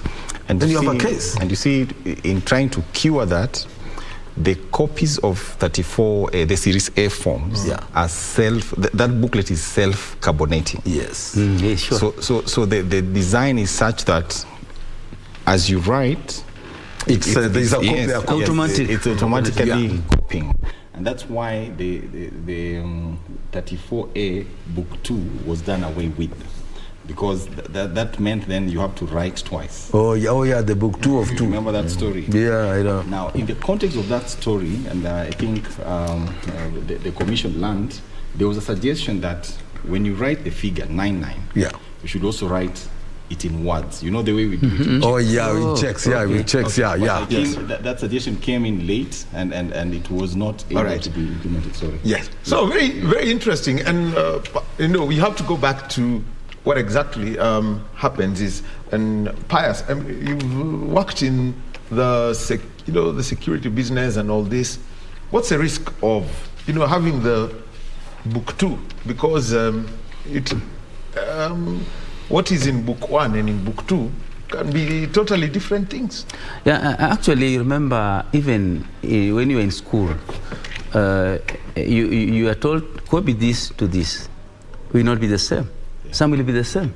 So there will be some discrepancies somewhere. So that's why when there's self-carbonating, it gives you the duplication. Yeah. And that's the best. So we don't need another book. We don't need another book because it will give different results. Possible. Yeah. And if anyone also someone is malicious, then it can give different results because it'll put figures just to fit what the person wants, but not what's the reality. Yeah. So it's dangerous. So are we looking at, the system now, the gadgetry that is being used during these 2022 elections? I mean, I just want to occupy, and I'm very sure there are people asking, are they the same gadgetries that we used in 2017? There has been some improvement. Yes. Based on the learnings and even technology-wise, to make it foolproof. And during the preparation, there are many more suggestions that were made. And if you notice, right now, what is being transmitted is the image. Previously, what was transmitted was the alphanumeric. Oh, right. People were keying in the result. And that's where now people were pressing twice, whatever, and then doubling the figure. Yes, whatever it was. Pressing twice in the process, doubling the figure. Yes. Oh my word. So now we need to find a way of combining these two ways, and I think that's where now the efficiency for the future will come. Yes. Can you imagine a scenario where the image is uploaded and the result is also input? Yes. So that when you go to that portal, you actually see 34A and the result. That means we would have had the provisional result by around 9 or 10, or by the time we had reached the 99.95% in terms of the uploading. That was sometime last night. It was last night, but they had only 25 minutes to go. So business-wise, we would have said we have the management accounts. We know how much was lost, how much was lost. Yes. So we just need the auditor to verify the books, then we declare the dividend, as it were. So I think that's something which we should learn as a country and find a way of just implementing it, so that the Bomas scenario, we can do better. We can do better. Yes, we can do better. Something can be done. Yeah. Well, the conversations will continue about the process, and as you can see on your pictures, we've got that Bomas. The activity is going on there, and remember, Chairman Chebukati announced that the process that's going to be used is reversed. What he said is they are not it's not basically, it's entering the house not through the living, it's normally you are getting in the living room and out the kitchen. This time around is in the through kitchen, the kitchen, then out, go to the out the living room. Go to the living room with your food. Yes. Go to the living room with the food. Not go to the living room, then go get the food. Go get the food. And pick the food in the kitchen and go to the living room. Get to the living room. That's what the process has turned out to be, and we are in conversation. My co-host is Topi Liambila, and also we've got Pius Masai. He is an election observer. He's seen everything from the polling station through the processes to what is happening at Bomas. And we've got David Ayo. He is in the financial services and also looking at the governance and the cost of it. When you take a look at the entire process that is there. But remember, every conversation around this election has mainly been about the numbers and the results, and the latest news that we've got is that Senator Kimani Wamatangi has been issued the certificate to indicate that he is the governor-elect of Kiambu County.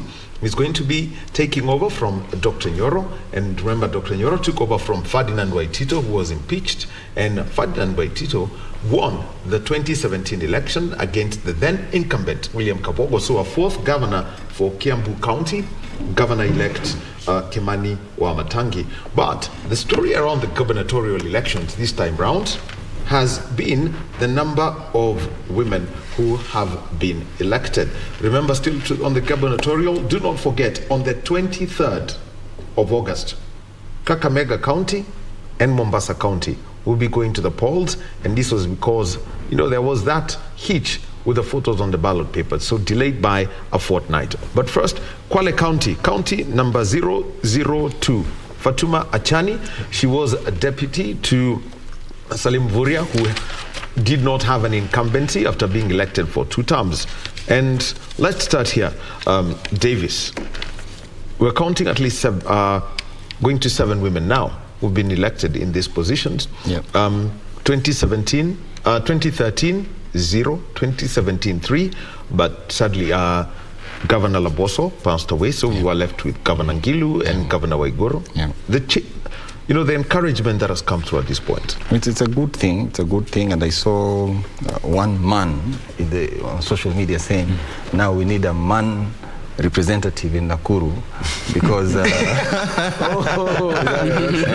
Kimeumana. So I think that one we need to keep it somewhere. But it's a very good thing that the space is opening up.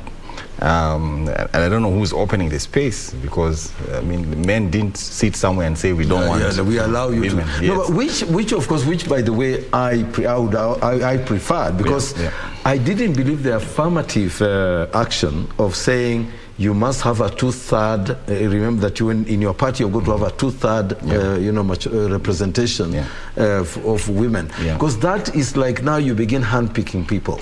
But what we are seeing now, these are ladies who have just come up and say, I'm going for it. I'm going to be governor. I'm going for the Senate seat. I'm going for the women's rep. So that way, it means they're coming of age. Very true. And it's much better, because then you know that these people are campaigning to be. They are not waiting to be. And I like it that also most of those women who are actually appointed as nominee or nominated have actually are now going into elective posts. Very true. So which means also the nominations are also good. Yes. That was a good nomination because that you gave her the platform to seek now an elective post. Yeah, very true. Which is great. And also, you can see it's almost becoming a requirement that if you have a substantive office, the deputy should be from the other gender. It's almost becoming a law, an unwritten law. So I want to give it to the society that the expectation is that representation should be seen in every sector. We must thank the president. I mean, in the military, we've seen very senior positions going to women, in the cabinet, the defense docket, the finance, the foreign services docket. Very sensitive dockets have been held by women, and the status of the country in the international world has grown. So it's really, I think, wanaume sasa ni sisi tuanze kujipanga. No, I think it's great because if I just quickly weigh in on that, because for instance, like what I'm saying is that what I said is when you see somebody who has qualified for that position, I have no problem. Yes. But where you're going to pick a lady because you want a representation, that's where we went wrong. And if you remember, like about, I think, almost like 20 years ago, that push was there to have CEOs, all their deputies being women. And we had quite a number of also very negative cases where people who are, so you see, and then what I believe, okay, fine, this is politics, so of course, but there are sometimes, like, when you get into the business sector, into the security sector, those are not places where you play politics. No. Merit. It's merit. As long as it's merit, I have no problem. And when we use politics, because I've got to bring in somebody, and then, or I've got to appoint my deputy, and because I'm the boss, I pick my sister-in-law. You can't actually do that, because the people, I mean, if I go and pick my sister-in-law to be, my running mate, trust you me, my numbers will be they will be down there. Actually, past. Wayne, you wanted to weigh something? Yeah. What I wanted just to acknowledge what my two brothers have said is that basically looking at the numbers of women being elected is very impressive, and it shows maturity in democracy in the country. And if it were like maybe there was something that could be fishing, IEBC were not doing good work, then those women could not have succeeded. Like they have just, men could have done anything possible to ensure that those women don't sail through. But you see what has happened in democracy. Women have been elected in large numbers, and I believe maybe 2027 we'll have more women. And also you see, those even men who did not succeed conceded. Most of them have conceded. Because they have seen there's no loophole in this election. And that's why we are saying that let us allow the tallying to take place, so that we should not interfere with that process. It's just from down up, ensuring that everything is followed. It's going smooth. Yes. Let me talk about a very interesting case, because, and I'm going to start with Governor-elect Fatuma Achani. She was deputy governor to Governor Mvurya. She was the deputy governor Mvurya. Now, we know if you go around the country looking for the person who goes by the title of deputy governor, is basically looking for a black cat in a dark room with no lights. And it has black walls. Yes, and you're wearing sunglasses. And you're blindfolded. But this is a case of where there was some form of trust. A rare thing between a governor and his deputy. How unusual is that? Now it has become usual. I think we have a working case which we should seek to extrapolate, and we must give it then to the deputy. That means she was selected based on merit. She had it. She won the confidence of the governor. And I think even during the second term, she was really at the forefront. If you follow what was happening in Kwale, she was almost like the one in charge, running the show. And deputies normally, like, they do a lot. Even like in schools, you remember, the deputy headmaster who was discipline master. Are we saying something about ourselves? So it's a good thing. It's a good thing. We must encourage that so that we do away with tokenism for the sake of compliance. Go for merit, select people who can do things and allow them to grow. Even the opposite should be true. If the main person is a lady, they should allow the deputy who is maybe from the other gender to grow and prosper. Pius. Yes. Weigh in on this about that kind of trust, because we've had a lot of deputy governors saying we don't exactly know what we are supposed to do apart from. Which means that's like a token appointment. Actually, not only deputy governors, but you find that most of, even in institutions, deputies lack what to do, but that's a wrong practice. I know I've seen in many organizations, people have deputies, but they don't want to allow these deputies to perform. It's a wrong practice. I remember when I was a deputy director of the National Disaster Management Unit, I used to perform. You used to see me around. I was a deputy. I was a director. I was sometimes a long-term acting director. But I was performing my duty because I knew my responsibility. But also, you realize that you may be there and you will not be allowed to perform. And some of the senior leaders, if they see the deputies performing, they'll shut the door for the deputy. It's a wrong practice. Then that's wrong. This governor has succeeded because she was a deputy. She was given an opportunity to perform. And that's why she has succeeded. But without exposure, then she would have failed. But the former governor realized that she was fit, he groomed her, and he has allowed her to excel. That's a good practice. Which is the commendation that I was thinking that, the commendation should actually go to the governor. Yes, not the governor. Not to the deputy, because it's the governor who allowed that space. And also, even when she was picked, it meant that, she was picked on merit. On merit. On merit. Not like in certain scenarios, And there's also that element also, because I'm trying to be, I'm not... I hope the Embu people can allow me. But where in Embu, where we have the two major tribes, that if one is a governor, the senator must come from the other side, or the deputy must come from the other side. Then that also, but you see, if there is a competent deputy from the other tribe, that's okay. But chances are that you pick somebody from the other tribe just because they are from the other tribe and leave a more competent person but because you do not want people from one tribe to be 1 and 2. What's the risk of this? I remember one of our lecturers used to tell us, politics is the art of the possible, that it's based on numbers and how you try and balance out things. In politics, in politics is why you try to please as many people as possible with the exception of your opponent. You can do that to win the election, and you will win. Then the time for performance comes. Then you have a performance. The performance bit is quite critical. So because I think performance is actually more critical than even the other balancing act. Because I don't really, for instance, I don't really mind if there is a CEO who is a lady and the deputy CEO is a lady as well. As long as they can perform. One thing, and it's happening now in the judiciary. One thing, exactly. One thing which affects us, the African and Kenyan people, is that we lack to do what we call assessment. That person may not be fit for that, but you want to give that person that responsibility, deny that person to where he fits or she fits. That person can be given another post to serve.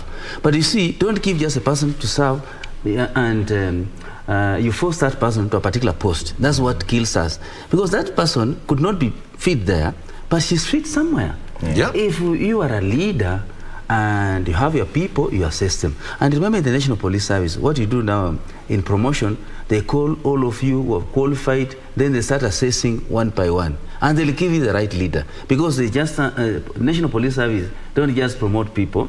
Just because you have been deputizing for the last 100 years. National Police will call people, and people will be told they'll be aboard on this date, prepare. So as you come in, you assess on arrival. Everything that you do, even coming inside, you are being assessed. the way you answer questions, and the way you explain and demonstrate that you understand what you are talking about, not guessing.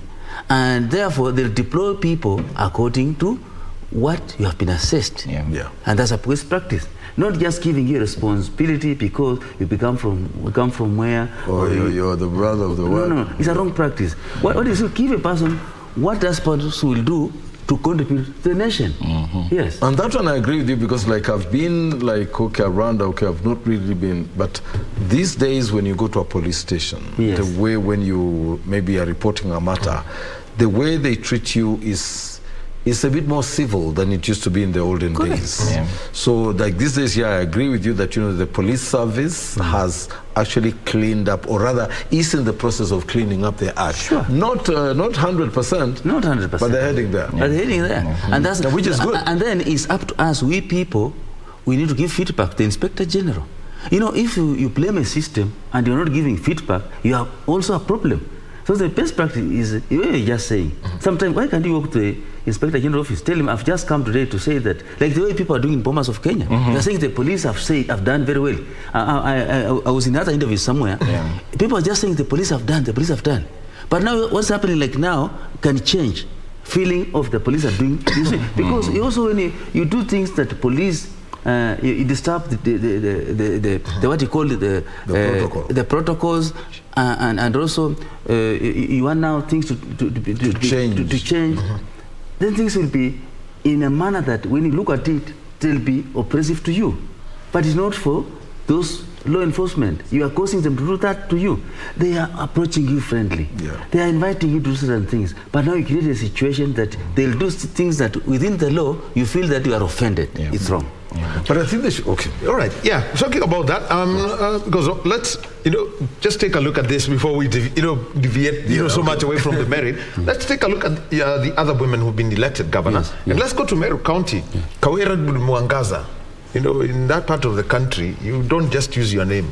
You must. Your name must be associated. You must have something. Or like we were talking about names just before we came in. Just before we came in. But Kawira Mwangaza, she's here, and she's flawed what I would say, a formidable opponent. Actually, two formidable, powerful people. Powerful, I think this one I want to give it to the electorate. Yes. They knew what they wanted. And this lady was an independent. Beautiful. Now, that's what I'm just going to ask what party does she belong to? Because I thought maybe it was that euphoria that normally grips and one the thing, electorate. If you investigate properly, she didn't start yesterday. She started this journey a long time ago. She has been in various places participating in civil activities within the community, so that she has won confidence of the public. Merit. I'm telling you, it's not just that she won because she was independent. She has something she has shared with the communities, and they know that when they give her now, she'll do more. And actually, that's what I've heard, that she has the capacity. So here, like what Mr. Homer says, is Kawira Mwangaza, which means job. Kawira is job. I'm trying to get to American, by the way. but I think Kawira is job. And Mwangaza light. Mwangaza is light, kwa job. But you see the same thing like what he has just said, what Pius has just said about the merit of that Kawira, that it could have started elsewhere. The little girl Toto in Bomet. The mother was saying that, from a long time, when she was still a young girl, she showed, leadership. You said leadership, attributes. So it's not that, she wanted to go for, and the father said, when they went to, they were called that, that we want the leaders, the father saw the daughter, said, what's wrong with this, my daughter? He actually looked down. Where is he looking to? So anyway, the merit aspect. Leadership is genderless. What was she? I don't know, but based on what has happened, I think the security expert has... Sure, I'm telling you, in the same context, are you aware that there is a police constable who has won an MCA seat somewhere? Okay. Just a police constable? And had to quit his job in February. Yes, and also there is also another senior police officer, Mr. Ibarra. I've seen that he has won also an MCA somewhere. You see, things are changing. Those are policemen, police officers. just from being trusted by the community to be leaders. So, but the bottom line here, what you say, what all you gentlemen are saying here is that, you know, the bottom line here is, how do you appeal? What is your image to the electorate? How do you appeal to the electorate? Because this independent, you see, and interestingly, Meru, you know, is like a literally a battleground for the main parties, UDA and Azimio. And in Meru, this is an independent who comes through in between. That is big. And it was an emphatic win. I can't remember the numbers, but it was a real a win. You know, a proper win, not just. Another thing, maybe, if I'm not aware, like where my father told me that I need to stay around in Kakamega, there is an MP who has won a second term. You know Lurambi. Lurambi, you don't go for a second term. Yes. But actually, Titus Kamala, Bishop, has gone for second term. But actually, if you check, he has built schools, he has put buses through the CDF money. So he has won confidence of the people. Sure, you know, just some little things can make a difference. But it's not about just being given seats, but little things. Yeah, so CDF money you just mentioned, and maybe probably if Daniel would like to raise that at some point, that, you know, now it's illegal. It's illegal now. They are not going to, the MPs will not be able to utilize that CDF money. But you know what, MPs, if they come in, they can make this law and change it. You know, these people, you know, they own it. It has been removed, but they still have the powers. There was an amendment in 2015, 2016. And that's where we got this national government CDF. So I think that one is still there. And if we check the case, maybe we'll... Yeah, actually, the thing was, what happened is that a case was put forward with the introduction of the Constitution of Kenya 2010. It became, they looked at the whole structure, and the constituency no longer was the real focal point. It was the county. So the CDF ceased to exist, and so it was quickly formatted to the national government, CDF, and the Supreme Court has said it's unconstitutional. So being in the National Assembly, one of the 290, was going to be a tough call. But it also, you know, we know, politics, it's the art of the possible. They will find a way of actually and the original impact, I think, was felt around 2005, because those were elected in 2002. They went and found that a law was in place and there was a fund for them. And the crux of the issue in that case was that the CDF was getting an allocation after the national government and the devolved units. So the CDF almost appeared like the third arm of government, because we have two levels of government. We have the devolved and the national. So they were getting money allocated directly from the budget. It was 2.something%. 2.5%. So that the CDF Act 2013 is what was found to be unconstitutional. But as that case was going on, there was a change. 2015, the National Government CDF Act was enacted. It was amended in 2016, which is what is active. And if you look at the merits of the case, one of the grounds for the appeal from the defense side, what they were saying, this appeal is moot. It's of no consequence because the error had already been treated. It's already been overlapped. But back to Kawira, I wanted to say that leadership is genderless. It's genderless, actually. Yes, a leader is a leader. So long as you're pursuing the interests of the people, the community, you are a leader. Merit should carry the day. Let's select based on merit. You see, the gender, where you come from, it doesn't matter. Like for me, where I've been working all the time, it doesn't matter where you come from, but what matters, what you can do together. For Kenyans. For Kenyans. But what is, maybe like, you know, because we brought up with this idea of the gender perspective, and it brings me back still to Nakuru. You see, it's one thing electing the governor and the women's rep, but governor, women's rep, senator, it's a bit heavy. And some MPs. Actually, it was the case of Bahati. There was a ward in Bahati where they went 5. Straight 5. 5 ladies. 5 women. Because the only person who was not a woman who was not elected there, I think was at the presidential level, because there is no woman running for the presidency. So that was the only case. So they elected there. The MCA was a woman. The MP is a woman. The senator is a woman. Yeah, of course. And also the governor. But you know what the sign is coming for? It's a sign of now, in nearby future, you'll have maybe a female president. Yeah, which is it's a sign. It's a sign. It's a political maturity. It's a sign of political maturity. Yes. And of course, like right now, I think also it's good because like now we are probably be getting rid of that myth that women are the biggest enemies, that they're enemies of themselves, that they don't, because like, I mean, look at the electorate. The electorate, I mean, the women have got a higher percentage than men. But sure. And if they put their, their arms together and their heads together and say, you know what, we're going to give our woman. But we are going very far, even at home where we're coming from. What you eat, sometimes maybe what you dress. There's somebody somebody who's telling you this color is not right. Sure. So that leadership is there, and we have to accept it's taking center stage now, even in national issues. And I think the beauty also should start from the parents, like you're talking about home. We need, like for instance, the fathers and mothers to encourage their children, their daughters, to tell them, to give them equal standing with their sons. Not when you're going to the football game and say, you know, the guy, hey, stay with your mother. No. Because that's how you actually build. You're ruining people. Allow talents to flow. You know, you may see a female, but she's talented in football. Female talented in music. Allow them to grow. You know, like what's happening, you have just mentioned children. I'm not happy with the youth. Because youth, they have big numbers. But the youth, most of them don't have votes. Those who have votes, they don't go and vote. You understand? So it's not we do, as parents, they need to encourage youth to know that they have a responsibility.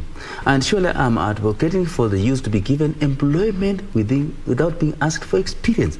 Some of us, we just worked without experience. We are nurtured by other people. So if you tell a youth, bring experience, where do you expect that to come from? It's important that you give them a job with little money, and they can have more responsibilities and apply responsibilities within the job arrangement, and then good money. And if someone comes to office says you want employment for this money, then that person is not the right worker. So we need to know that we need to work. Money will just follow. But the other aspect, when you're talking about the youth and employment, also I think I'd also like on this case to laud the new curriculum, the CBC. Because that is what is allowing for that. And do you realize that even originally, like at independence or before even independence, the form of education was actually bordering on CBC? What we did, even after independence, what we did, we used to do these things that are coming today, like the CBC thing. We used to do those things. Because and that's why you'd find even a standard 4 leaver can speak and write very good English.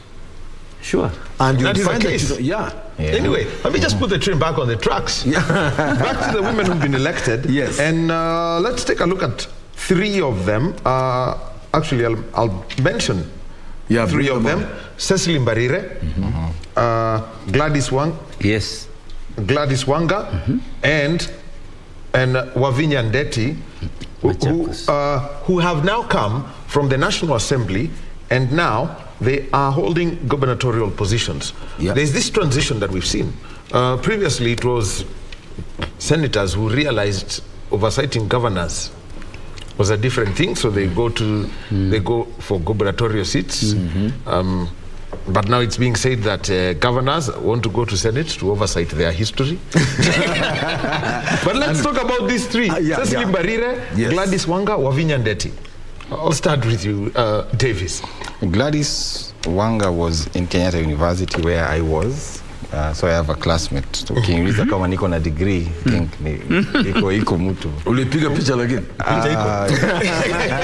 Hiyo tunaweza tengeneza.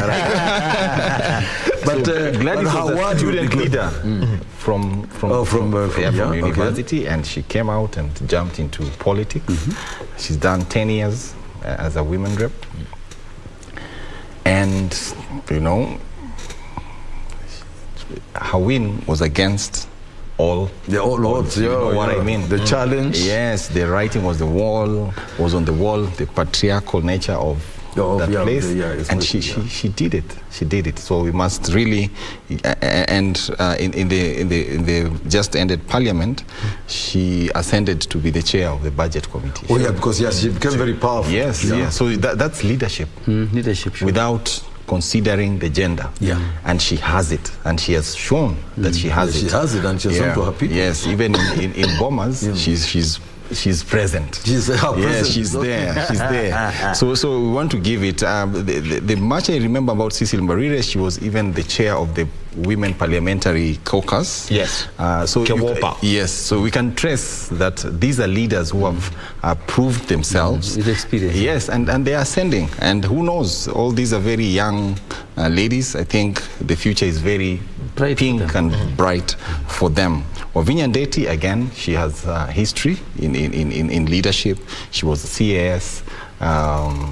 She fought it out with the outgoing governor, Alfred Mutua, and it was a worthy fight. I think it was decided in the courts.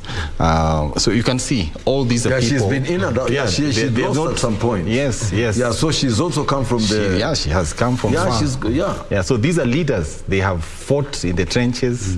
They know what they want to do, and they have performed. And equally, those kind of three good leaders you have mentioned, they are not people that are given anything. Yes. They fight for it. They'll see them just wanting, going for what they want. Yes. And standing with men, saying, I want this. Yeah. And that's what you say, that's a good leadership. Yeah, that's good. You know, you can see it. Yeah. And I think in Cumberland it's quite, because I remember also Agnes Ndetei. And then Charity Ngilu. Yes. These were very powerful women in those days. Yes. Sure. So they kind of, like Wavinya also picked it up, and, then also, And also Cecil Mbarire has also been really up and down in Embu. Yes. It's not been an easy... Actually, if you decided to run against terrain there. The last 30 years, if you are running against Charity Ngilu, you had an L already on your name. And she had the W already set for her. So there it is. Then for Anne Waiguru, this was a heavy battle against Ngirichi, who was running on an independent ticket. Surely. Much can be said about a person, but what is important is what the person can do for the people. Yeah. So if you see, Anne Waiguru has been elected in Kirinyaga. She has performed well. Yeah. People don't just elect people. Do you mean that there are no other people there? There are many people who are in that. There are also people who wanted to have the seat, but they have not met it. Yeah. So it's important also for public to know that what's important is the leadership and what the leadership do for the people. Yes. People never forget. Even if any other person, any other region, anywhere will say something about me, and this is my home area or my area of jurisdiction, I can hear that noise, but I just maintain my work. So what has been there, she has been working. Noise is made from other people, places, but on the backyard, she's working. So it's important that she manage by objectives. And that's what she has achieved. Yeah. Well, the other one who's been elected is Susan Kihika. She's one of those I'll call second-generation politicians. Her late father had a reputation, and here she is, and going into this county, and the competition there was against Lee Kinyanjui, who's still holding off, the incumbent. What kind of battle was this? Because it's not. People will say Lee Kinyanjui, Governor Kinyanjui, is a person who's done a lot. Yeah. Nakuru has had its status. I know the Naivasha people may be saying, okay, that flop, it's really had some effect here and there. But what's the kind of messaging that would have been sent to change this? For me, I think what I would give Susan is that, she's a politician's politician. Mwanasiasa or mwanasiasa. Yeah, and actually she's out there. She's fearless. Fearless. Yeah, I may not probably agree with some of her her policies, but she is out there and she's passionate about about what she supports. Yeah, sure. And you see, in a politician, you need to be passionate, because at the end of the day, you need, and you can see, she was like in your face. And if anything, she really like, if there is anything I think that, say, UDA can gain from, Susan made UDA what it is in Nakuru. And actually, on your pictures right now, we've got Susan Kihika, and that is her when she was voting at the elections. And, you know, this was one of the, I mean, it was a battle where you directly put it as the real political battle of the parties in Nakuru. In Nakuru County, Davis. Yes. And we've seen how it's worked out. And I think Governor Kinyanjui has said that he may be going to contest this result. You know, even when you're contesting, you look at the numbers. Yeah. You know, the numbers. What is the difference? Yes. And you know, 440,000 votes. That was huge. It was huge for her. She's a leader, even in Nairobi, here in the House, she had a position within the House. Well, she was. And she believes in whatever she's doing. She had a reproductive health bill, which raised a lot of dust and all those kind of things. So I like what you said. She's a politician. And actually, to add on that, what I've assessed her personally, she's an intelligence-led leader. In fact, when you just watch for the maybe a few months to the election, she behaved, and she was not just. She took a back seat. She took a the last days. Even a back seat, and even you may think she's not contesting. And that's what I'm telling. She's intelligence-led leadership. Actually, the way she behaved, she changed tactics, and she's smart, and she has won. So when she was not in the limelight, she was just. Things were happening doing in the background. her groundwork. She had sent soldiers on the ground. They did commendable work for her. So she should compliment the people.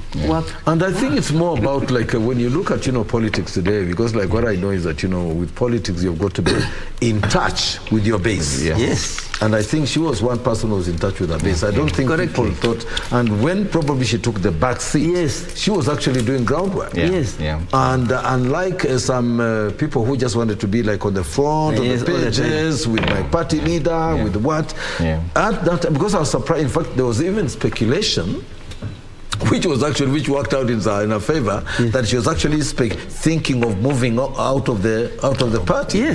But she was just playing. But she was. But she knew what she was doing. She maintained. She knew what she was doing. Which is good. So some of those things, I think we are like okay, fine. And this is what I would like. I don't really care. For instance, I would like a representation of someone like Susan. I wouldn't mind. If she's my MP, or she's my governor, she's my senator, I'll say right on, because I know she's going to do a job. Very true. You get? So it's not enough to say elect me because I'm a man. Elect me because I'm a woman. Elect me because I'm young or old. And when she wants to face something, she'll face head on. I'm telling you, when you want to face something, a matter of an issue, she'll face head on. I like her fire. Fire. Her fight. And same with Wanga.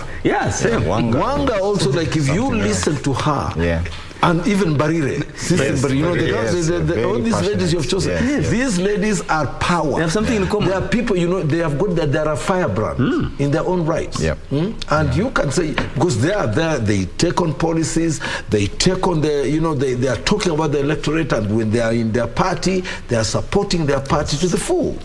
So it's not a big surprise that they actually get elected.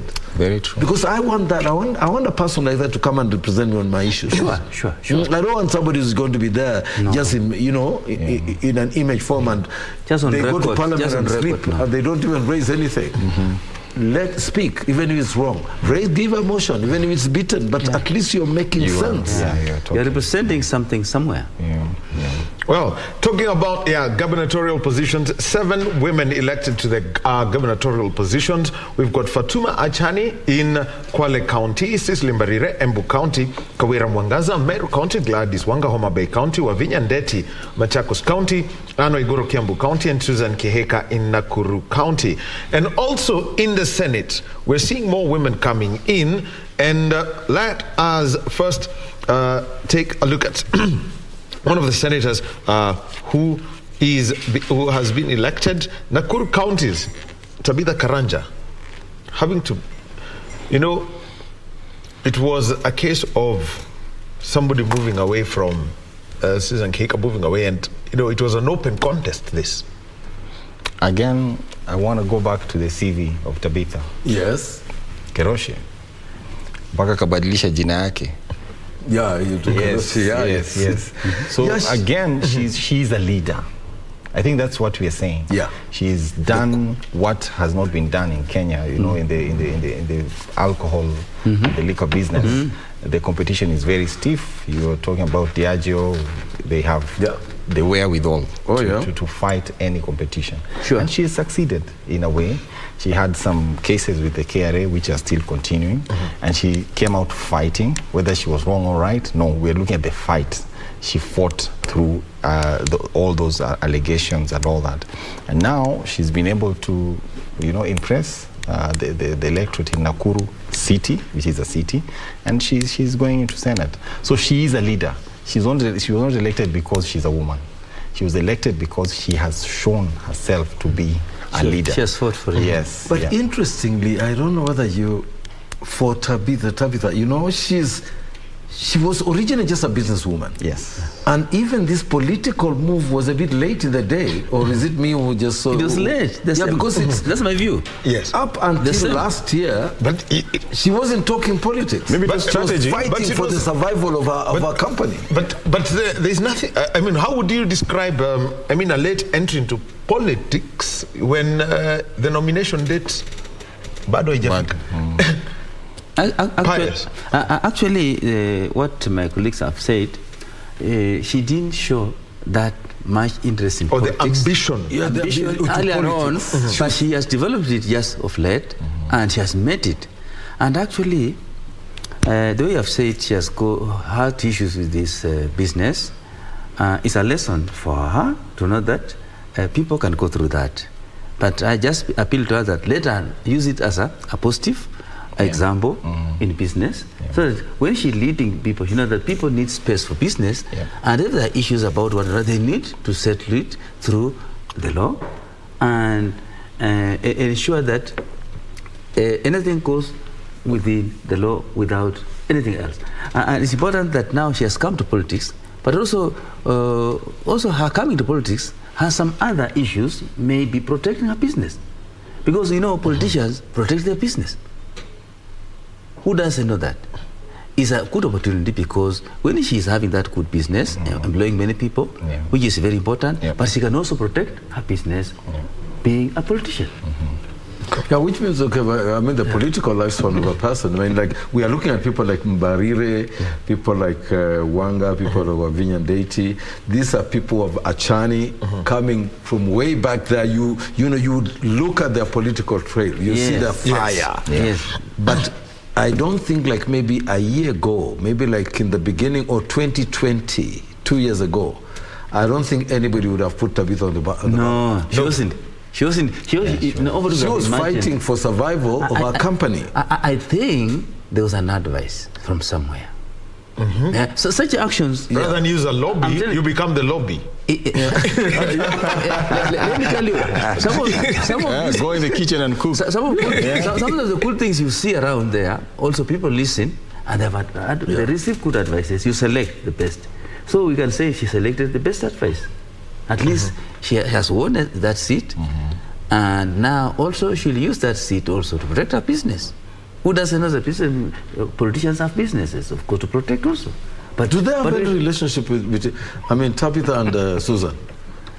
I don't know. I don't think so.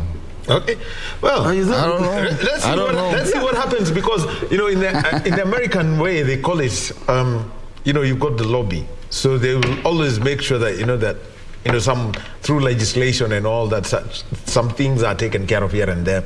So you either have somebody in the corridors or you have somebody in the house. But let's also talk about somebody who's been re-elected, Agnes Muthama Kavindu. She's been elected Machakos County Governor under Wiper Party, and this is an interesting case.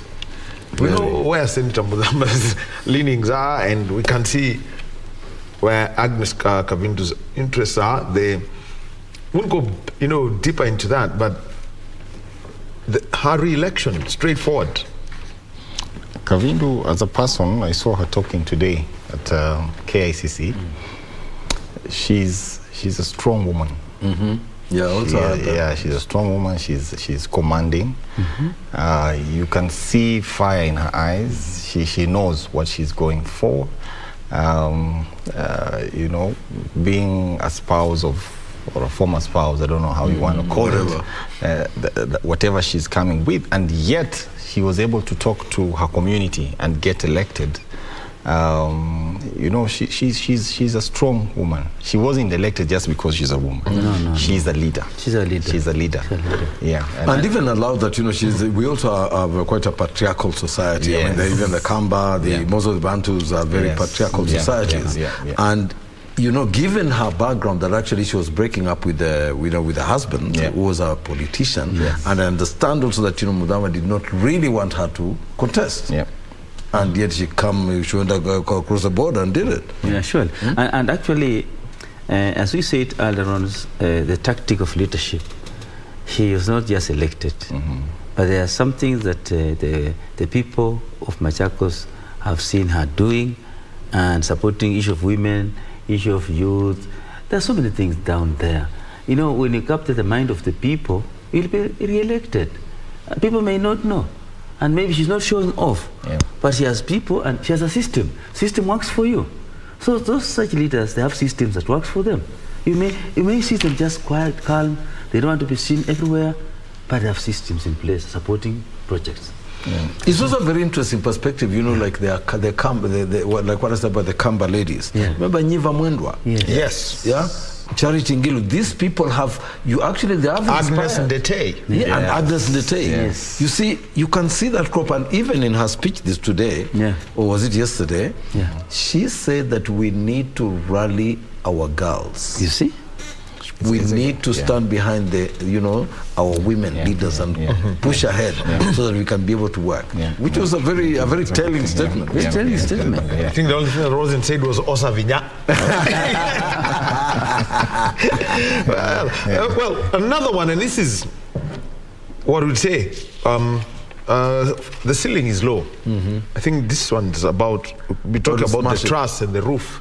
Fatuma Dulo getting elected in Isiolo County as the senator-elect. Let's just, basically look at the cultural aspects around it. I think Isiolo is an interesting one. We saw the governor-elect saying, nilitoka Nairobi, nikaenda nikakuwa. Is it Isiolo? Yes, he was Isiolo. He was an MCA in Nairobi. Yeah, in Kayole somewhere. Yes. And then he went and he wanted to stand for an MP within Nairobi also. Yes. But he's happy that the people gave him the opportunity. So I think it's really about you connecting with the community.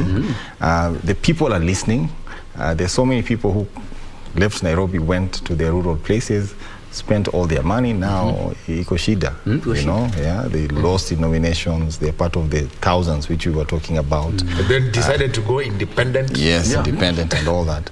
So for Fatuma, it's a good thing. That society is very conservative, and having broken that bit, and I think it's the same thing with Lamu East or West with Honorable Rueda, who was elected in Lamu also.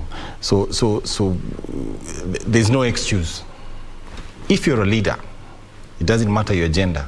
Go to the people, talk to the people. You will be elected. I think that has been proved in Kenya, that the voter is objective. Prosecute your case, you will be elected. And Pius, let me bring in, some of these communities have got what we would call a negotiated democracy. And you have a community, and let's say we are from the same community. It just happens that Topi and I are from the same clan. So if Topi is going for the National Assembly and I want to run for the Senate, it is negotiated that we can't have, we can't have both of us from the same clan. By the way, how does this now work out? If you just look at, because there are some little background stories people always ignore. No, that's very important, because you need also to allow others work with you so that if you go, both of you, one of you will fail. And why can't you just allow somebody else to come? Than allowing just somebody because he's aligned to what, or because there's something. You need to have diversity. So the key thing here is diversity. If people can go through diversity, leadership is very, very important. We'll have a lot of growth in our counties, in our rural homes, because we shall achieve a lot. Then basically saying that let us go for it and take it all.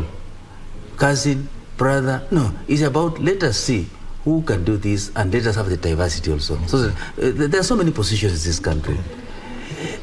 If that person also is a person that you know, or within coming the same community, let that person do something else. And it will be building the nation. But it's interesting because like when you what Homer rightly said, that in that for Fatuma is something very, very interesting. Yes. Because even if you look at the communities in Isiolo, in the northeastern, it's also very patriarchal. Yes. Point number one. Then I also understand the clans play a big part. Big part, surely. In the election of what, and that's why there's always been that battle in Wajir and in Marsabit, the Boran, the Rendile, those communities, Somali, they also have got big issues there. True. So for Fatuma, and even Isiolo, Isiolo is more closer to Meru. Sure. Yes. And you see the wave that was, because Fatuma was on what ticket? Fatuma was elected on a Jubilee ticket. There you go. But you see, around there, what was moving was UDA. Yes. You see? Yeah. But so Fatuma comes out and, because it's a good thing that, because I'm realizing that those communities are now beginning to release their women. To serve. And I think for me, negotiation is also part of politics. Yes. So whether it happens before the elections or after the elections, it's part of politics. So for me, it's okay. So long as it produces the leader and the community is happy with it, it's okay. And you see, it comes in to solve a conflict. I mean, we are brothers. We're going for the same. I mean, what are we saying about ourselves? That means we're being selfish. We're looking for the position for our own benefit. But if all of us are concerned about the needs of the community, certainly we'll be able to agree that you go help the community, let me wait for my turn. The other thing is, whatever is happening nationally, and this digital revolution, access to information, is also informing what is happening around the country. I mean, seeing the Chief Justice as a woman, the Deputy Chief Justice as a woman, seeing all these ministers, the CSs as women, I'm sure every community wants to say, so where can we start? We can bring our girls. We should show the president that we are comfortable, we have women here, and what better way of showing than electing them as MPs, as MCAs, as governors, so that if all these women governors perform, even if you are a national leader, you would want to say, wacha nichukue ingine kutoka pale. Kwa sababu unaona mambo ni mzuri. Yes. Proven, Yeah, it's a repository of good leadership and those kind of things. So I think it's working. People are seeing women, men, based on merit, not based on the agenda. And even, like if we look back even at traditional African society, I think there's been too many assumptions that, we grew up in a, like in the patriarchal society I'm talking about, but you do realize that, when you went to any home, of course, out there was the father, who was the main guy, but the truth of the matter is that, the person who runs the home is the woman. Is the mother. Usiongee kwa nguvu. So,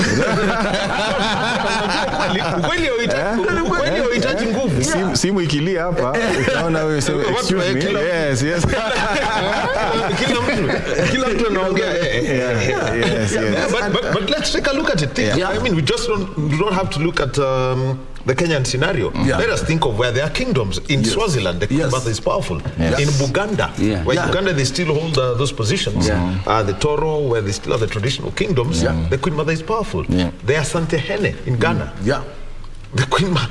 The Queen Mother is even in our former colonial masters, where there is a Queen Mother. The Queen Mother is she's holding. She was very powerful. Very powerful. We know about. Look at Israel. Golda Meir. Yeah. Golda Meir from the Golda Meir. Even the other lady from the Palestinians. Huh? What was her name? She became the prime minister. Actually, she's a lobbyist, and then she became a prime minister. So you look at what Angela Merkel did in Germany. Wonders, yes. Yeah. Right now, I don't know if the UK is done again. From Theresa May to Boris now. Looks like it might go again. What's happening in the States? Yes. The US. The same thing here. Yeah, the US also. I mean, we almost had Hillary Clinton, being the president of the US. All right. So, gentlemen, well, it's time for us. Najua tunatama la maji, lakini tama kula maji lazima tupate kidogo, and we will be back and we will be telling you what's going on around the country. Remember, the focus at the moment for us, with most of the elective positions having been sealed when it comes to the National Assembly, for example, when it comes to the gubernatorial ones, just looking at the where we haven't had any results, we shall be keeping our eye on Kisii County, Nyamira County, Nairobi County, Kakamega and Mombasa. We'll still have to wait a little bit for that. We know that Kiambu, that is a done deal now, with the issuance of the certificate of election to Senator Kimani Wamatangi. So that's been taken care of. But we shall be talking about some interesting things that we've come through. We have seen the number of senators who've gone and picked up gubernatorial positions. So can think of Senator Orengo, Senator Mutula Kilonzo Jr. We have the Speaker of the Senate, Ken Lusaka, who's gone for a second term, and other people who come in. Think of Isiolo County, where the governor elect Hassan Ali Ibrahim from MCA Nairobi to Governor Isiolo. We have the case of George Natembeya from provincial administrator to governor in Trans Nzoia. And also those, Dr. Ayako, Senator Dr. Ochilo Ayako, Migori County. So we're going to be taking a look at all of those who've gone in, and also the return of the governors who were there in 2013. You can think of Governor Kachapin, Governor Cheboy. So there have been some returns made by some governors who've made a return to office. And you've got to think what happened in between. Those are the elections of 2017 and 2022. So all that and more coming back after we take a short break. Remember, keep it Kenya Decides on KBC Channel 1.